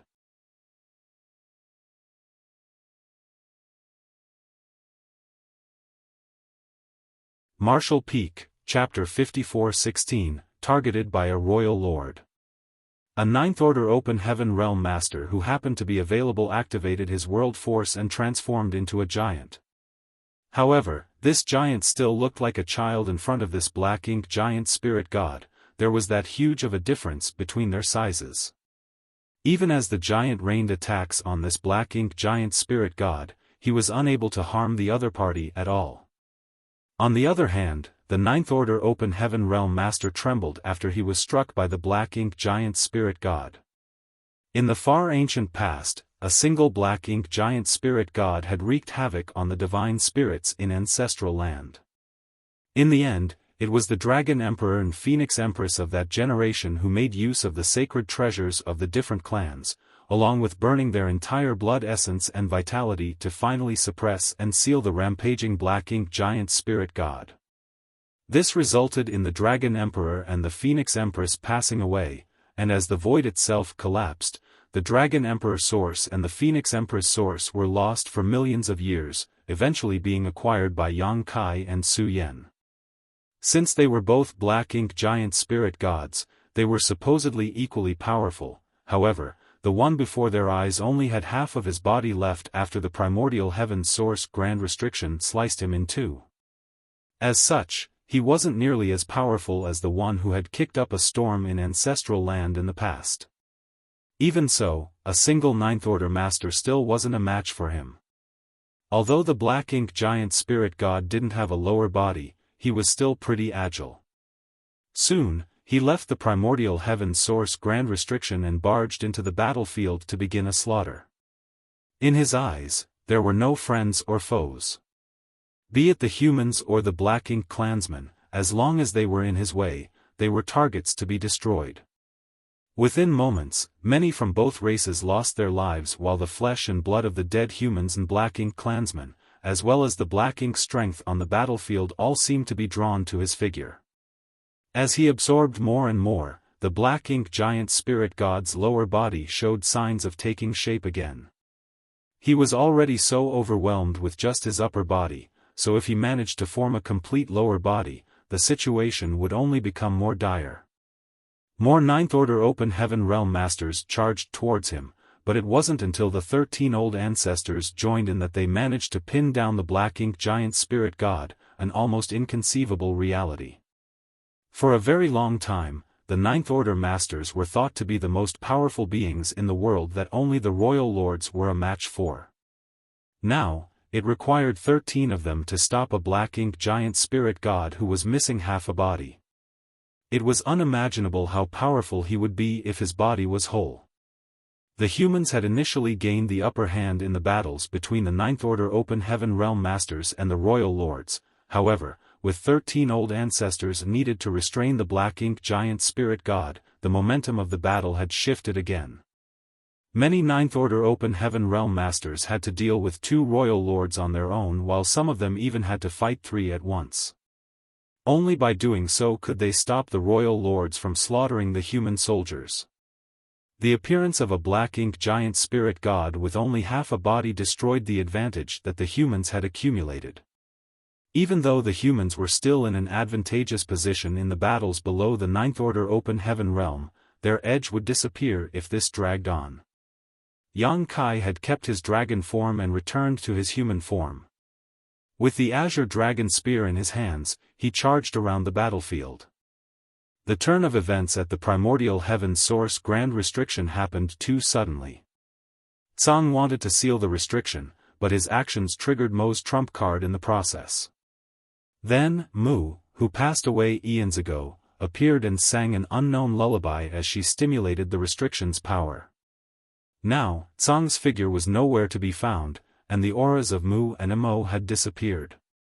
The Primordial Heaven Source Grand Restriction had become as flawless as it used to be. Yang Kai knew that Tsang had passed away, Mu was gone for good, and Mo had fallen into a state of deep sleep. Now, the Primordial Heaven Source Grand Restriction had been resealed, which meant that there would be no more Black Ink clansmen leaving it. The ones left on the battlefield were all the soldiers that the Black Ink clan had. As long as the humans could wipe out these Black Ink clansmen, they would win the war. However, that was an extremely difficult task. Besides the Black Ink Giant Spirit God that was able to go against 13 Ninth Order Open Heaven Realm Masters at the same time, it was also hard to kill the remaining Royal Lords. In fact, quite a number of Royal Lords had been killed so far. Since Mo had deliberately tried to sustain the balance on the battlefield, the humans managed to destroy a lot of Royal Lords. Before the Black Ink Giant Spirit God's appearance, at least a dozen Royal Lords had lost their lives. On the other hand, the humans had also paid a huge price as several old ancestors had fallen in battle. When everyone on the battlefield was affected by Mu's soul secret technique earlier, several Royal Lords were suppressed by Yang Kai and subsequently killed by the old ancestors, leading to there being more Ninth Order Open Heaven Realm Masters than Royal Lords. Nevertheless, the Black Ink Giant Spirit God's appearance negated that advantage and even reversed it. With that said, none of the human soldiers backed down as they still fearlessly clashed with the enemy. All of them knew that if they couldn't win this war, there wouldn't be another chance for them. All the Ninth Order, Eighth Order, Seventh Order, Sixth Order, and Fifth Order Masters were going all out. They didn't care if their warships were shattered as they could summon their spare warships and continue fighting. Even if all their warships were destroyed, they would clash with the enemies and kill as many as they could before their death. There was no time for rest or recuperation. If they held back any of their powers, they would fall into the abyss. Yang Kai darted around and killed all the enemies he could with his Azure Dragon Spear, sending black blood splattering everywhere. He was looking for Dawn, however, the battlefield was chaotic, so it was hard to find anyone. A while later, Yang Kai finally spotted Dawn as a large, swirling blood sea was a clear sign of Blood Crow's presence. Before he could even get near them though, Yang Kai felt alarmed all of a sudden. The next instant, he detected a violent force coming at him from the side. Before he knew what was happening, Yang Kai coughed up a mouthful of blood and was sent flying away. He still hadn't gotten out of danger though. As he extended his spear to the back, a golden crow cawed and a great sun leaped into the air before it shone brightly. Then, a hand gently gripped the great sun and extinguished it. The next instant, a fist came at Yang Kai. Flabbergasted, Yang Kai lifted his spear to parry the attack. The next moment, he shook as if struck by lightning before he was sent flying again. While tumbling, he sprayed out more blood. It wasn't until this moment that he made out the person who was attacking him. It was a royal lord with a sheep head and human body. Just like Emo Zhao from Great Evolution Theater, this royal lord had a pair of dark wings extending from his back. As their eyes met, a hint of surprise flashed across the royal lord's eyes. He hadn't expected that he wouldn't be able to kill Yang Kai after striking him twice. Although he hadn't used his full power, he was certain Yang Kai wouldn't stand a chance to survive given the fact that the latter was just a 7th order junior. Regardless, that was indeed what had happened. On the other hand, Yang Kai felt a metallic taste in his mouth as he choked down the blood in his throat. While bearing the pain, he kept his guard up. He had just escaped from death's door. The moment he detected danger earlier, he drew upon his dragon source madly and covered himself with dragon scales. If not for that, he would have exploded upon impact. Even though his dragon scales were sturdy though, they were still smashed through after being struck twice. What he had been most worried about eventually happened. Since 13 Ninth Order Open Heaven Realm Masters had to deal with the Black Ink Giant Spirit God, the humans, who were in a favorable position earlier, had completely lost the advantage. Some of the royal lords were now available to deal with the weaker human soldiers, and this particular royal lord had set his eyes on Yang Kai. Having said that, Yang Kai wasn't surprised that he was being targeted. Tsang had told him to be careful because he had been charging around the battlefield without worrying about getting corrupted by black ink strength, perhaps drawing Mo's attention. What's more, in his last moments, Tsang had cast a ray of light which then penetrated Yang Kai's body. The Black Ink clansmen all saw this and were certainly concerned about what that ray of light was. Since this royal lord was unrestrained, he naturally had to hunt Yang Kai down and find out what the ray of light was. Yang Kai released his divine sense and scanned his surroundings. He realized that all the Ninth Order Open Heaven Realm Masters were already locked in intense battles with the Royal Lords and the Eighth Order Masters were occupied with the Territory Lords. All the warships were dilapidated, and the Fifth Order and Sixth Order Masters on the vessels were in danger of dying at any moment while the Seventh Order Masters around the warships were soaked in blood. Meanwhile, the Black Ink Giant Spirit God's aura seemed to be growing with each moment. His lower body continued to absorb the black ink strength from the battlefield and showed signs of taking shape. Suddenly, Yang Kai let out a long sigh. He gave up on the idea of seeking help from the Ninth Order Masters or the other humans. As he wielded his spear, he bolted towards the Royal Lord. A hint of contempt and mockery flashed across the Royal Lord's eyes as he extended his hand towards Yang Kai. His nonchalant manner made it look as though he was trying to swat dead an insect. As a royal lord, he indeed didn't have to exert himself to deal with a Seventh Order human. Even though he didn't manage to achieve his goal earlier, he had severely injured the other party. This time, he had the confidence to kill Yang Kai. All of a sudden, he was dazzled by a pure white light, which expanded and dispelled the black ink strength around them before it engulfed the royal lord. The sheep-headed royal lord was enraged. He was certainly aware of the purifying light, which was the arch-nemesis of black ink strength, but all else aside, he was still a royal lord. Even though the purifying light could harm him, it couldn't kill him. Therefore, the instant he realized Yang Kai's intention, he didn't dodge the attack and instead directly extended his hand into the purifying light. Yang Kai skirted past the royal lord whose black blood spattered from a wound on his face. The royal lord turned around and saw the battered Yang Kai running away. Without hesitation, he raced after him. While coughing up blood, Yang Kai felt that he had never been so severely injured before. After he was struck by the royal lord 3 times, half of his bones were broken, and his 5 viscera and 6 organs were a mess. If not for the fact that he had a potent dragon vein, he would have already been killed. On a nearby battlefield, when a Ninth Order master saw that Yang Kai was in danger, he intended to lend him a hand. However, his opponent suddenly flared up and held him down. Left with no choice, the Ninth Order master could only watch as Yang Kai fled.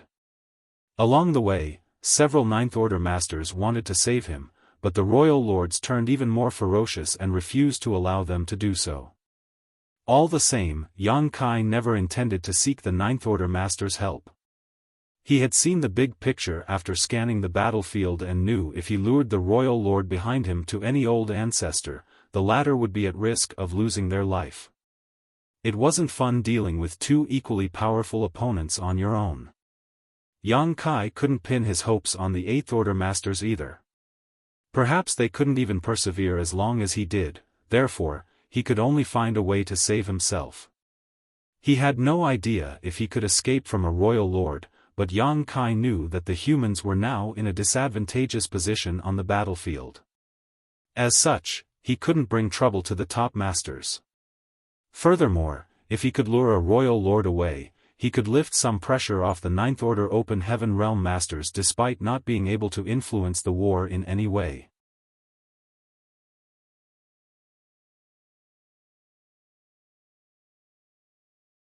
Martial Peak, Chapter 54:17, Life and Death Tribulation.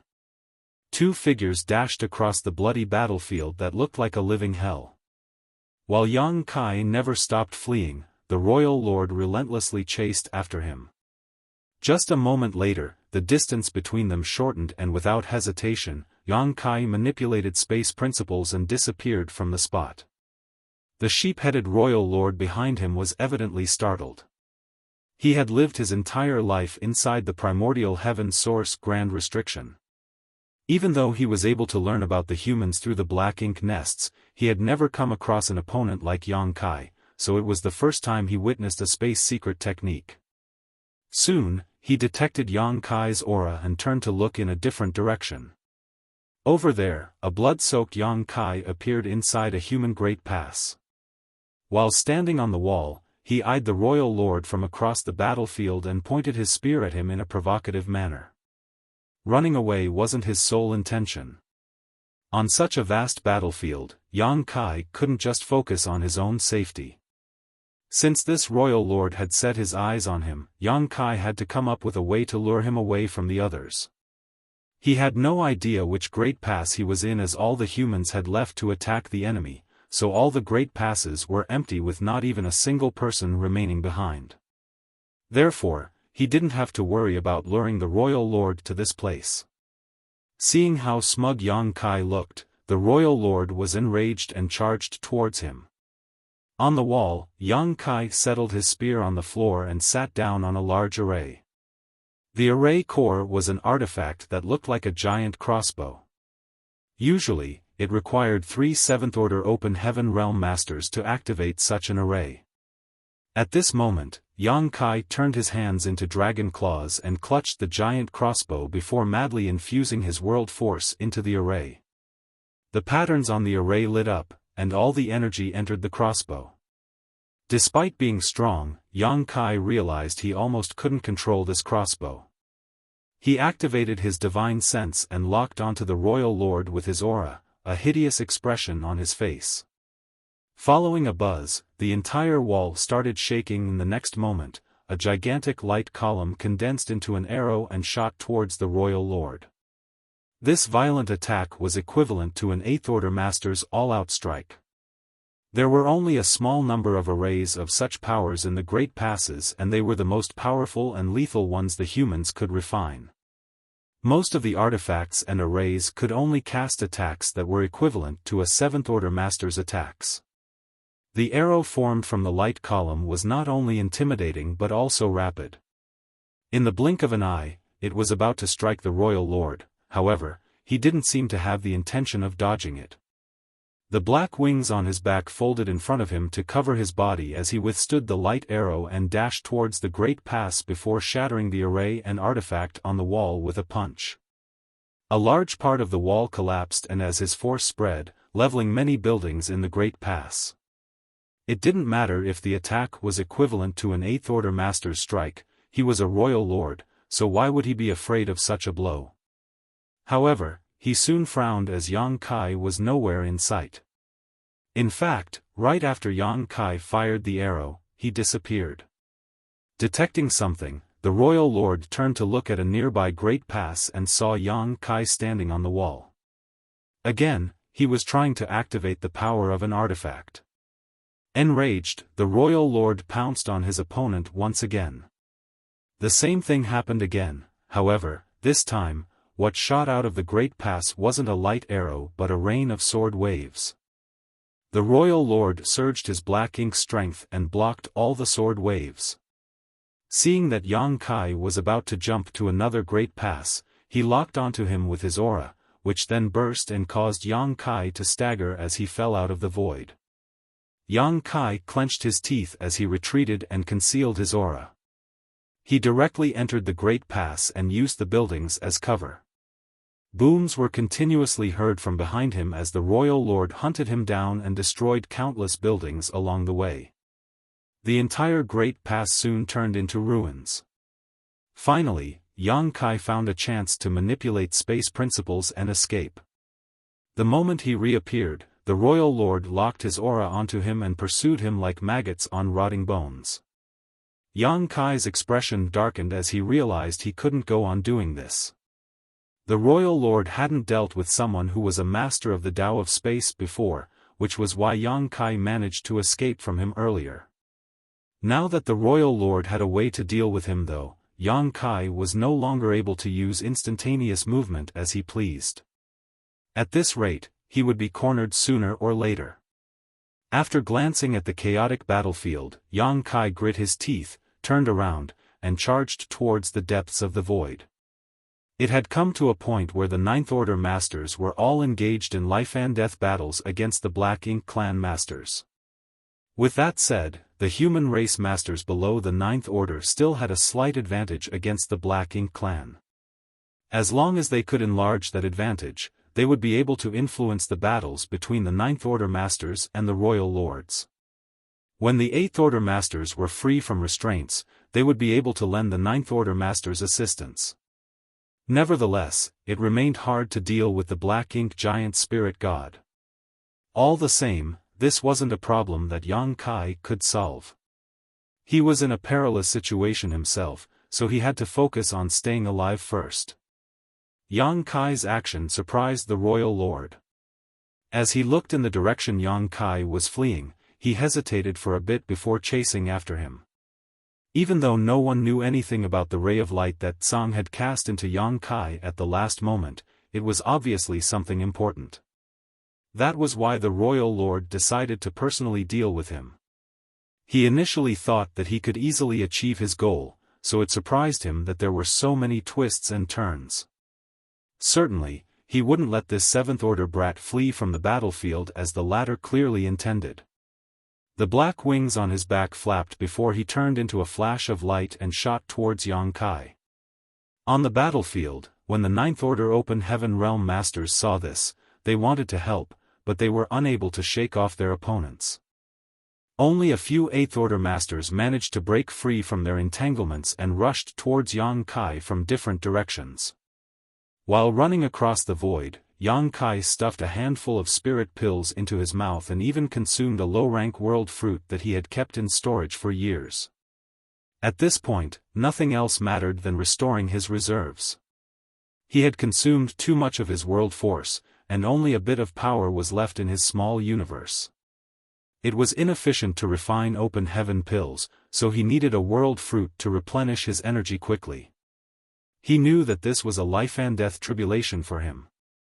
Everything would be fine if he managed to shake off this royal lord, however, if he was captured, he would be doomed despite being able to transform into an ancient dragon. In fact, he wasn't sure if he could escape. After all, the royal lord could move much faster than he did. The only thing he could rely on was space principles. Yang Kai had quite several experiences when it came to fleeing from masters who were more powerful than him, but in such a situation, he could only do his best and let the heavens decide his fate. He was aware that several Eighth Order masters were trying to aid him, however, they were no match for a royal lord. Once both parties clashed, those Eighth Order masters would certain die, therefore, he wouldn't dare to stop. Yang Kai madly pushed his world force and Dragon Clan's secret techniques as he moved across the void at the speed of lightning, soon leaving the battlefield behind as he escaped further and further away. However, the threat behind him was only getting closer. In less than an incense stick worth of time, Yang Kai was engulfed in a great sense of crisis. This sense of danger suggested that he was already within the range where the Royal Lord could strike him. He wanted to manipulate space principles to teleport away, but the Royal Lord had locked his aura onto him. Once he made a move, that aura would explode and destabilize the surrounding void. When that happened, his instantaneous movement would be disrupted and he would be killed. Silently, he flicked a bead out as he wanted to use a space beacon to save his life. However, the Royal Lord was extremely vigilant and didn't even let something as small as a space beacon off. From a distance, he cast an attack and destroyed the space beacon. Yang Kai secretly cursed at the Royal Lord. Since he was unable to make use of space beacons, he could only try to cut off the aura on him if he wanted to make use of space principles. After giving it some thought, Yang Kai decided to engulf himself in purifying light. There was no doubt that purifying light was the arch-nemesis of Black Ink strength, but he wasn't sure if this power could cut off the Royal Lord's aura. Aura was invisible, but strictly speaking, it was also a form of divine sense. Since purifying light could restrain the Black Ink clan's power, it could also theoretically cut off a thread of aura. What disappointed Yang Kai was that as he was covered in the purifying light, the aura wasn't thrown off. However, he was pleasantly surprised at the fact that even though the aura locked onto him, he was able to isolate himself from it temporarily. The next moment, he pushed space principles and disappeared from the spot. At the same time, a brutal force came at him from a distance. Apparently, the Royal Lord wanted to kill Yang Kai upon seeing that the latter was about to flee. When a battered Yang Kai reappeared in a place that was a few million kilometers away, he sprayed out a mouthful of blood. He was hampered at the most critical moment of activating instantaneous movement and failed to cross a distance that was as far as he'd hoped and instead landed in the wrong place. Even though he was injured, he had gotten rid of the threat for now at the very least. However, before Yang Kai could catch a breath, the purifying light around him dissipated. As soon as that happened, the Royal Lord's aura locked onto him again. Bastard! Yang Kai cursed. He felt his own aura trembling and his power becoming intermittent. At that moment, he was unable to manipulate space principles again, so he had no choice but to fly forward. He had suffered several setbacks because of this Royal Lord, and even though he had consumed a lot of spirit pills, his wounds had only gotten worse. Fortunately, being an ancient dragon, he had a robust body. Given enough time, his injuries would heal themselves. A moment later, the small advantage he had gained by using instantaneous movement to move across millions of kilometers was wiped out. The distance between them was shortening fast. Feeling the Royal Lord's Black Ink strength undulating behind him, as though a secret technique was about to be cast, Yang Kai once again engulfed himself with purifying light and isolated himself from the other party's aura. Then, he did the same thing by activating instantaneous movement. The Royal Lord had no choice but to stop using his secret technique and detonate the aura which was near Yang Kai, forcing the latter from the void a few million kilometers away. Again, Yang Kai sprayed out a mouthful of blood. The same thing repeatedly happened to the point where Yang Kai was infuriated. On the other hand, the Royal Lord, who had been relentless, was also cursing non-stop. He had never expected that despite being a Royal Lord, it would be so hard for him to end the life of a puny seventh-order human.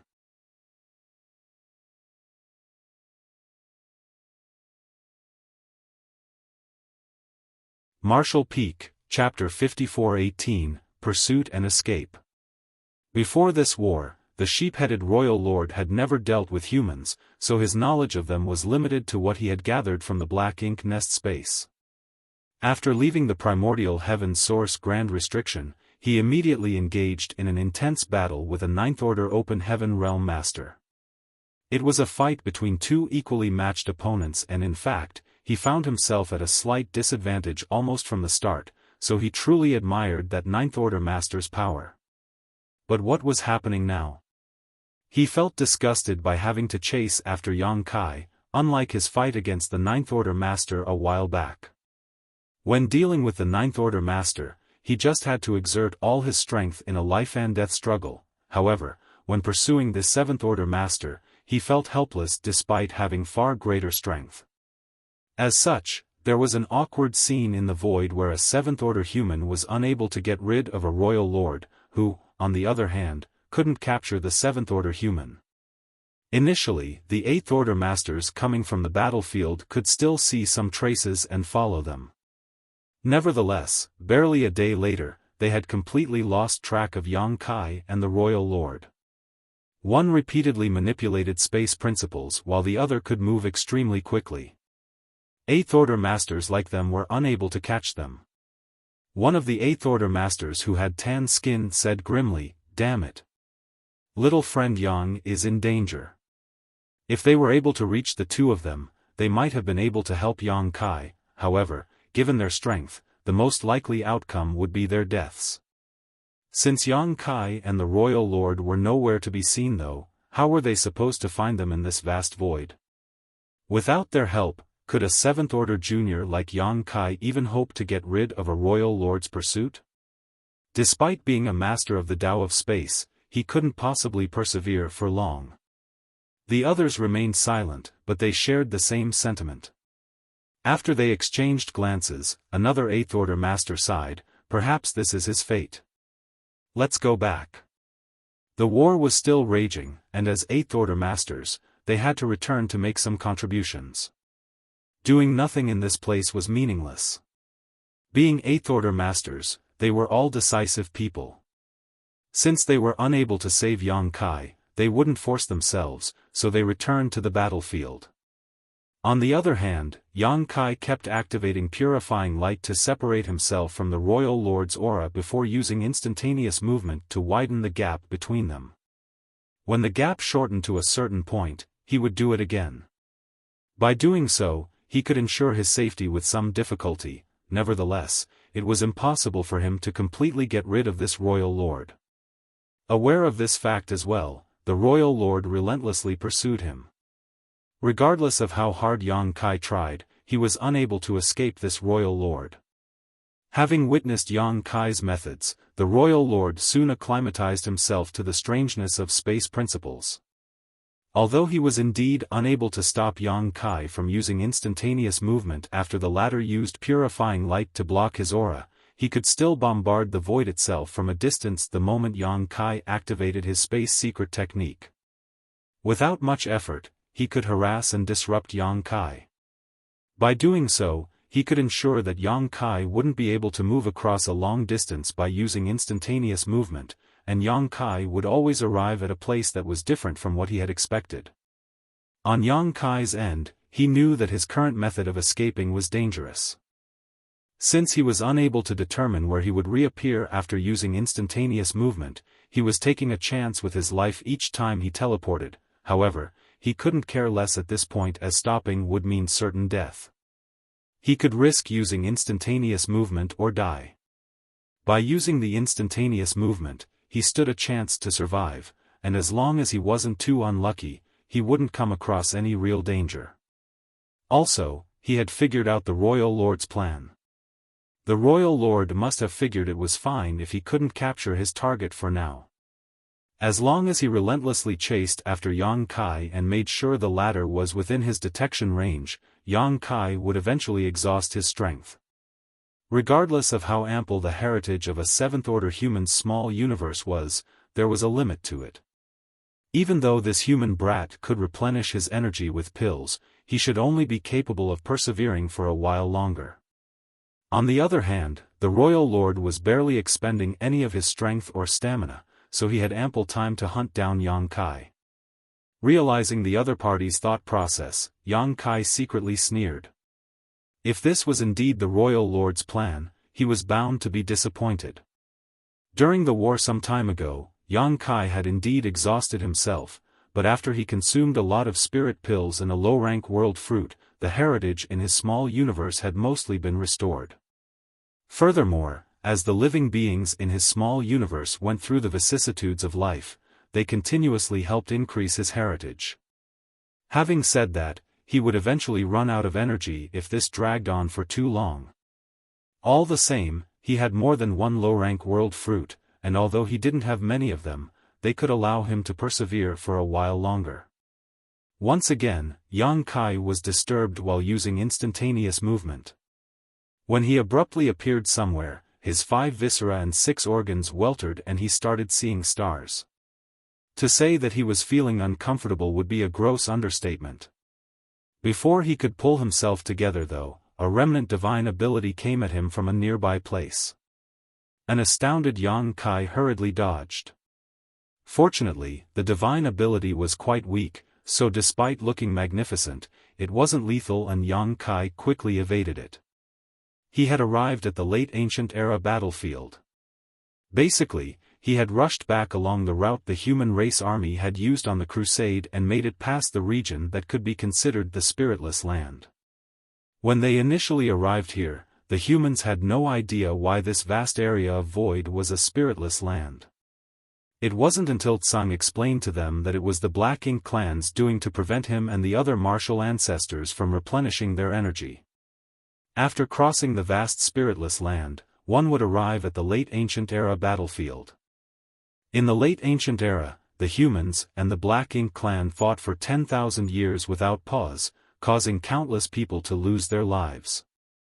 As such, there were a lot of hidden dangers on this battlefield. Many restrictions and divine abilities remained dormant, but they would explode if someone approached them. The great passes had suffered miserably when they passed this area.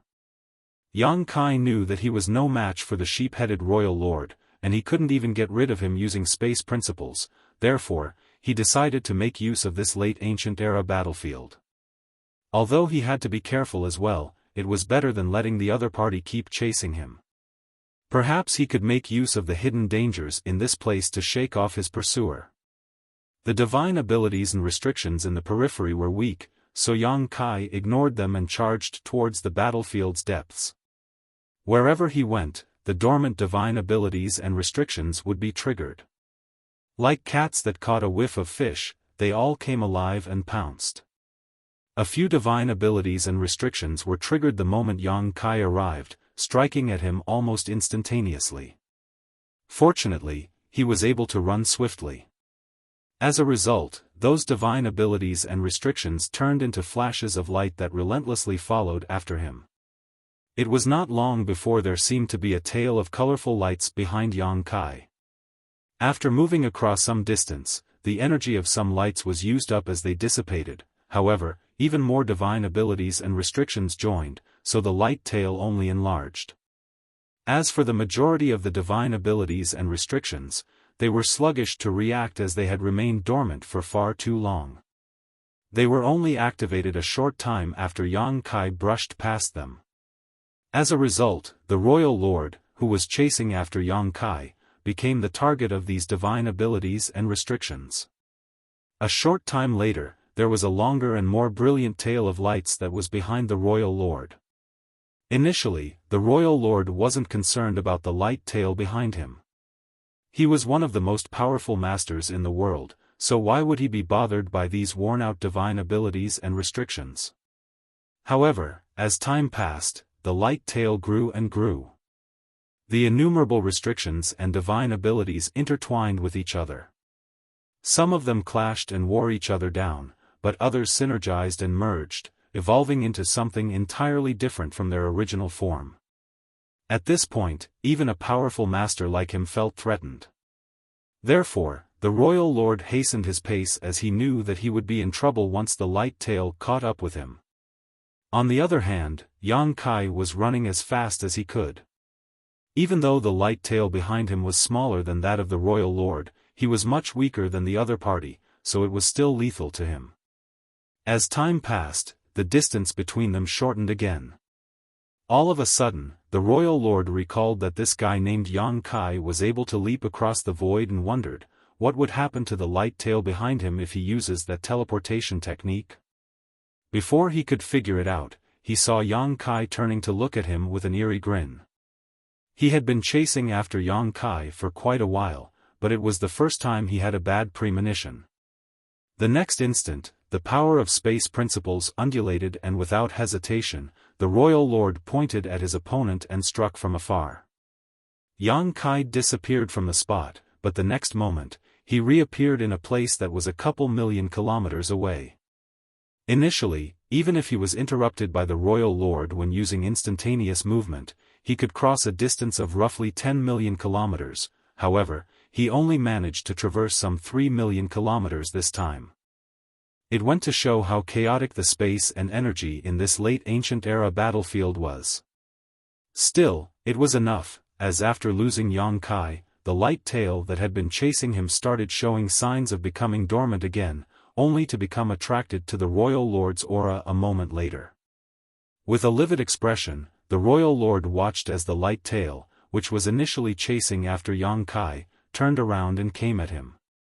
Enraged, the royal lord madly activated his black ink strength and swelled up into a giant. As a roar reverberated across the void, he punched out and destroyed the light tails in front of and behind him. When Yang Kai saw that from afar, he couldn't help but shudder.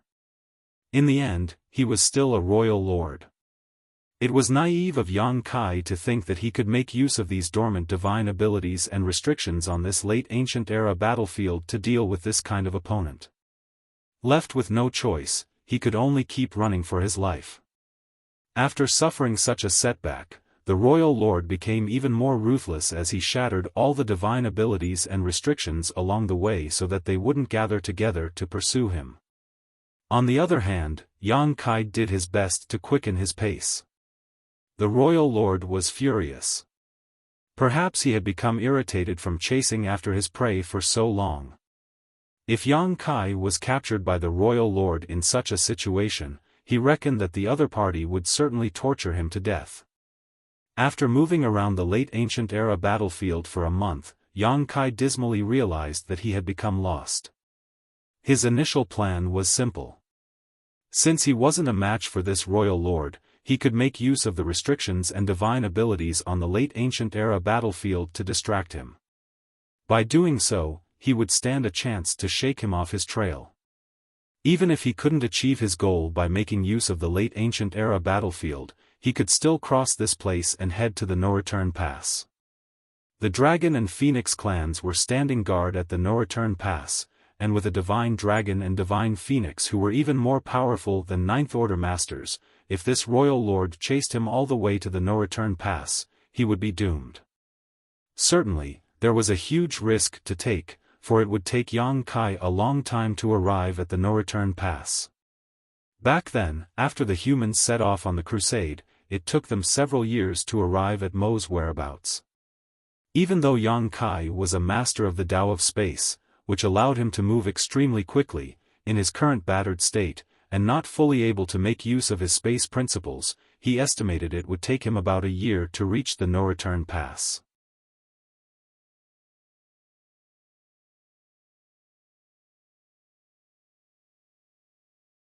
Martial Peak, Chapter 54-19, Dense Fog Celestial Phenomenon. Yang Kai wasn't even sure if he could survive a royal lord's pursuit for several months, let alone a whole year. However, it was already the best solution he could think of. Regardless, his plan had been derailed, for he had lost his way. Everywhere he looked on this vast late ancient era battlefield, everything looked the same, so he couldn't tell where he was or where he should head. Initially, he was still confident he was moving in the right direction, but he had been interrupted by the sheep-headed royal lord on several occasions when using instantaneous movement, which resulted in him reappearing in random places. Now, he wasn't even sure which direction the no-return pass was in. Left with no choice, he could only keep activating his space secret technique to run for his life, for the other party seemed determined to destroy him. Nevertheless, things were only getting worse. As Yang Kai traversed this late ancient era battlefield, regardless of how careful he was, he couldn't avoid getting hurt by the dormant restrictions and divine abilities. For the past month, he kept getting injured, so instead of healing from his wounds, his injuries had turned worse. As though realizing that Yang Kai was at a dead end, the royal lord became even more ruthless. Yang Kai knew that if this dragged on, he wouldn't be able to persevere for long. However, it was unlikely that he could get rid of this royal lord. As he was running away, he gritted his teeth and looked in a particular direction. Over there, a gigantic cloud of fog covered a vast region of the void. Although Yang Kai was many millions of kilometers away, the fog bank still looked enormous. It was a celestial phenomenon. Years after the humans set off on their crusade, they came across a lot of different celestial phenomena that came in a myriad of forms and sizes. Regardless, all of them shared a common trait: they gave off a dangerous vibe. Yang Kai had not explored any of those celestial phenomena. On the other hand, old ancestor Xiao had barged into one on a whim a while back, but when she returned, she refused to say what she had seen inside. She only said that it was extremely dangerous, and even a ninth-order open heaven realm master like her was at risk of losing her life if she remained inside. Therefore, as those from Great Evolution Pass crossed this place, they would always make a detour whenever they came across a celestial phenomena lest they fall into mortal danger. No one knew how these celestial phenomena were formed. Perhaps it had something to do with the clash between the humans and the Black Ink clan in the late ancient era, or perhaps they were naturally born. The humans knew little about this area of the void behind the royal cities. The celestial phenomenon that looked like a fog bank was the only one Yang Kai could see right now, and he had no idea how dangerous it was. However, it wasn't like he had a choice now, as he was pursued by a royal lord. If he couldn't find a way to turn things around, he would just be waiting for death. Even if there were some dangers within the dense fog celestial phenomenon, they were the least of his concerns. Apparently, the royal lord saw the dense fog celestial phenomenon as well, and there was a hint of doubt behind his gaze. Yang Kai had seen quite many celestial phenomena, but it was the first time the royal lord came across one, so he had no idea what it was. Regardless, when he saw Yang Kai heading towards the dense fog celestial phenomenon, all of a sudden, he understood the latter's intention. As he quickened his pace, the distance between them shortened. However, the seventh-order boy was just too slippery. When his opponent was close enough, he teleported and disappeared once again, widening the gap between them. After using the same trick several more times, Yang Kai reached the dense fog celestial phenomenon. When he scanned the celestial phenomenon with his divine sense, Yang Kai was surprised, for he couldn't feel any danger from this dense fog. It was very strange indeed. The celestial phenomena he had seen in the past all exuded dangerous auras, but this dense fog celestial phenomenon appeared somewhat special. At that instant, he wasn't sure if he should be worried or happy. If there was really no danger in the dense fog celestial phenomenon, it would be safe for him to enter it. However, he also wouldn't be able to make use of this celestial phenomenon to eliminate the royal lord. With that said, things had come to such a point where there was no turning back. Having made up his mind, Yang Kai crashed into the dense fog celestial phenomenon. Following that, he realized that something was off. He couldn't detect any danger when he was outside the celestial phenomenon, but once he was inside, he immediately found himself in a perilous situation. An ominous aura engulfed him, like death itself. At that moment, all his hair stood on end as he activated the power of his small universe and raised his guard as high as it would go. Outside the celestial phenomenon, the royal lord was stunned. That was because he lost track of Yang Kai the moment the latter entered the celestial phenomenon. The brat named Yang Kai seemed to have entered another world, as even his divine sense was unable to penetrate the fog and find out what was going on inside. After a moment of hesitation, he, too, dashed inside. The next instant, he was baffled by what he saw. Yang Kai was indeed in the fog, but at this moment, he seemed to be battling against an invisible enemy. His world force burst forth, and his golden blood spattered. Within a breath, he was completely battered. As a dragon roar reverberated, Yang Kai even transformed into his 70,000-meter ancient dragon form. Still, he was unable to ward off the danger within the fog as even his dragon scales were being blown off. The royal lord was perplexed as he had no idea what was going on. However, he didn't have time to ponder on it. Just like Yang Kai, the moment he stepped into the fog, he was deluged with an enormous sense of crisis that came at him from all directions, which prompted him to madly push his black ink strength. Soon, he realized what Yang Kai was fighting against. There seemed to be immense pressure that was intent on crushing him to death. Certainly, he wouldn't stand idly by and wait for death to come. He immediately activated his power to push back against the fog. At the same time, he tried to leave this area. What shocked him was that, even though he had moved backwards a long distance, he still couldn't escape the fog. He had just entered this dense fog celestial phenomenon, so he should have been able to leave by taking a single big step back. However, as though a mysterious force had sealed off this space, he was unable to escape. The pressure around him intensified, and left with no choice, he could only surge his power to resist it. From the corner of his eye, he could see that the 70,000 meters ancient dragon had stopped moving and now hovered in the distance. Half of his dragon scales were gone, and his entire figure was soaked in blood, making him look totally battered. Seemingly having lost consciousness, Yang Kai reverted from a dragon back into a human. Is he dead? The royal lord found it hard to believe. He had been chasing after this human for so long but hadn't managed to kill him, yet now, this brat had lost his life just like that. At that instant, the royal lord had some conflicted feelings. Regardless, he wasn't in the mood to find out whether Yang Kai was dead or alive because he realized he had come across the biggest crisis of his life. If he couldn't find a way out, and soon, he would be accompanying this human to the Yellow Springs. A long time later, Yang Kai finally regained consciousness and immediately realized some energy fluctuations were coming from a nearby place. Instantly, he recalled what he had gone through before he blacked out.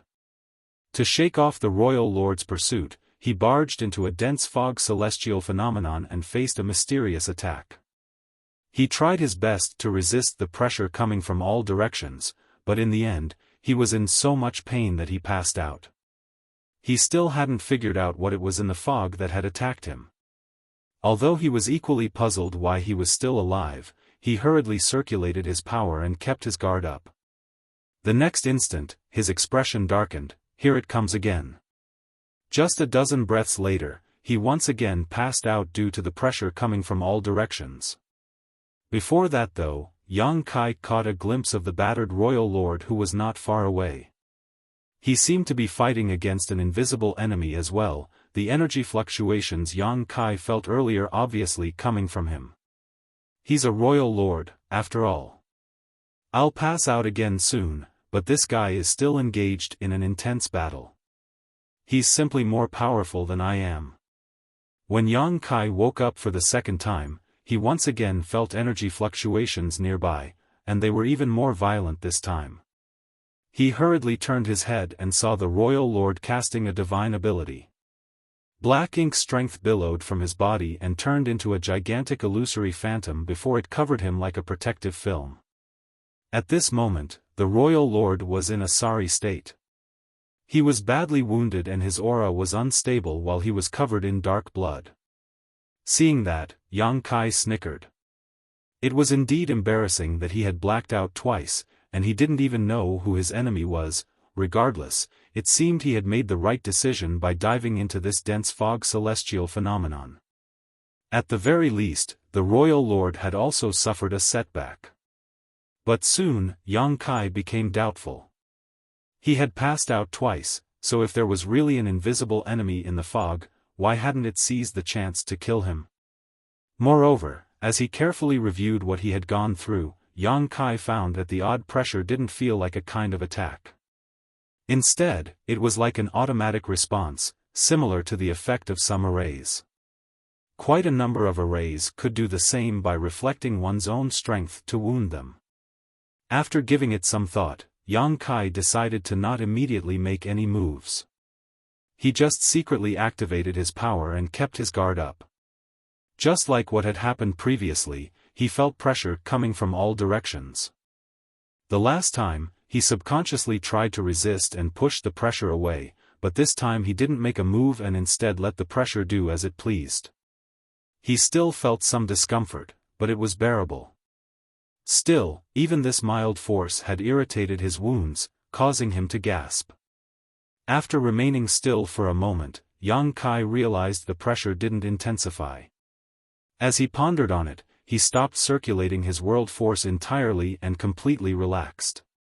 Just like he had expected, as his power dissipated and he became at ease, the pressure coming from all directions diminished and eventually disappeared. Upon that realization, Yang Kai was dumbstruck. There was no invisible enemy in this fog, in fact, he was his own enemy. Although he had no idea how this dense fog celestial phenomenon was formed, he believed that it was similar to a powerful reflection array. The pressure that came at him was actually caused by him. As he let his power go, the pressure also vanished. Yang Kai was torn between tears and laughter as he realized that he had blacked out twice because he was essentially bludgeoning himself. As he glanced at the royal lord, who was still fighting against the dense fog celestial phenomenon, Yang Kai felt a bit better about himself. At least he wasn't the only idiot in this place.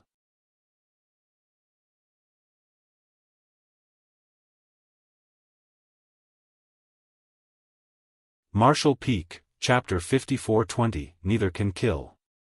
Upon figuring out the dense fog celestial phenomenon's secret, Yang Kai darted his gaze around while continuing to lie in the same position. As he never activated his power, the fog around him remained calm. Next, he examined his body and couldn't help feeling sorry for himself. In summary, his condition was terrible. Before he was hunted down by this sheep-headed royal lord, he was already badly injured. Then, during the pursuit, he was repeatedly struck by this royal lord and his injuries exacerbated after he entered this dense fog celestial phenomenon. His 5 viscera and 6 organs were a mess as they all nearly exploded. About 70% of his bones were broken and there were even sharp bones stuck out from his flesh here and there. Half of his dragon scales, which were originally hidden under his skin, were gone. If he transformed into his dragon form now, he would be half naked. Fortunately, despite his serious injuries, he wasn't at risk of losing his life. Coupled with his own restorative power and his potent dragon vein, he was actually on the mend. He stealthily stuffed some spirit pills into his mouth and took a glance at the royal lord, only to see that the other party was still engaged in an intense fight.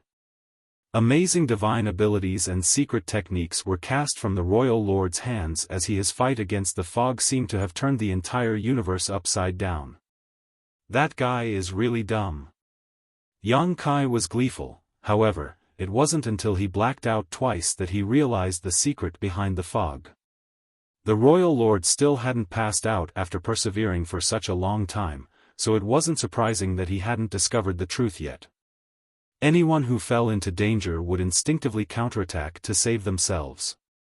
Who would have thought that in this dense fog celestial phenomenon, doing nothing was the best way to protect oneself?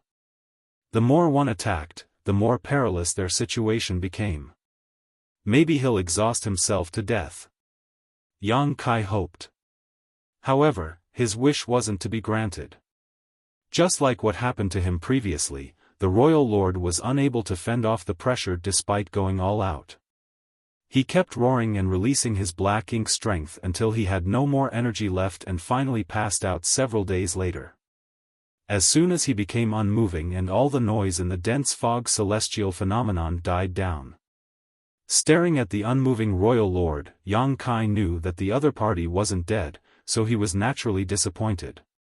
Nevertheless, he soon pulled himself together and gazed fervently at the royal lord. His eyes were filled with murderous intent. Since this guy is unconscious and exhausted, maybe I can kill him now. As soon as Yang Kai began gathering his power though, he realized he felt the pressure coming from the fog again. The more he exerted himself, the more powerful the pressure became. Soon, he released his power, as he realized his idea wasn't feasible. The dense fog celestial phenomenon was extremely sensitive to any foreign power. Before Yang Kai could gather the necessary strength to kill the royal lord, he would pass out again. Left with no choice, he could only gather his world force on his palms and test the response from the fog. He tried to adjust his energy fluctuations to reach a kind of balance. Then, he slowly wriggled his arms as though he was swimming towards the sheep-headed royal lord. However, Yang Kai found himself to be outrageously slow. 2 whole hours passed, but he only managed to cross half of the distance between them. Another 2 hours later, Yang Kai arrived at a place that was 100 meters away from the royal lord. He slowly summoned his azure dragon spear and pointed it at the royal lord's neck. Then, he squirmed and stealthily inched closer to him. During the process, the balance he had been trying to sustain was almost shattered. Fortunately, he managed to dispel his power in time and let the fog calm down. He then approached his target again. Watching as the azure dragon spear was about to stab into the opponent's neck, Yang Kai felt his heart thumping in his chest. Perhaps the royal lord was shocked by the murderous intent, or he indeed had an incredible restorative power, but he opened his eyes all of a sudden. Seeing that, Yang Kai forcefully extended his spear. Black blood spattered as the razor-sharp azure dragon spear was even able to penetrate a royal lord's robust body. His spear jabbed right into the opponent's throat and was about to stick out from the other side, but just then, the dense fog celestial phenomenon launched a counterattack. Instantly, Yang Kai felt immense pressure coming at him. His wound split open, and as he faced enormous resistance, unable to extend his spear one bit, he couldn't help but curse. As a sharp pain shot through him, the royal lord came to his senses and turned his head, only to see Yang Kai stabbing a weapon into his throat. This brat is still alive. The royal lord was startled. When he saw Yang Kai looking battered and unmoving earlier, he thought he had died. To his surprise, not only had Yang Kai survived, but he had also seized this chance to try to kill him while he was unconscious. If the royal lord hadn't woken up in time, he very well might have lost his life. Enraged, the royal lord released his aura as his black ink strength burst forth. Why? Before Yang Kai could even get a word out, his expression had darkened as the pressure coming from all directions intensified many times, causing all the bones in his body to crack.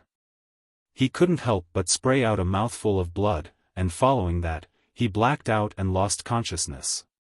The royal lord extended his hand in an attempt to kill him, but his hand was forced to stop just a meter away from Yang Kai, and he was unable to push it any further.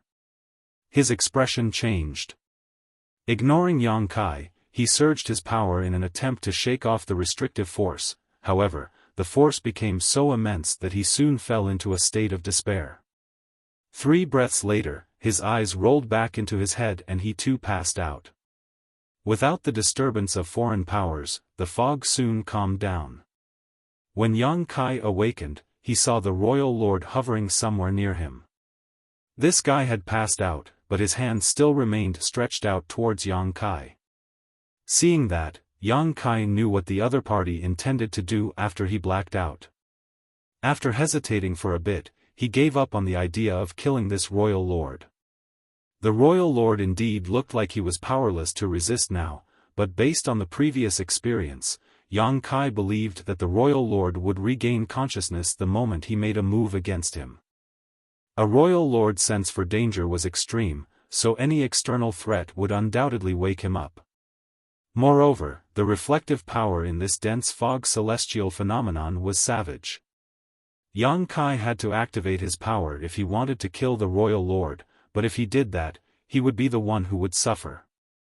Before he even managed to kill the royal lord, he would pass out upon getting squeezed by the pressure. In this damned place, neither one of them could kill the other. In that case, Yang Kai reckoned that his best option for now was to flee. Since the royal lord was still unconscious, he had to try to leave the dense fog celestial phenomenon. Perhaps he could return to the battlefield and join the war again. Making use of his previous experience, Yang Kai carefully activated his power and infused energy into his hands. Then, he flailed about as he awkwardly swam away from the royal lord. Half a day later, the royal lord also regained consciousness. This time, he didn't immediately make a move. Instead, he remained still and fell into his thoughts. It wasn't until Yang Kai blacked out twice that he found out the dense fog celestial phenomenon's secret. Since the royal lord was not a fool, he certainly could do the same. If there was really an invisible enemy in this fog, the two of them would have died after falling unconscious. Since he and the human brat were still alive, something was obviously off. A moment later, the royal lord also figured out the secret behind this dense fog celestial phenomenon. As he scanned his surroundings, he soon spotted Yang Kai swimming away from him. After giving it some thought, he imitated Yang Kai and infused some of the power into his arms. Then, he started swimming in this fog. Detecting something, Yang Kai turned his head and saw the royal lord running after him. He couldn't help but curse, "You're a stubborn one, aren't you?" Both of them were in a sorry state, yet this guy hadn't given up on the idea of killing him, leaving Yang Kai vexed. The royal lord snorted as his eyes reflected Yang Kai's figure. Slowly, he followed behind Yang Kai. Even if we get into a life-and-death battle here, it won't affect the war between the two races. I'm just a seventh-order human, so it's pointless for you to kill me. Why don't we bid each other farewell here? We'll meet again if fate brings us together in the future. With a cold expression, the royal lord remained unfazed. Yang Kai kept persuading him by saying, "You're a royal lord, so what's the point of you making things difficult for me? If you spare my life now, I'll spare yours in the future. Who knows? We might even be friends." However, the royal lord remained silent. "It's not like you'll be able to reach me, so stop wasting your time. I can see that you're horribly injured, so why don't you recuperate now to prevent your injuries from becoming worse?" Seeing that the other party totally ignored him and refused to back down, Yang Kai grew incensed and said through clenched teeth, "Injured Black Ink clansmen have to recuperate inside Black Ink nests.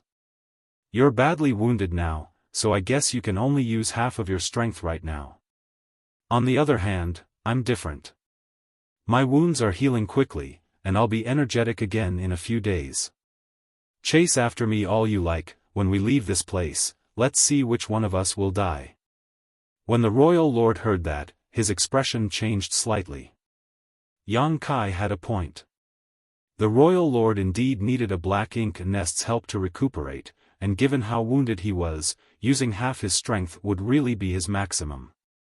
He was already unable to capture Yang Kai when he was at the peak of his power, so now that he only had half of his strength left, he probably wouldn't have a way to deal with this tricky opponent.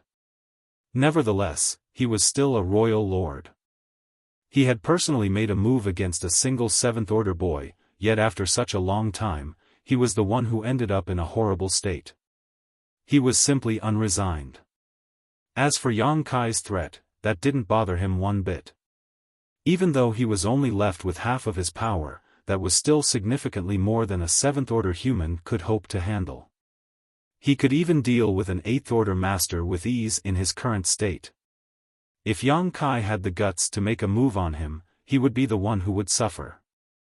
As the royal lord squinted his eyes, he said, "Pass me the last thing Tsang gave you and I'll leave." A helpless Yang Kai sighed, "Will you believe me if I say that old man never gave me anything? That was his way of diverting all your attention away from him so he could use that strange jade. It's laughable that you all believe it to be true." The royal lord sneered while relentlessly pursuing him. A frustrated Yang Kai roared, "It seems that you don't believe me. Forget it. It's not like there's anything I can do about it. Just chase after me all you like. Without speaking further, he tried to control his power and strike a balance with the fog. As he waved his hands, he swam further away. Somewhere behind him, the royal lord imitated him and pursued him, the two of them swimming forward ever so slowly.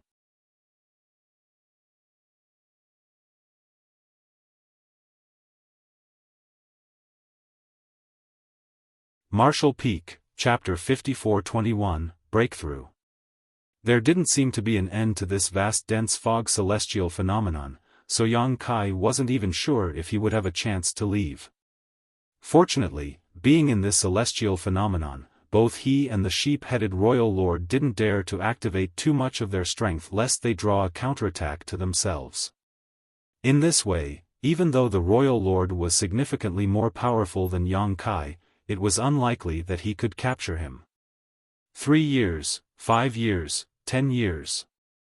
The human and the royal lord were still swimming in this dense fog celestial phenomenon with no end in sight. Yang Kai even suspected that this dense fog celestial phenomenon also had the effect of a bewildering array, otherwise, he should have left this place after swimming in the same direction for 10 whole years despite his slow movements. He was initially anxious and fidgety, but he gradually became as calm as a tranquil lake.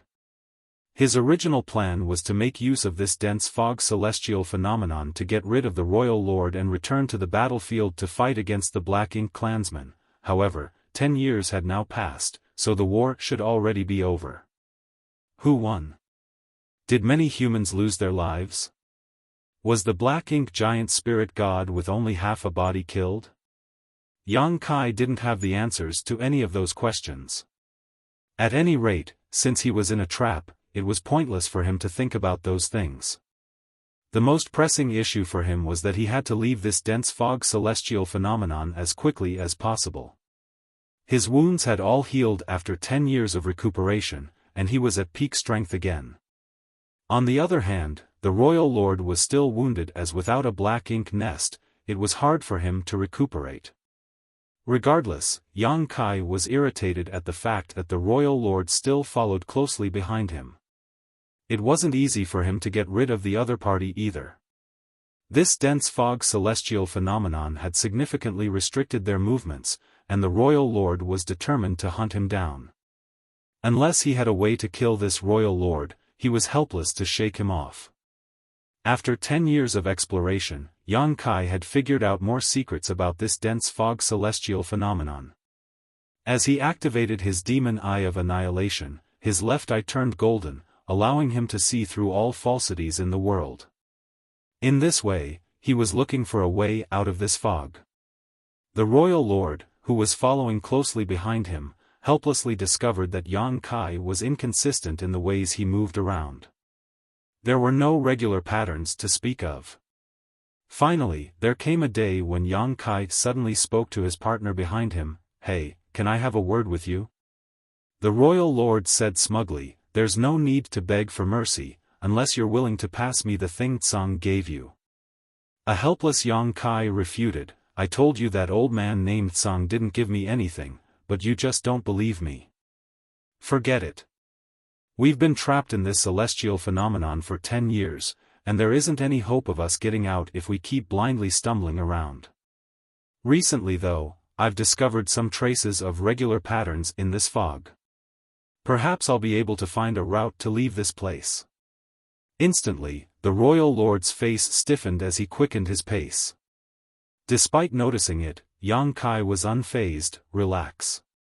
Given my current ability, it's unlikely I'll be able to leave here. Therefore, I need to cultivate for some time.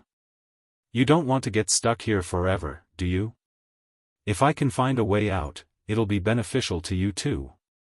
A myriad of expressions came over the royal lord as he wasn't certain if Yang Kai was telling the truth or not. Nevertheless, Yang Kai had a point. If he could find a way out, both of them would stand to benefit. The royal lord was equally vexed being trapped in this damned place. Even though they both had thousands, if not tens of thousands of years left to live, there would eventually come a day when they passed away if they remained stuck in this place. You want to cultivate? Yes. How do I know you won't seize this chance to break through? It was already so hard to deal with Yang Kai when he was just a 7th Order master. If he managed to make it to the 8th Order, the Royal Lord wasn't confident he would ever capture him. Yang Kai was rendered speechless for a moment, then said, "It has only been several hundred years since I reached the 7th Order, how is it possible that I'll achieve a breakthrough so soon?" "Don't worry. I'm just going to cultivate an secret technique." "Are you being serious with me?" The Royal Lord was doubtful. "What's the point of me lying to you in this situation? Moreover, you will certainly be able to tell what I'm doing at this range," Yang Kai explained. "What do you think? It has come to a point where we have to cooperate if we want to get out of this trap. Why don't we stop making things difficult for each other?" After giving it some thought, the Royal Lord nodded, "Good." Saying so, he stopped in his tracks. Yang Kai let out a breath and stopped moving as well. There was nothing he could do if the other party insisted on chasing after him relentlessly. Even though he was still able to cultivate the secret technique while moving around, it was far less efficient than if he could sit and focus. Without anyone interrupting him, he could concentrate on doing it.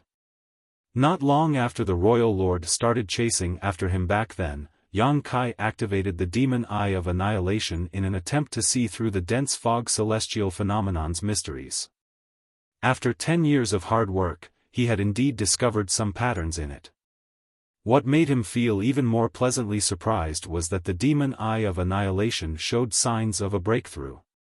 In other words, he was about to achieve a breakthrough with this mastery of this secret technique. The myriad demon's old ancestor, who was Yang Kai's mentor, had told him about it when they were still in the myriad demons pass back then. At that time, Yang Kai had coughed up a lot of military merits to get a chance to ask the myriad demon's old ancestor to teach him the profundities of the 2 secret techniques. Over the years, Yang Kai had been working hard to improve these secret techniques, but he had never had the time to really focus on cultivating them. All the same, the chance presented itself after he barged into this dense fog celestial phenomenon. Although the Royal Lord had stopped pursuing him, Yang Kai naturally didn't fully trust him and kept his guard up while activating his power to run a special cultivation route and improve his secret technique. It was a process that required lots of hard work and attention to detail. Regardless of how powerful a cultivator was or how robust their body was, they still possessed some innate weaknesses, and a person's eyes were especially fragile. The reason it was difficult to cultivate the secret techniques of myriad demons heaven wasn't that they were particularly abstruse. On the contrary, it was actually quite easy to start cultivating these 2 secret techniques. One just had to activate their power and run a special cultivation route around their eyes as they continuously improved their vision. As time passed, they would succeed at mastering these secret techniques. What was difficult was the process. The eyes were a weakness to every cultivator. By using one's own power to train the eyes, they would either yield no results or risk damaging these sensitive organs. If one wasn't careful enough, their eyes might explode, turning them blind. It was said that in the early days, there were a lot of blind people in myriad demons heaven because they had cultivated these 2 secret techniques. Then, the high-ranking officials of myriad demons heaven realized they couldn't let this keep happening, otherwise, all their disciples would become blind. Therefore, they stopped letting ordinary disciples learn these secret techniques. Only the brightest disciples had a chance to cultivate these secret techniques, and they would have to pass a number of tests before they began. Unlike the disciples of myriad demons heaven, Yang Kai wasn't worried about his eyes exploding. That was because he had inherited his secret techniques from great demon god, Mo Sheng. He had gotten the hang of the secret techniques long ago, but his current problem was that his eyesight wasn't acute enough. With such a natural advantage, he was far ahead of young disciples from myriad demons heaven when it came to cultivating these secret techniques. It could be said that he didn't have to go through the dangerous initial stage of cultivation at all. Mo Sheng had built the foundation for him, so he just had to keep on improving and master the secret techniques. 10 years of exploring the dense fog celestial phenomenon was also a kind of training for Yang Kai, hence, it wasn't surprising that he was about to achieve a breakthrough with his demon eye of annihilation. As the royal lord watched closely, Yang Kai sat down with his legs crossed and closed his eyes. His aura became completely still as though he was dead. The royal lord's expression changed as he had the urge to flare up and take Yang Kai's life. However, as he considered the distance between them and the strangeness of this fog, he knew that even if he made a move now, he wouldn't be able to achieve his goal. Moreover, this seventh-order human was certainly still wary of him. If he made a move, the other party wouldn't just sit idly by, therefore, he could only suppress this urge. On top of all that, if Yang Kai could really find a way out, the royal lord could follow him and leave this place as well. He had the confidence to deal with whatever happened afterwards, which was why he agreed to Yang Kai's request. As time passed, following Yang Kai's activation of power, he felt that his left eye was getting hotter until it became unbearably scorching, as though something was stuck in his eye. Instead of feeling shocked though, he was thrilled. He knew that it was the sign of achieving a breakthrough that the myriad demon's old ancestor had told him about before, therefore, he exerted more force to sharpen his vision. Half a month later, the feeling of blockage intensified. When it reached a peak, Yang Kai suddenly opened his eyes. His right eye looked perfectly normal, but his left eye was blood red. His aura undulated and turned into several streams as they crashed into his left eye. With a solemn expression, the royal lord stared fixedly at him. Although he was able to learn a lot about the humans through the black ink nest in the primordial heaven source grand restriction, it wasn't first-hand information after all. It wasn't until he witnessed Yang Kai cultivating a secret technique that he realized there was a reason why the Black Ink clan hadn't managed to defeat the humans after all these years of war. While the royal lord was lost in his thoughts, Yang Kai started growling like an injured beast. At the same time, not only did Yang Kai feel that his left eye was scorchingly hot, he also felt as though countless needles had jabbed into his eye. A moment later, there seemed to be innumerable ants that crawled through his body, making him feel limp and numb. Yang Kai secretly cursed, for the myriad demon's old ancestor had never told him that he would be bothered by all sorts of odd sensations when achieving a breakthrough with this secret technique. The average open heaven realm master could easily bear such disturbance, however, it had come to a critical point where he was trying to achieve a breakthrough and the slightest anomaly could make him suffer cultivation dissonance. When that happened, he wouldn't only risk failing to achieve the breakthrough, but his eye might also explode. He withstood the discomfort in his eye and continued to activate his power to sharpen his eyesight. A moment later, a cloud of blood mist billowed from his left eye. When the royal lord saw that, he couldn't help arching his brow. He wasn't even sure if he should feel pleased or worried. He was pleased because there seemed to be something wrong with Yang Kai's cultivation, otherwise, a cloud of blood mist wouldn't have appeared from his eye.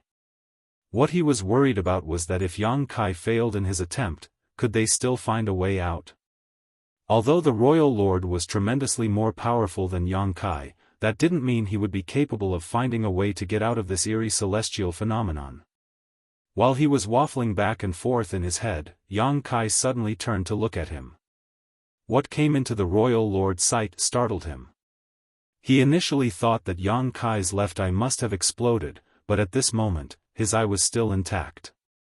His left eye was no longer filled with redness.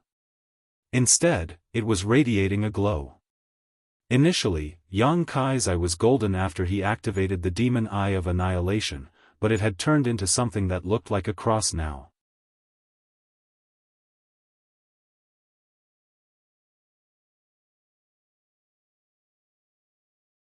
Marshall Peak, Chapter 54-22, Giant Space Beasts. The sheep-headed royal lord could clearly see his own figure in the reflection of Yang Kai's eye.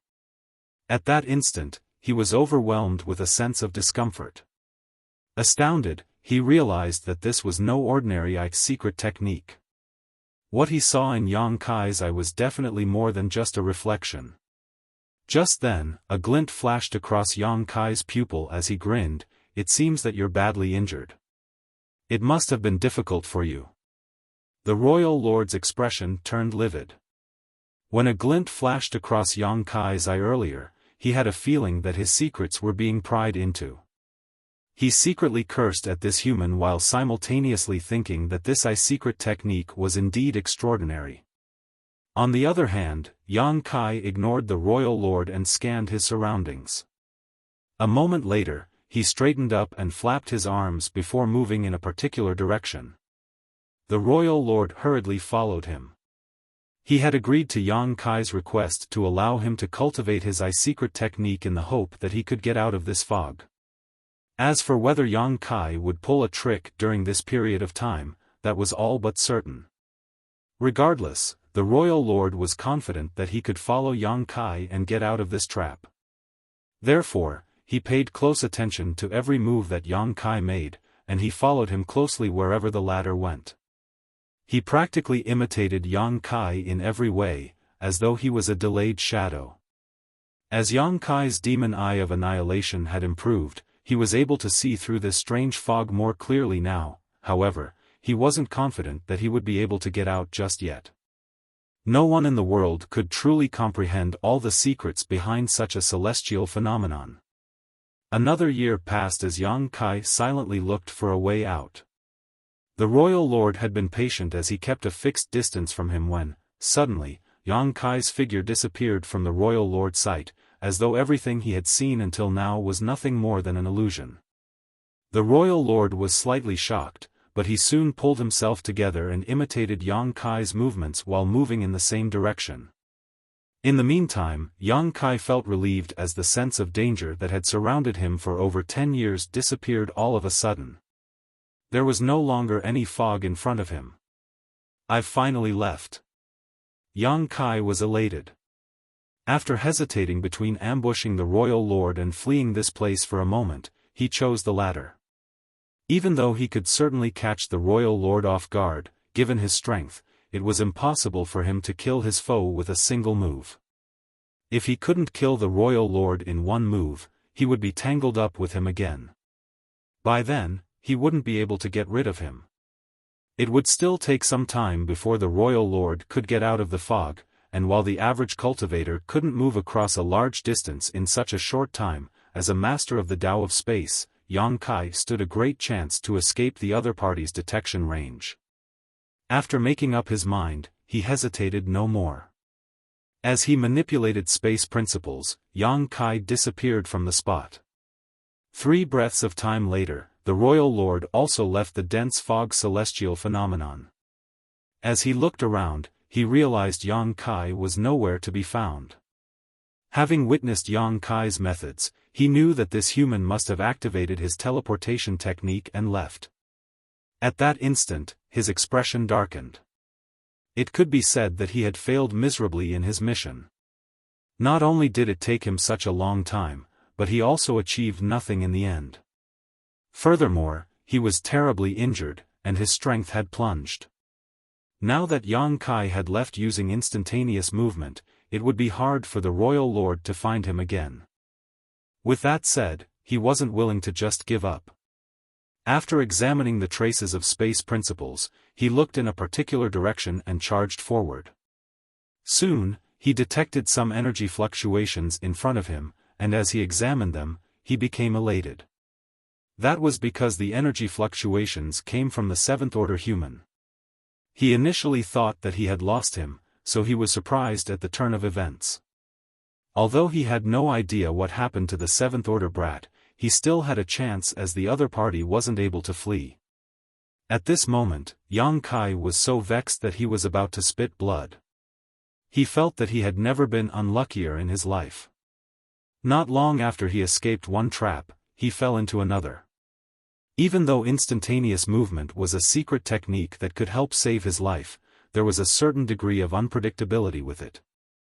It would be fine if he was in a familiar environment as he could accurately arrive at a place of his choice. However, if he wasn't familiar with the environment, he would have to rely on luck for where he would land, as there could be danger waiting for him.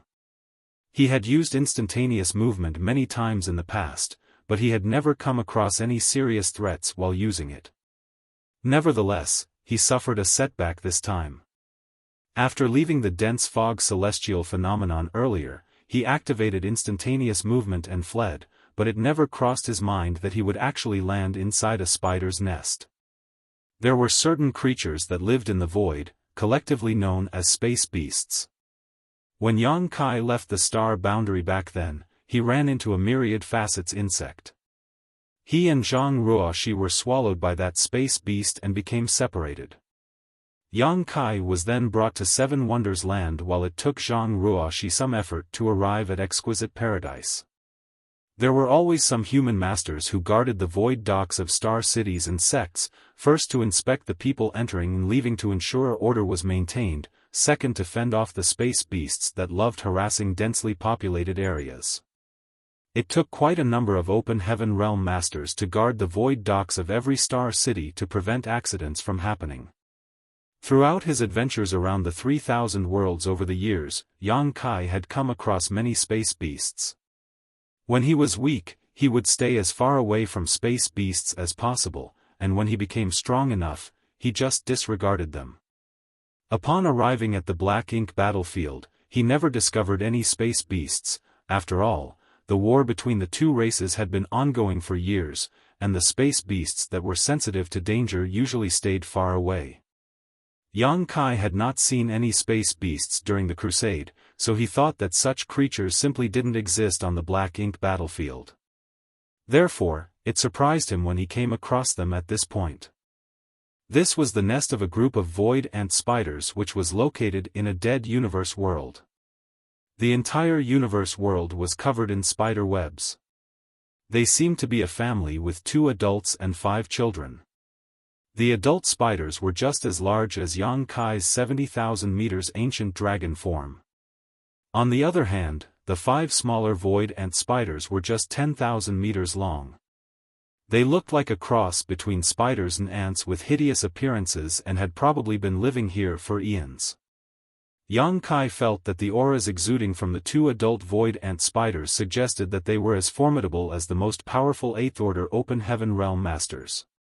It even seemed like they had traces of divine spirit bloodlines.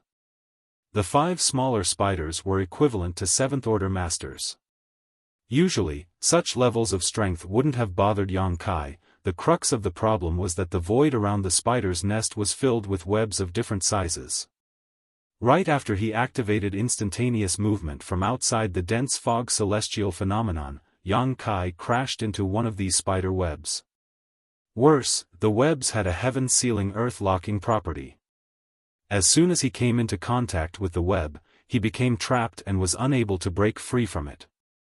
He couldn't figure out how this family of void ant spiders survived in such an environment. With that said, space beasts usually had some unusual powers, therefore, hostile environments wouldn't bother them. Thrilled to feel Yang Kai's aura, the 5 smaller spiders, which had been hiding in the nest, came over and surrounded him. The 2 adult spiders never moved, but their eyes reflected Yang Kai's figure. Noticing the larger spider's stares, Yang Kai felt a crawling sensation on his scalp. He had already summoned his Azure Dragon Spear and was now battling against the 5 smaller spiders. Despite the fact that they were only equivalent to 7th Order Masters, Yang Kai wouldn't dare to kill them lest the 2 parents become enraged. Furthermore, due to the spider web's restriction, Yang Kai was in a perilous situation while he was besieged by the small ant spiders. Some spider silk coiled around his spear, making it hard for him to wield his weapon. Just then, he felt the Royal Lord's aura. Turning his head, he indeed saw the Royal Lord standing outside the webs and staring curiously at him. "Help!" Yang Kai exclaimed as though the other party was his savior. The Royal Lord snorted and ignored him. He had been hunting Yang Kai for over 10 years now. Even though it was a shame that he couldn't personally kill him, he wouldn't mind seeing him lose his life here. Having made up his mind, he stood outside the spider webs and waited for Yang Kai's eventual death. Seeing that, Yang Kai realized his intention and shouted, "Don't you want to know what Tsang gave me before his death?" The royal lord replied impassively, "Regardless of what it is, it will be useless after you die." Yang Kai said through clenched teeth, "I don't think so. I'll definitely activate that thing before I die. It's the last method that Tsang left behind to deal with Mo." The royal lord squinted his eyes, "Tell me more about it." Yang Kai shook his head, "I won't tell you about it, and you won't find out unless you save me from this place. Then die. You're forcing me to do it." Yang Kai roared as a golden light radiated from him. The royal lord was instantly astounded, for the golden light indeed contained the aura that Tsang had left behind. "Even if I die, Mo will suffer as well. Mo is in a deep sleep now, so it is definitely unsuspecting of any danger. This thing might not kill Mo, but it'll certainly injure it." As Yang Kai spoke, the golden light shone more brightly. The golden light faintly engulfed Yang Kai as though it was ready to bring him out of this place. The royal lord's expression changed. The reason he decided to watch on the sidelines and ignore Yang Kai's plea was that he believed that regardless of what Tsang's trump card was, it would be rendered useless following Yang Kai's death. However, it now seemed that if Yang Kai was pushed over the edge, he would activate the trump card. As for what happened after that, the results were completely unpredictable. The royal lord had no idea if Yang Kai was telling the truth, but Mo was the source of the Black Ink clan. To the Black Ink clan, it was their supreme being, their god, so there was no way the royal lord would allow anything to injure Mo. If Mo was wounded because of him, he would never be able to make up for his mistake. "Stop!" the royal lord roared. "Cut the crap. If you don't save me, I'll make sure Mo suffers." Yang Kai gritted his teeth and yelled. The royal lord's expression turned livid. He had never expected to be threatened by Yang Kai in such a situation. Suppressing his fury, he surged his black ink strength, which turned into a dark tide that penetrated the spider webs. He decided not to kill those void ant spiders and instead tried to corrupt them with black ink strength. Given the fact that he was a royal lord, it should be easy for him to corrupt these void ant spiders. As long as he succeeded, they would become loyal to him, and he would be able to easily capture Yang Kai. Soon, the dark tide coursed through the void that was filled with spider webs before engulfing the 5 smaller spiders.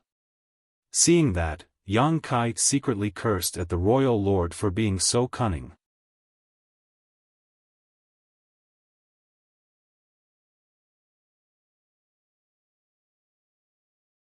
The royal lord's expression changed. The reason he decided to watch on the sidelines and ignore Yang Kai's plea was that he believed that regardless of what Tsang's trump card was, it would be rendered useless following Yang Kai's death. However, it now seemed that if Yang Kai was pushed over the edge, he would activate the trump card. As for what happened after that, the results were completely unpredictable. The royal lord had no idea if Yang Kai was telling the truth, but Mo was the source of the Black Ink clan. To the Black Ink clan, it was their supreme being, their god, so there was no way the royal lord would allow anything to injure Mo. If Mo was wounded because of him, he would never be able to make up for his mistake. "Stop!" the royal lord roared. "Cut the crap. If you don't save me, I'll make sure Mo suffers." Yang Kai gritted his teeth and yelled. The royal lord's expression turned livid. He had never expected to be threatened by Yang Kai in such a situation. Suppressing his fury, he surged his black ink strength, which turned into a dark tide that penetrated the spider webs. He decided not to kill those void ant spiders and instead tried to corrupt them with black ink strength. Given the fact that he was a royal lord, it should be easy for him to corrupt these void ant spiders. As long as he succeeded, they would become loyal to him, and he would be able to easily capture Yang Kai. Soon, the dark tide coursed through the void that was filled with spider webs before engulfing the 5 smaller spiders. Seeing that, Yang Kai secretly cursed at the royal lord for being so cunning. The two large ant spiders, which had been hiding in the nest, were startled for a moment before they became enraged. They started hissing angrily as they climbed through the webs and came at Yang Kai.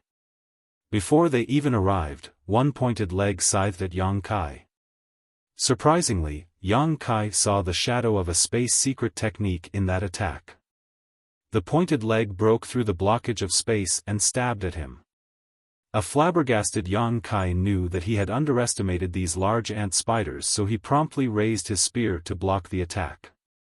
The next instant, a violent force came right at his face and his azure dragon spear was almost knocked away from him. Upon impact, he was sent flying away while he sprayed out a mouthful of blood. Shortly after that, he fell into a spider web with his limbs spread wide. Regardless of how hard he tried, he was unable to break free from the restraint. The other large ant spider that hadn't made a move charged forward.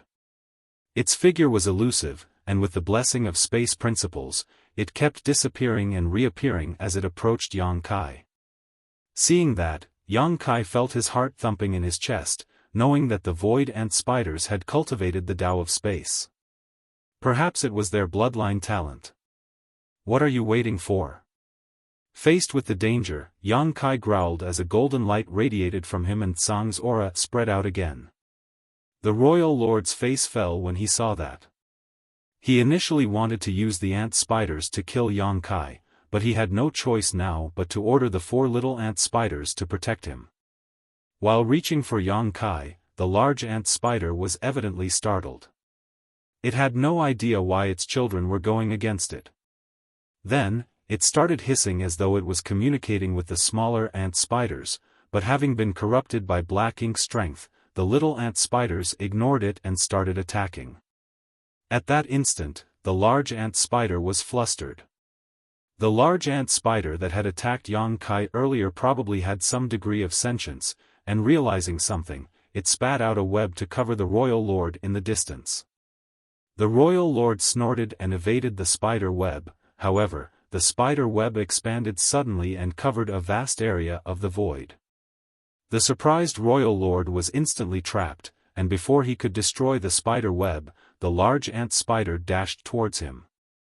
Still stuck to the spider web, Yang Kai was ecstatic when he saw that, as he complained to himself, they should have just fought from the start. With no one harassing him anymore, he could now find a chance to flee. Without hesitation, Yang Kai surged his golden crow's true fire. The silk threads were robust and sticky, but based on his previous experience of using golden crow casts the sun, Yang Kai was confident that he could destroy these spider webs with his flames. This time, he summoned his golden crow's true fire as his world force burned madly. Soon, he turned into a fireball, and as expected, the spider webs around him began melting. When the royal lord, who was fighting against the large ant spider, saw this, he widened his eyes in disbelief and raised his hand to swat the ant spider away. Although the large ant spider had a power that was equivalent to the peak of the 8th order, and the royal lord was heavily injured, there was still a huge gap between their strengths. If the royal lord wanted to kill the large ant spider, it would only take him 10 breaths to do so. On the other hand, Yang Kai, who had just broken free from the spider web, felt his chest tightening as he realized he had underestimated the royal lord. He was secretly glad that he didn't decide to ambush him after leaving the dense fog celestial phenomenon a while back. Back then, by using the demon eye of annihilation, Yang Kai could see that the royal lord was horribly injured and even had the urge to fight it out with him. Now, it was apparent that if he had done so, he would have ended up in a horrible state. Although the royal lord had been weakened, he was still significantly more powerful than Yang Kai. Yang Kai couldn't help but admire himself for being able to escape from this royal lord for such a long time. After driving the large ant spider off, the royal lord immediately tried to pin down Yang Kai. However, the large ant spider came at him again. Infuriated, the royal lord threw out his fist with greater strength than the previous time and a dent was instantly formed on the ant spider's head. It wasn't clear whether it was dead or alive at this point. Then, the royal lord bolted towards Yang Kai. Currently, Yang Kai's figure was burning with fire as he broke through layers of spider webs. 3 breaths of time later, there were no more restraints. Then, he activated purifying light and blocked the royal lord's aura. The next instant, space principles undulated as he disappeared from the spot. The moment Yang Kai disappeared, the royal lord's aura exploded. After such a long time, the royal lord had learned how to deal with Yang Kai's instantaneous movement. If he did nothing, this 7th-order human could move across a vast distance with ease, and although he was unable to stop Yang Kai from using instantaneous movement altogether, he could effectively interrupt the latter by bombarding the void with his aura. As expected, barely 1,000,000 kilometers away, Yang Kai fell from the void while spitting blood. Without turning his head, he continued charging forward. "You think you can escape?" Incensed, the royal lord raced after him. After they were gone, the large ant spider with a dent in its head shook its body and turned to look at its partner and 4 children that were still locked in an intense battle. Even though the little ant spiders were no match for the large ant spider, the latter didn't have the heart to kill them. Yang Kai and the royal lord seemed to have returned to the time before they had barged into the dense fog celestial phenomenon. They traversed the expansive void as one ran away from the other. After crossing many billions of kilometers, they realized that there were no more worn-out divine abilities and restrictions left in the void. It seemed that they were no longer in the late ancient era battlefield. Even more wonderful celestial phenomena came into Yang Kai's sight, and they came in a significantly larger quantity than what could be seen on the late ancient era battlefield. Yang Kai couldn't help but think that perhaps in the late ancient era, that particular battlefield was also filled with celestial phenomena. However, many of them must have been destroyed during the epic conflict. Every celestial phenomenon exuded a very dangerous aura, and having suffered a setback in the dense fog celestial phenomenon, Yang Kai was wary of them now and would not dare to dive into any of them again. Of course, inside the dense fog celestial phenomenon, Yang Kai wasn't the only one who had been made miserable. Even the royal lord had suffered a huge setback in that place, as all his current wounds were formed while he was in the dense fog celestial phenomenon. Right now, Yang Kai didn't even have time to stop and activate the universe transference law. If he could activate the universe transference law, he could make use of it to locate a purifying black ink battleship and rendezvous with his fellow humans, but that was currently impossible. Moreover, he had already lost his way, so he wasn't sure how far away the purifying black ink battleships were from him. Even if he used the universe transference law, he probably couldn't connect to the universe array on board one of the purifying black ink battleships. After years of fleeing, he was still in an unfavorable position.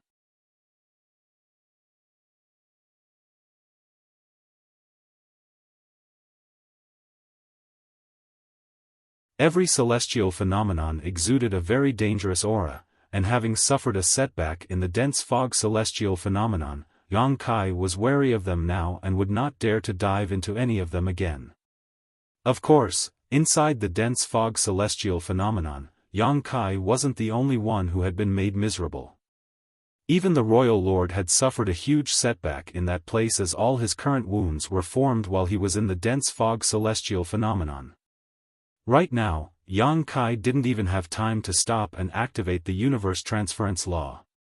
If he could activate the universe transference law, he could make use of it to locate a purifying black ink battleship and rendezvous with his fellow humans, but that was currently impossible. Moreover, he had already lost his way, so he wasn't sure how far away the purifying black ink battleships were from him. Even if he used the universe transference law, he probably couldn't connect to the universe array on board one of the purifying black ink battleships. After years of fleeing, he was still in an unfavorable position. A moment later, he reached the Great Sea and scanned it. Next, he pushed his black ink strength to engulf himself and plunged into the celestial phenomenon. Soon, the royal lord leapt out of the Great Sea with a gloomy expression.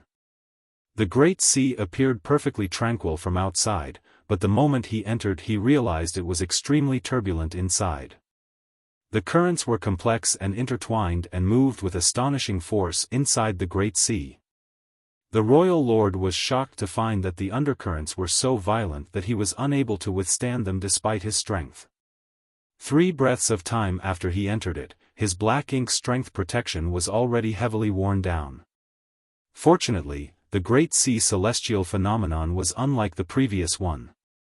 When he barged into the dense fog celestial phenomenon back then, he was unable to leave no matter how he tried. However, he was able to break free from the undercurrents here with brute force. The royal lord didn't think the 7th-order human named Yang Kai could survive in such an environment. Besides believing that Yang Kai was doomed to die, he also understood that the currents in the Great Sea were constantly shifting, so finding him would be all but impossible. As he hovered in the void, a myriad of expressions came over the royal lord's face. After debating on it for a moment, he turned around and left. Soon, he moved a dead universe world to the periphery of the Great Sea. There were countless dead universe worlds like this one in the void. As he pursued Yang Kai all this time, he had come across many of them, therefore, it wasn't hard to find one. The universe world was fairly large, but compared with the Great Sea, it was like an ant standing in front of an elephant. The royal lord stared fixedly at the Great Sea for a moment before spitting some extremely pure and dense black ink strength from his mouth. The black ink strength didn't dissipate like normal however and soon condensed into a flower bud. It was a black ink nest. Royal lords like him who came out of the primordial heaven source grand restriction each carried their own black ink nests with them. That was because Mo hoped that they would defeat the humans and occupy the 3,000 worlds, and in turn, return to extricate it from its prison. Black ink nests were the foundation of the Black Ink clan, so the royal lords would naturally carry them wherever they went. The royal lord held the black ink nest in his hands. He looked at it with such devotion that it was as though it was the most sacred treasure to him. Soon, he planted the black ink nest and infused his black ink strength into it. The black ink nest expanded rapidly and bloomed. In just half a month, many black ink clansmen stepped out of the black ink nest. After saluting the royal lord, they dispersed. Gazing at the Great Sea, the royal lord snorted. Although he believed that Yang Kai was doomed, he couldn't afford to take any chances. During this period of time, he had witnessed this 7th-order human using all sorts of strange methods, so he knew it would be difficult to kill him. Perhaps this brat named Yang Kai could break free from the Great Sea. As such, he had to stay. However, since he was on his own, the royal lord couldn't monitor the entire periphery of the Great Sea. Having said that, he had his black ink nest to depend on. Given enough time and resources, he could simply spawn enough servants to surround the entire Great Sea.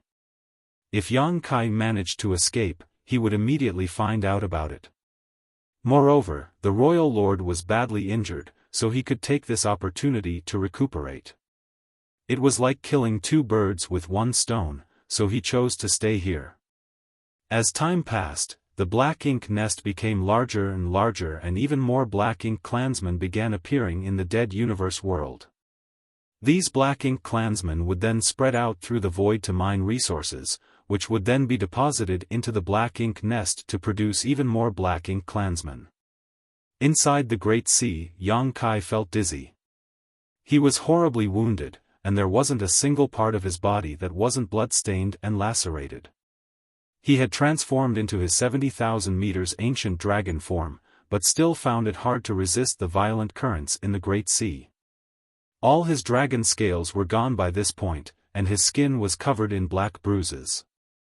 Dragon blood streamed out of his wounds constantly. The undercurrents were not the only thing he had to deal with. Even though it was difficult, he could still persevere with his ancient dragon form against those turbulent flows. What made him truly helpless was that the undercurrents contained many different sorts of martial domains. The 5-element Tao essence swirled and transformed in the undercurrents, while some flows even contained potent sword Tao essence that cut through the skin of Yang Kai's dragon form. Every undercurrent was like a powerful master surging their might to attack foreign enemies. Yang Kai was swept from one undercurrent to the next, enduring so much hardship that he almost passed out. Before he barged into the Great Sea, he understood that he would have to face unimaginable danger inside, but the strangeness of this place still astounded him. The strengths of the undercurrents varied greatly. When he came across weaker flows, he could seize the chance to catch his breath. In times like these, he would swallow some spirit pills to sustain his energy. Initially, Yang Kai didn't have a way to deal with these undercurrents as he just let them push him around in this great sea. However, as time passed, he eventually began to adapt and ride these undercurrents to minimize the damage he took. Despite that, he still couldn't completely avoid the impact these undercurrents had on him. Having said that, he knew that he was just stalling for time. Sooner or later, he would be killed by the undercurrents in the Great Sea. He wanted to find a way out, but the undercurrents were turbulent without any regular patterns, so how was he supposed to achieve such a goal? His injuries had gotten worse, and the world force in his small universe was running out. Even though low-rank world fruits could quickly replenish his world force, Yang Kai had already used them all up when escaping from the royal lord. Now, he could only consume open heaven pills to supplement his energy. Once the power in his small universe dried up completely, the consequences would be dreadful. Therefore, he had to find a way out before then, or he would be doomed. Yang Kai had tried releasing his divine sense to scan the surroundings, but the undercurrent simply shredded his divine sense, causing him excruciating pain. The Great Sea was so vast though that there had to be somewhere that was calm. Yang Kai didn't believe this entire place was filled with such powerful undercurrents. Gritting his teeth, he released his dragon form and returned to his human one. As he let the undercurrents sweep him away, he scanned the surroundings with his divine sense irrespective of the damage this act caused. He felt a sharp pain in his head as the damage to his divine sense made his facial features contort. However, he could only soldier on. A long time passed, but just as Yang Kai was about to lose hope, he suddenly detected that there was a nearby area that was far less violent. Elated, he hurriedly activated his power and swam towards it. The process was strenuous as his flesh was peeled from his bones. As he wielded his azure dragon spear, Yang Kai stubbornly made his way across the undercurrents of the Great Sea. An hour later, he finally broke through the blockage of the present undercurrent he was occupying and barged into the next. Scanning his surroundings, Yang Kai realized that the less violent area was actually moving away from him. Flustered, he madly activated his power. He had no idea what it was like in that area, but he knew that if he missed this chance, there wouldn't be a second one. He had never been more eager to survive in his life. The pain in his body and soul was so excruciating that he had almost turned numb. The only thought that occupied his mind was that he had to break through all the obstacles before him and survive. Break! With a great roar, Yang Kai opened his mouth and spat out a round bead.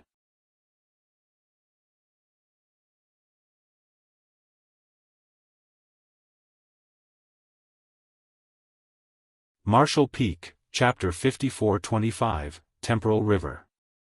To a dragon clan member, their dragon bead was like a monster core to a monster beast.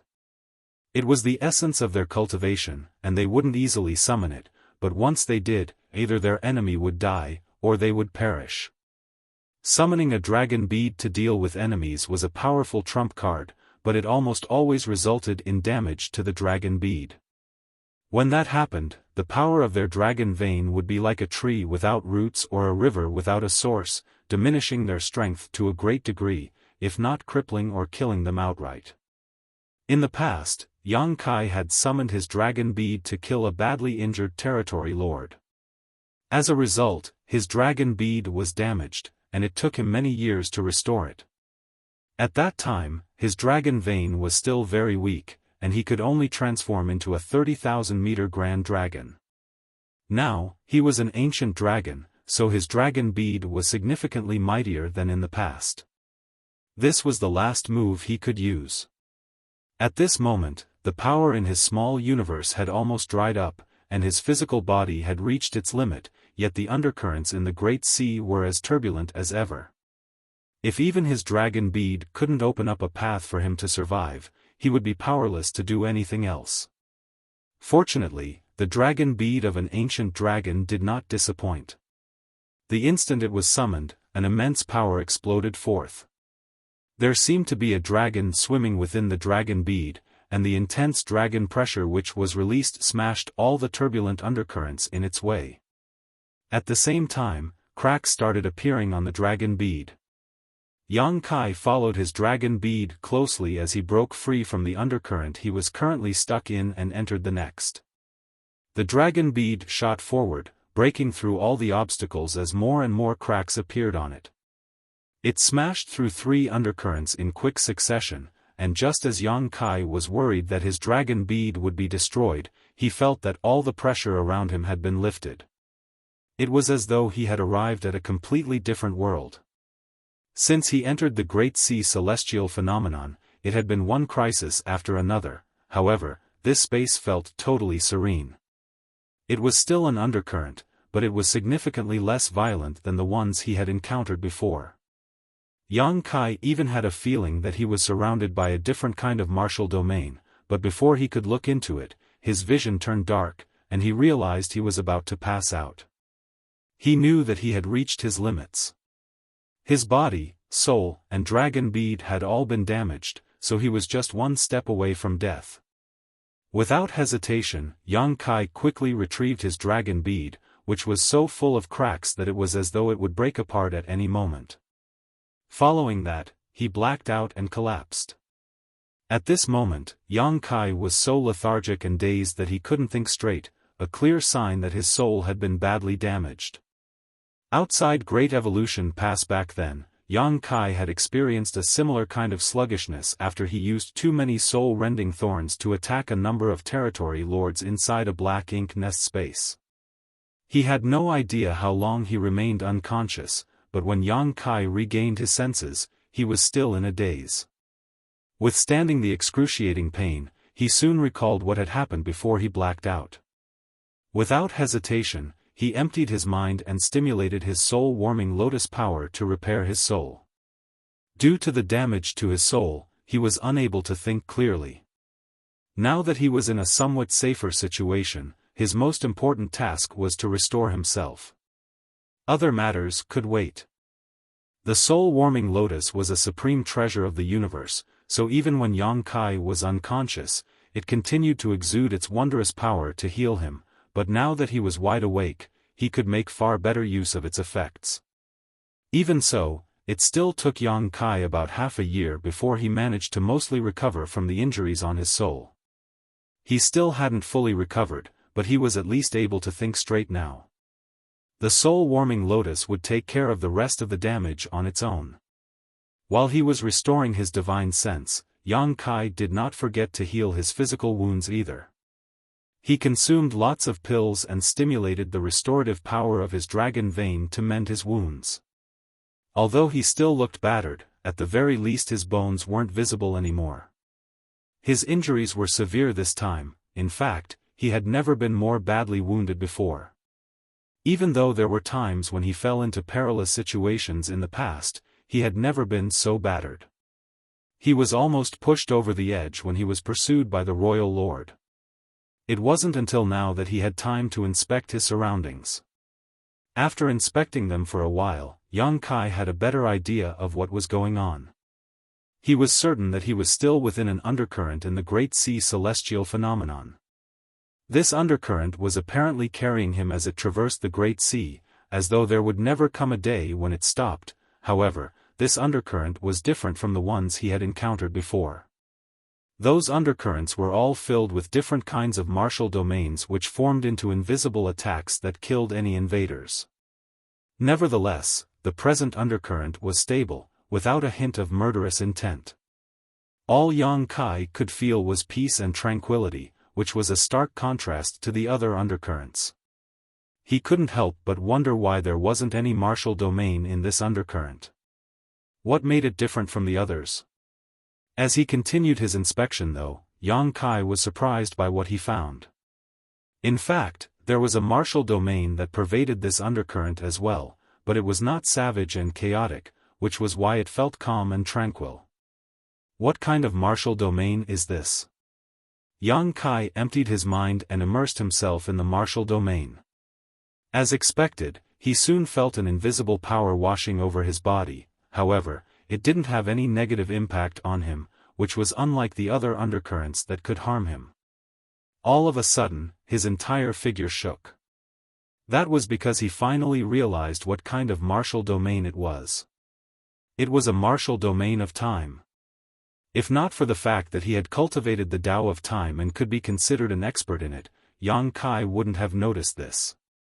Time was invisible and intangible.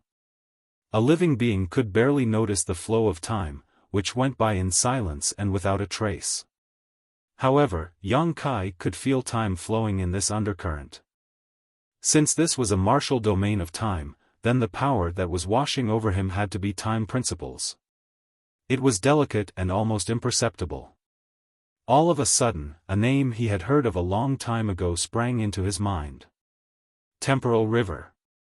The cultivation of an open heaven realm master was all about accumulation, as it took much time and effort for a cultivator to enhance the heritage of their small universe.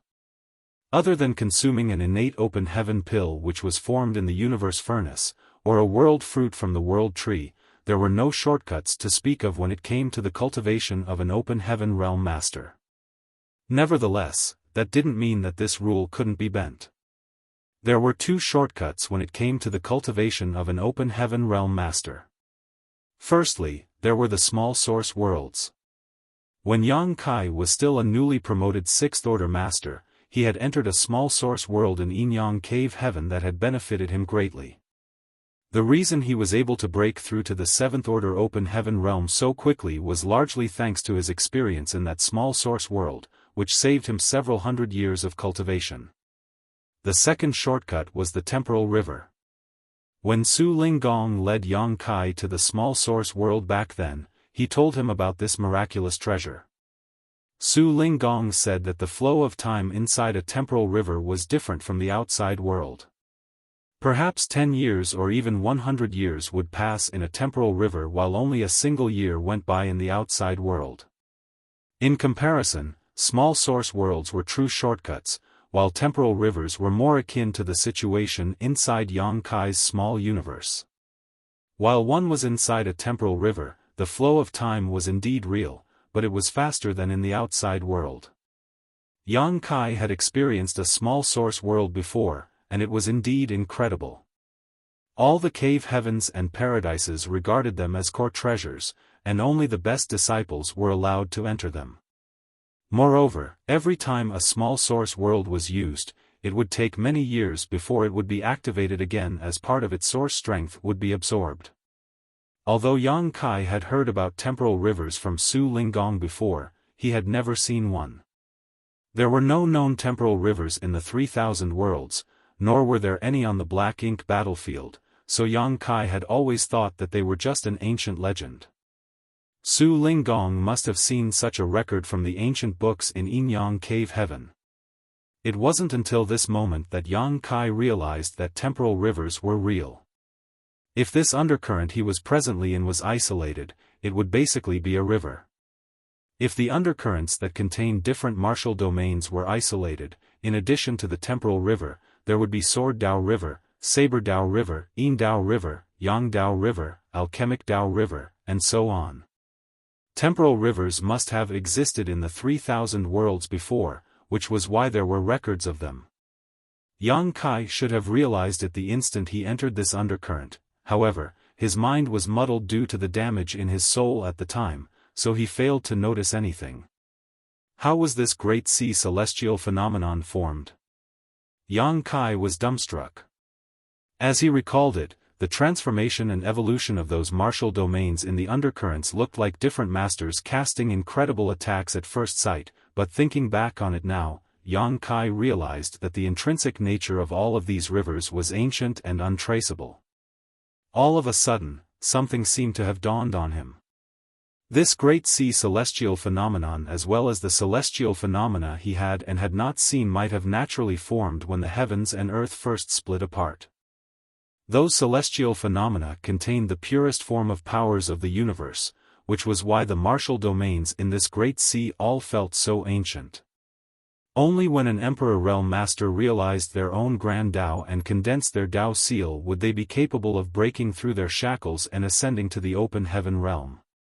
There were all sorts of grand Taos in the universe, and each of these grand Taos had an infinite number of variations, therefore, the Tao seal of every open heaven realm master was slightly different.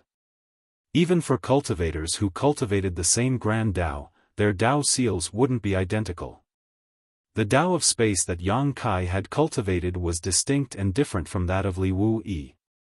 His mastery and understanding of the Tao of time were also different from that of the flowing time Great Emperor, and could not be the same as those of Yang Xiao and Yang Shui. The brightest cultivators who had left Yang Kai's small universe often inherited his aptitudes in the spear Tao, Tao of space, and Tao of time.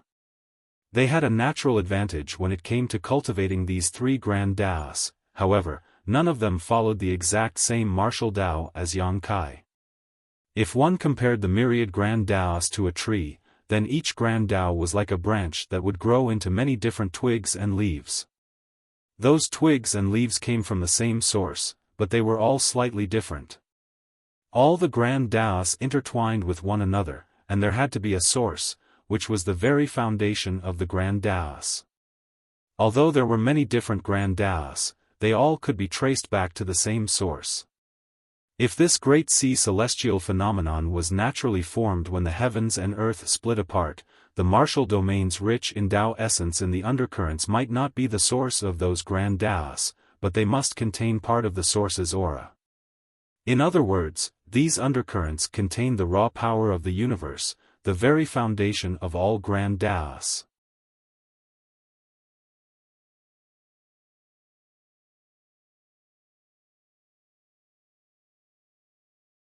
Martial Peak, Chapter 54-26, No Other Choice.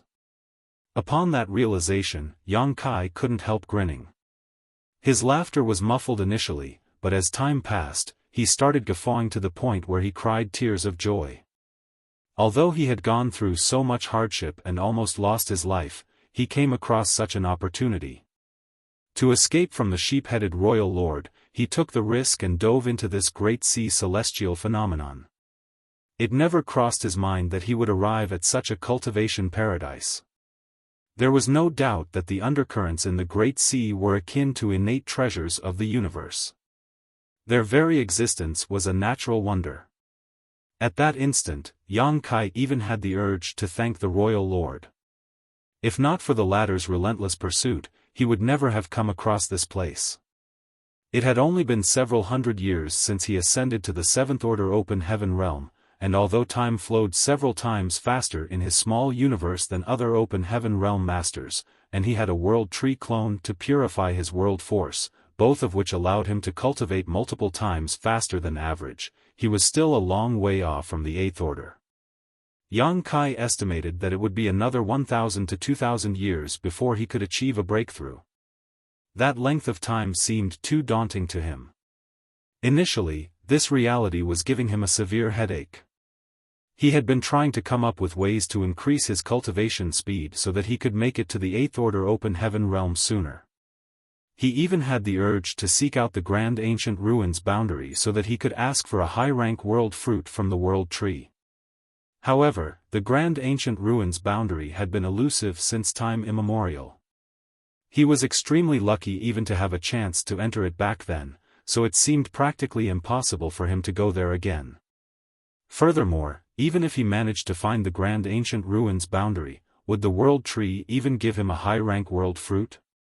Just like Mo, the world tree was one of the oldest living beings in the universe. If it refused to give Yang Kai the world fruit, he wouldn't be able to do anything about it. Now that he was inside a temporal river though, Yang Kai didn't have to worry about ascending to the eighth order open heaven realm anymore.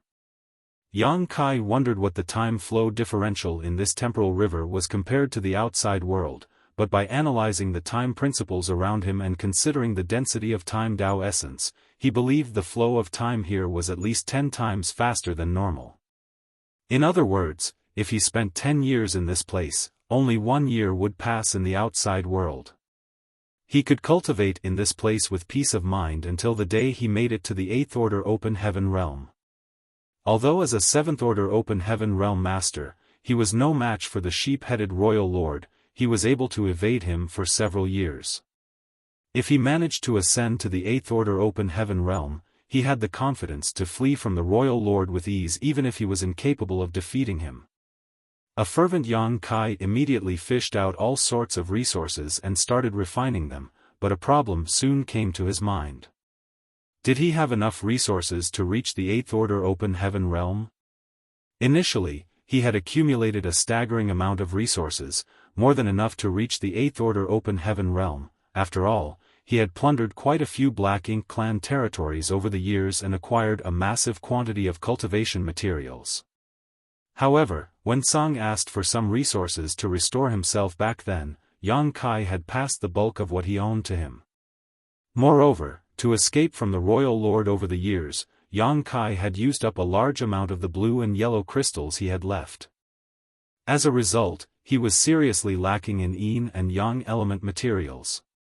He certainly had sufficient 5-element materials, but if he used up all his yin and yang element materials before he ascended to the 8th order open heaven realm, he would be in serious trouble. However, it was pointless for him to worry about it at this point. He would find out if he had sufficient resources as he cultivated. He then circulated his secret art and began refining a set of 7-element materials. They were absorbed by Yang Kai and turned into the heritage of his small universe. The speeds at which open heaven realm masters could refine materials varied. The fundamental reason was the sturdiness of their Tao seals they had condensed when they were still Emperor realm masters. The more robust their Tao seal was, the quicker one could refine cultivation materials. Therefore, even if 2 open heaven realm masters were in the same order, the speeds at which they could refine resources could be very different. The one with a better foundation could refine materials more quickly and grow their power more rapidly. Even a slight difference would become massive over hundreds or thousands of years. When Yang Kai condensed his Tao seal back then, he was able to withstand the impact of 7th order materials, so when it came to the speed of refining materials, only those once-in-a-generation geniuses from the cave heavens and paradises were somewhat comparable to him in the entire 3,000 worlds. Since Yang Kai was a 7th order open heaven realm master now, he could fully refine a set of 5th order materials in a few days. Then, he fished out another set of materials. The process of cultivation was dull, but the increase in power was real and exhilarating. Therefore, despite the monotony, a cultivator was more than capable of cultivating in seclusion for hundreds of years.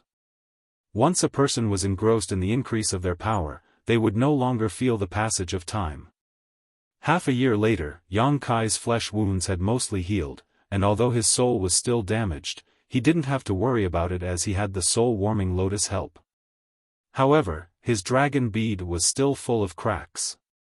From previous experiences, Yang Kai knew that repairing a dragon bead couldn't be rushed. It required him to use the power of his dragon vein to nurture it slowly. Perhaps it would be restored to a perfect state again in several hundred years. After refining another set of materials, Yang Kai opened his eyes and sensed his surroundings. Then, he furrowed his brow because he detected some unusual changes. Over the past 6 months, besides refining materials to increase his cultivation, Yang Kai had also been making use of the ambient time principles and time Tao essence in the temporal river to comprehend the Tao of time. He had benefited greatly from this. The bloodline talent of the Dragon clan was the Tao of time. Back in the Dragon Pool, Yang Kai managed to grow into a 70,000-meter ancient dragon. With the increase in the power of his dragon vein, his mastery over the Tao of time had also improved significantly, growing from the 6th level to the 7th level. It was only 1 level behind his mastery over the Tao of space now, which had reached the 8th level. Nevertheless, that single level was still a far distance to cross. The reason the flow of time was different in a temporal river was that it was filled with ample time Tao essence. The time Tao essence and time principles continuously washed over Yang Kai's mind and body. This kind of impact was invisible and imperceptible to someone who had never cultivated the Tao of time, so they wouldn't detect any anomaly while inside the temporal river. It wasn't until after one left this place that they realized the flow of time was different. On the other hand, Yang Kai could make use of these impacts to study the Tao of time. He could even refine the time Tao essence directly to improve his mastery of the Tao of time. That was what he had been doing these past 6 months. However, he now realized that the temporal river seemed to have become shorter. The lengths of the undercurrents in the Great Sea were all different, and although he had not checked it carefully, Yang Kai reckoned that the temporal river was about 9,000 meters long when he first entered it. Now, however, it was 500 meters shorter. Was it because he had barged into this place and absorbed the time Tao essence here? Yang Kai had no idea, but after giving it some thought, he stopped comprehending the Tao of time and instead focused on just cultivating. Half a year later, Yang Kai opened his eyes and scanned his surroundings once again. The temporal river had become shorter again, though it wasn't as severe as the previous time. It was now about 20 meters smaller. The difference was minimal, but Yang Kai could easily detect it as he had been paying close attention this time. These kinds of changes made him realize something. It seemed that his presence and the absorption of time Tao essence were the main reasons for the shrinking of the temporal river. In other words, as long as he was inside the temporal river, he would consume the amazing power in this place, and the river would continue to become shorter. After all, the time Tao essence was constantly washing over him, causing the flow of time in this isolated space to be different from that of the outside world. He had only been cultivating for another half a year, but the river had become 20 meters shorter. In other words, the river would shrink about 40 meters a year if he did nothing but cultivate. As such, this temporal river would be gone for good in around 200 years at most. If he simultaneously absorbed the time Tao essence in this place and cultivated it, the river would disappear even sooner. Upon this realization, Yang Kai's expression darkened. Initially, he intended to stay in this temporal river until he ascended to the 8th order, but now it seemed that the temporal river would disappear in just about 200 years. That amount of time wasn't sufficient for him to make it to the 8th order. What should I do now? After giving it some thought, Yang Kai realized that the Great Sea was vast, and it had countless undercurrents in it. Since there was one temporal river here, there might be another. Even if this temporal river was completely consumed, he could just go looking for the next one. As long as there were 5 to 6 temporal rivers of this size in the celestial phenomenon, he would be able to ascend to the 8th order. Right now, Yang Kai's main task was to increase his strength. He wasn't sure if the royal lord had also dived into this place, but if he had, there might come a time when they bump into one another. Regardless, where there was a will, there was a way. It was pointless for Yang Kai to overthink things at this point.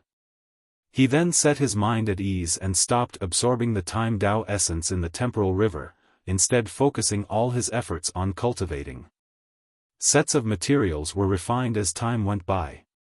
Just like what he had estimated, about 40 meters of the temporal river would vanish for every year he spent in this place. Yang Kai slowly became wholly absorbed in cultivation and lost track of the outside world. He had never cultivated for such a prolonged period of time before. Initially, he found it difficult to adapt, but as the heritage in his small universe increased, he slowly got used to it. About 160 years later, Yang Kai was shocked awake by an anomaly while cultivating.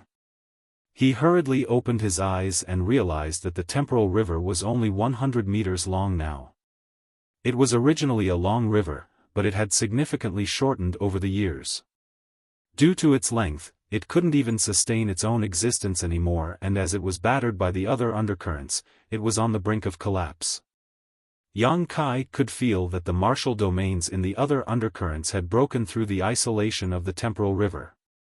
His expression changed as he stored the set of materials he hadn't fully refined and got to his feet. It was time to leave this temporal river. Despite knowing that this day would come, Yang Kai still felt lost when he finally had to set out. He had no idea if he could find another temporal river. The undercurrents in the Great Sea celestial phenomenon were turbulent, so perhaps before he could find the next temporal river, he would be killed by them. However, he had no other choice. Surging the power of his dragon vein, dragon scales started appearing on Yang Kai's skin, including his eyelids, and his entire figure radiated a golden glow.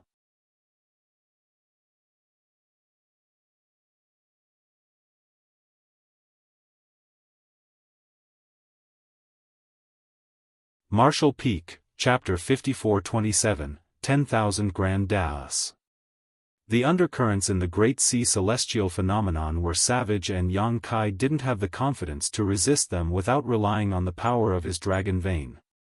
He summoned his azure dragon spear and let out a breath as he checked to ensure he was in peak condition.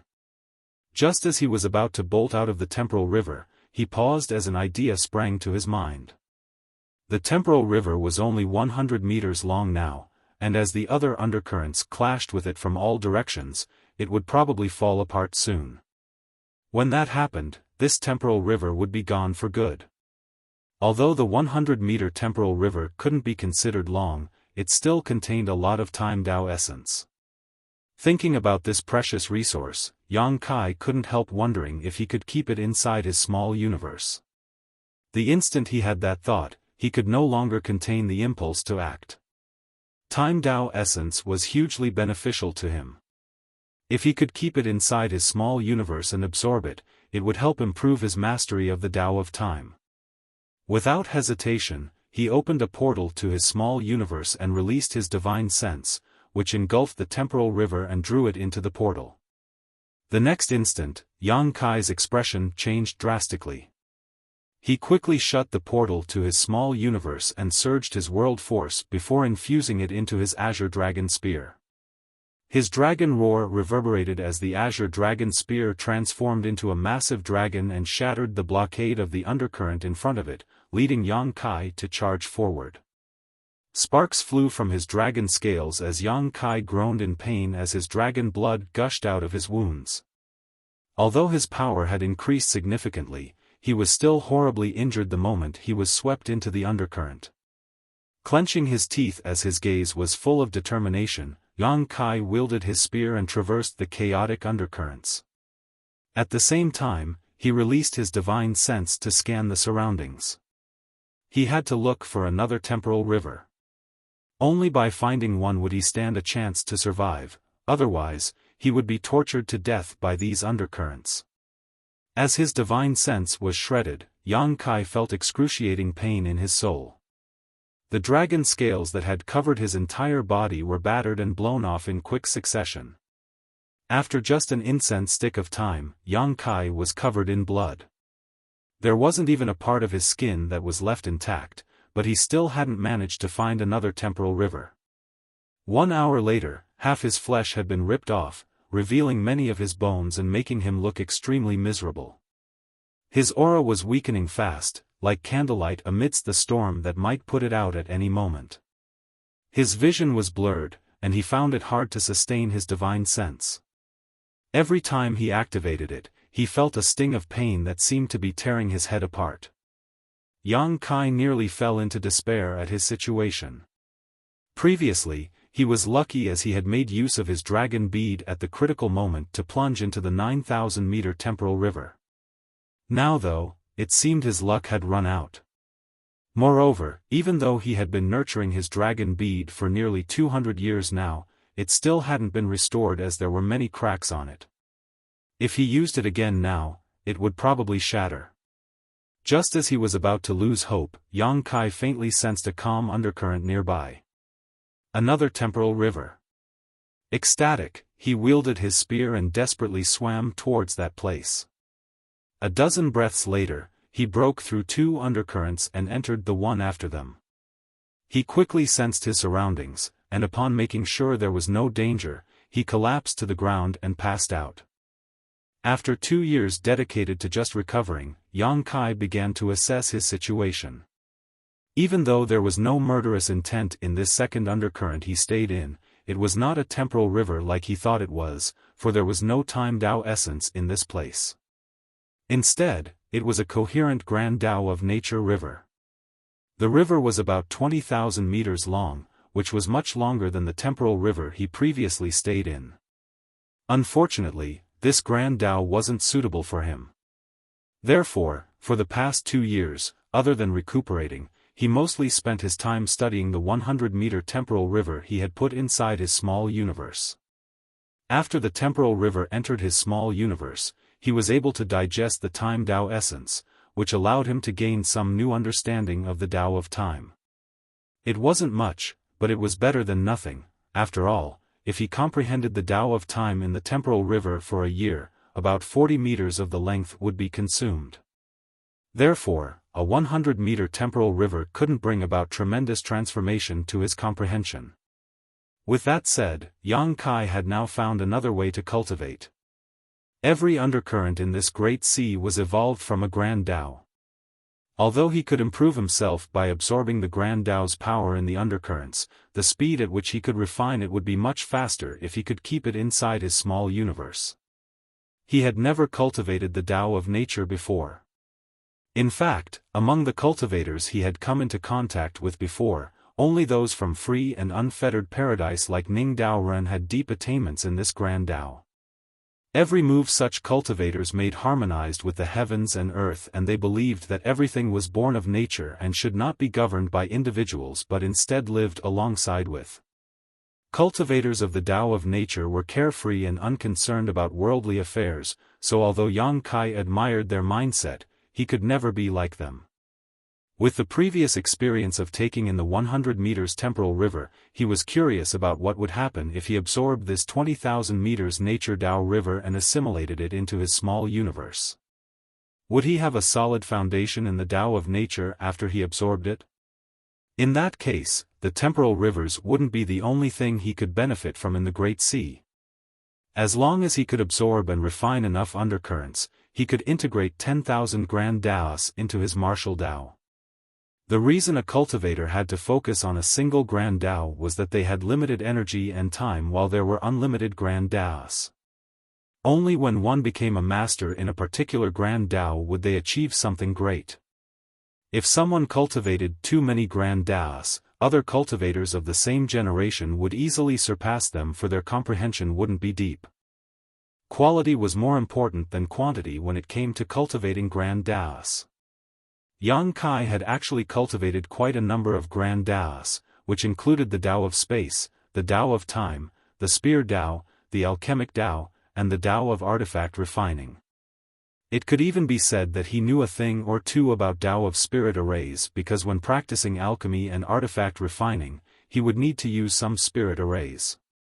However, there were only 3 grand Taos that he had real accomplishments, which were the Tao of space, the Tao of time, and the spear Tao. He was pretty skillful in Tao of alchemy before he entered the 3,000 worlds, but he hadn't practiced it for a long time. That was because he had limited energy, so it was impossible that he could spend lots of time studying every grand Tao he came across. Nevertheless, the unique characteristics of this great sea celestial phenomenon made him realize it might be possible to do just that. Yang Kai wasn't sure what would happen if he managed to comprehend and integrate 10,000 grand Taos. With the previous experience of taking in the 100-meter temporal river, it wasn't hard for Yang Kai to absorb this nature river. Although a 20,000-meter river sounded quite long, it was nothing compared with the capacity of his small universe. Opening the portal to his small universe, Yang Kai engulfed the 20,000-meter river with his divine sense before drawing it in.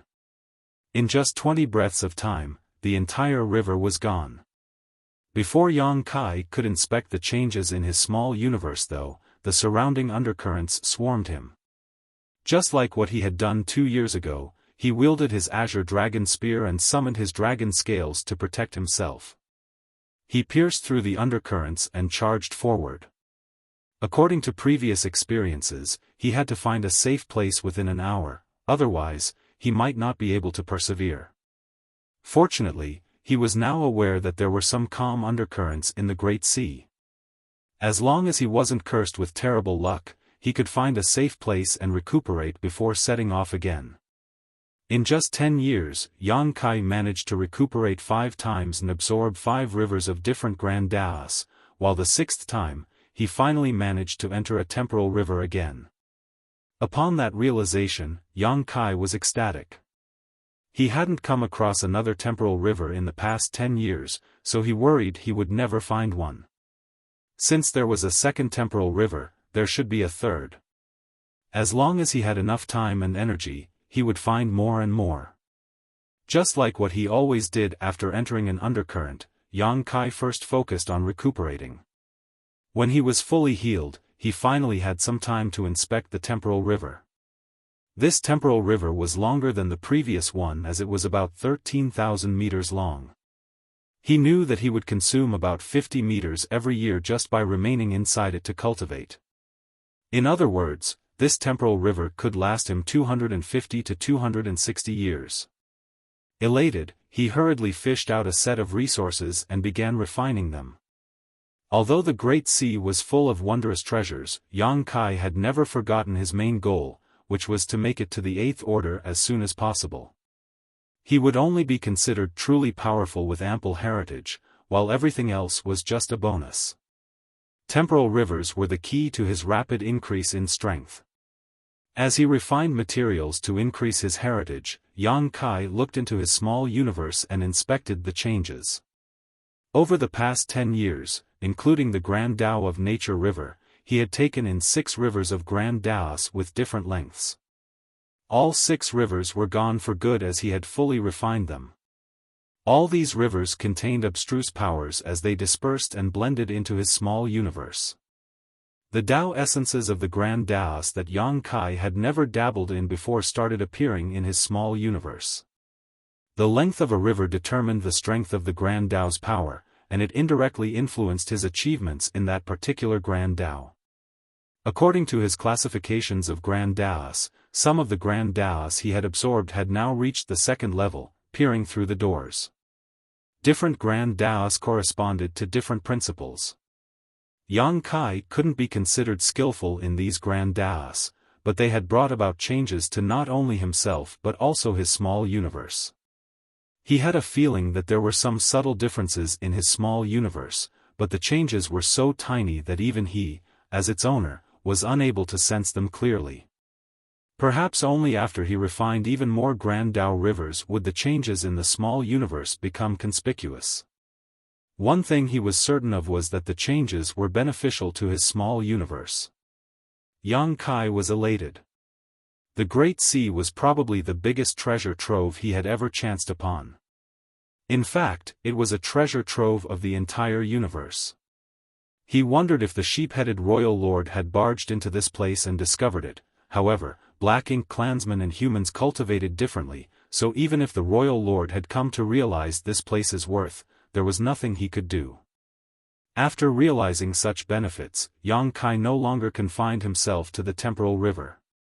From time to time, he would go out and absorb other undercurrents before coming back to continue cultivating. With that said, he bore some risks by doing so. The undercurrents were turbulent and flowed about randomly. If he didn't act swiftly enough, the temporal river would leave his detection range and he would be stuck. Therefore, he would only absorb the undercurrents within reach every time he left. Even so, he benefited greatly from these excursions.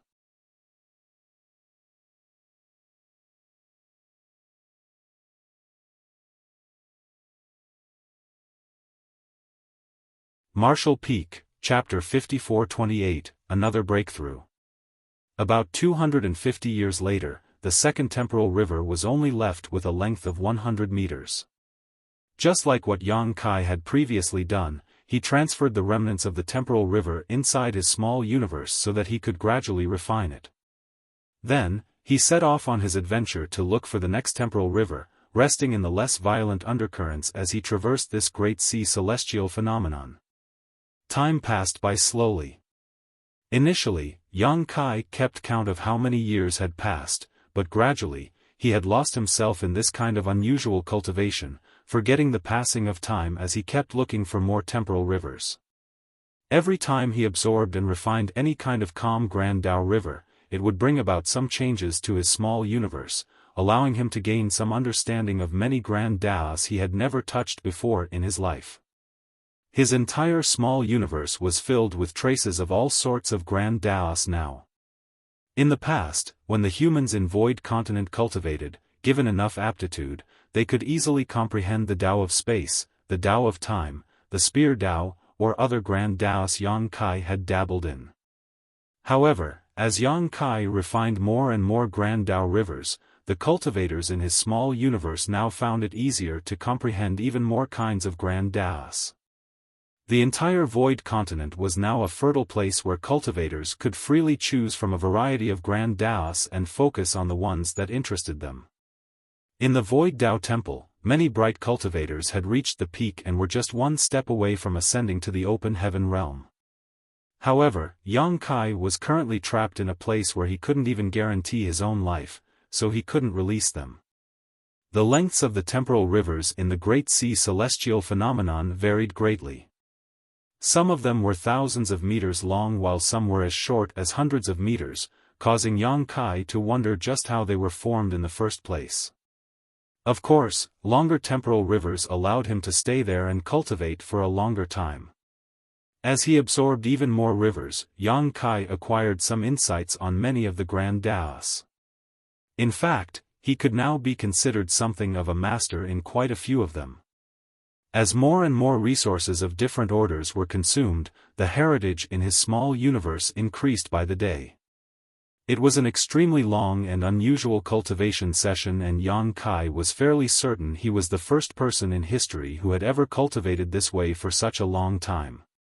One day, when Yang Kai was engrossed in cultivating in a temporal river, he realized there were some unusual changes occurring in his small universe. Shocked, he hurriedly investigated. As he inspected it, he felt that his small universe was going through an indescribable enhancement. The territories were expanding, and the world force in his small universe was becoming more condensed. The world tree clone seemed to resonate with the changes in his small universe as its leaves rustled noisily, and it began to madly refine his world force. Trails of light appeared in the sky, but they were not cracks but the manifestations of the Tao essences of a myriad of different Grand Taos. Furthermore, some heavenly manifestations appeared in different parts of the Void Continent. The cultivators living on the Void Continent were pleasantly surprised to learn that the entire world seemed to have come alive. The Grand Taos became active, which allowed cultivators to comprehend them with ease. Therefore, many hurriedly entered seclusion to take advantage of this occasion. Something suddenly dawned on Yang Kai. I'm about to break through to the 8th order. He had observed Su Linggong ascending to the 8th order before, and he had learned a lot from that experience. However, his ascension seemed slightly different compared to Su Linggong's. Every open heaven realm master who attempted to make it to the next order would fall into a perilous situation, for any accident at this moment could cause their small universe to rupture and their life to be extinguished, and it was more dangerous the higher one's order became. The 8th order was only one order below the peak, the 9th order, so it was by no means a safe endeavor. Although on the surface, Su Linggong didn't seem to be at any risk when he achieved his breakthrough back then, the real danger lay in his small universe, which others were unable to observe. Fortunately, his ample heritage helped him get through the crisis and successfully break through. However, some open heaven realm masters would face a bottleneck at this point, and before shattering that bottleneck, they wouldn't be able to achieve a breakthrough. Back then, it took the proprietress around 200 years to break through to the 7th order. Another example was Feng Ying, who spent some 200 to 300 years trying to ascend to the 8th order. It wasn't until the grand battle against the Black Ink clan that she reappeared. Initially, Yang Kai was worried he would face a similar bottleneck, but now it seemed that he had been worried for nothing. He didn't face any kind of bottleneck, and with ample heritage in his small universe, everything just proceeded smoothly. Perhaps it had something to do with the World Tree clone, which had been in his small universe for hundreds of years now and helped to refine his world force to an incredible degree. His current world force was purer than any other Seventh Order Masters, and the purer one's world force was, the more robust their heritage was. As a result, bottlenecks simply did not exist for Yang Kai. Yang Kai could even clearly feel that there was no danger to speak of when achieving this ascension. Although there were all kinds of different phenomena in his small universe, those were just the manifestations of the grand Taoist he comprehended and the results of his cultivation, which were harmless to his small universe. Everything just took place smoothly. Yang Kai had been extremely eager to reach the Eighth Order as soon as possible, but when the day finally came, his heart was as tranquil as a clear lake. He wasn't as surprised or excited as he had imagined he would be. He had already expected this day to come, and he was confident he would make it to the Eighth Order no matter what. It was just a matter of time before he achieved it. His small universe continued to expand as it was going through an evolution, but he soon ignored the changes and continued refining materials. On the other hand, the cultivators living in Yang Kai's small universe had benefited greatly from this change. In every corner of the Void Continent, there were cultivators who gathered together as they gained greater understanding of the grand Taoist they cultivated and made breakthroughs in their comprehension. In the Void Tao Temple, where the essence of the entire continent came together, many youths even managed to condense their own Tao seals at this moment.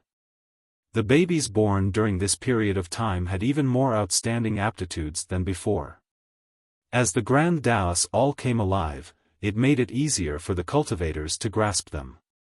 The expansion of the world also widened the martial Tao as a whole. Gradually, all the heavenly manifestations disappeared and the visible traces of the grand Taoist manifestations vanished. The entire Void Continent returned to calmness. However, the Emperor Realm Masters could detect that this world was already very different from the past. For one, it had become vaster. Cultivators formed into groups and began surveying these new lands, confirming their initial suspicions. In the past, there was a world barrier that they couldn't move past, but now that barrier was gone and many more territories had appeared. These territories were fertile, but there weren't any living beings in them.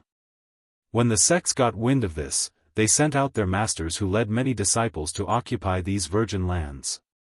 Yang Kai had only placed a small number of people in his small universe back then, about 10 million or so. However, the environment in the small universe was filled with vitality, making it a paradise where cultivators could thrive. Moreover, there were no major wars or disputes, only some minor conflicts between the various sects. With the Void Tao Temple's appearance, even these conflicts also gradually vanished. With such a peaceful environment, the number of people in his small universe swelled over the millennia. As the population increased, there was a greater need for land.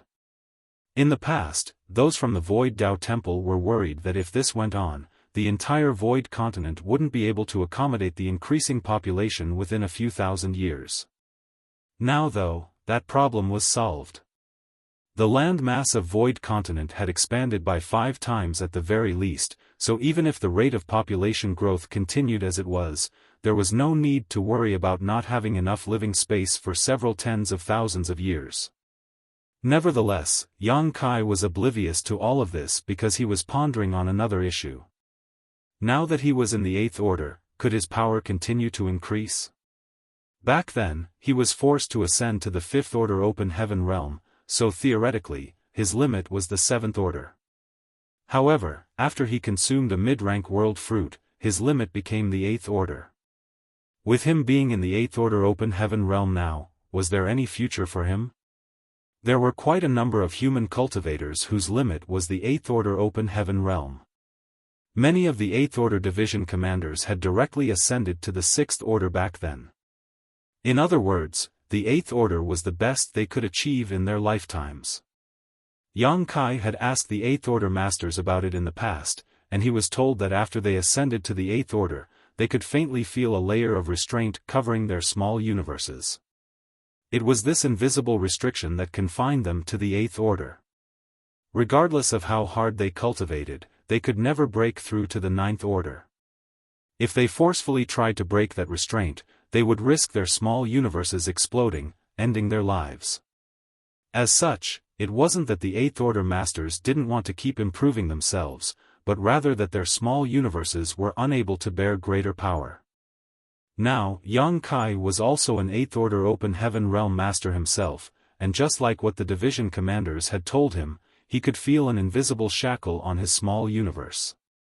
This kind of restraint was weak and barely perceptible at the moment. However, as he strengthened his power as an eighth order master, this kind of restraint would grow stronger to the point where he would be stopped from advancing further. As he recalled his decision of ascending to the fifth order back then, Yang Kai did not feel regretful. At that time, under the lead of Tizheng, a seventh order master from Myriad Demons Heaven, several masters stopped him from attempting to directly ascend to the seventh order. This had nothing to do with personal grudges, as they were just trying to prevent a potential crisis. That was because there was such a catastrophe that took place in the 3,000 worlds in the past that made the cave heavens and paradises grow distrustful of those who ascended directly to the seventh order who were not supervised by them directly. At that time, if Yang Kai hadn't ascended to the open heaven realm, he wouldn't have been able to enter the shadowless cave heaven and save the proprietress. After pulling himself together, he continued refining the materials to strengthen his heritage. He was still a newly promoted eighth order master, so there was some road ahead of him yet. However, once he reached the peak of the eighth order, that would be his limit. There might be some ways in the universe that would allow one to shatter the restraint on his small universe. At the very least, the innate open heaven pills that were born in the universe furnace were one way to go about it. Therefore, Yang Kai wasn't worried about it. In the future, he could go looking for the universe furnace so that he would have a chance to make it to the ninth order. Unfortunately, those that he got from the blood monster cave heaven did not seem to have any effect on shattering the restraint on his small universe. Maybe it was the age of the pills. Or maybe, there was some other reason. Regardless, Yang Kai remained hopeful that his hope lay in the universe furnace.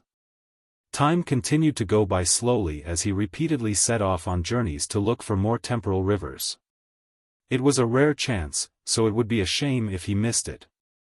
When looking for the next temporal river or cultivating, he would seize the chance to refine even more Grand Dao rivers. Finally, there came a day when he finished refining a set of materials in a temporal river that was still 3,000 meters long, but when he was ready to fish out another set, he realized that he no longer had complete sets of materials. Regardless, Yang Kai remained hopeful that his hope lay in the universe furnace. Thanks to Dale for remembering this detail because I sure as heck did not. Wish my memory was as good. You're tuning into the Xiaofan's Wuxia Tales YouTube channel. Don't forget to subscribe and join us on this journey to catch the most captivating stories.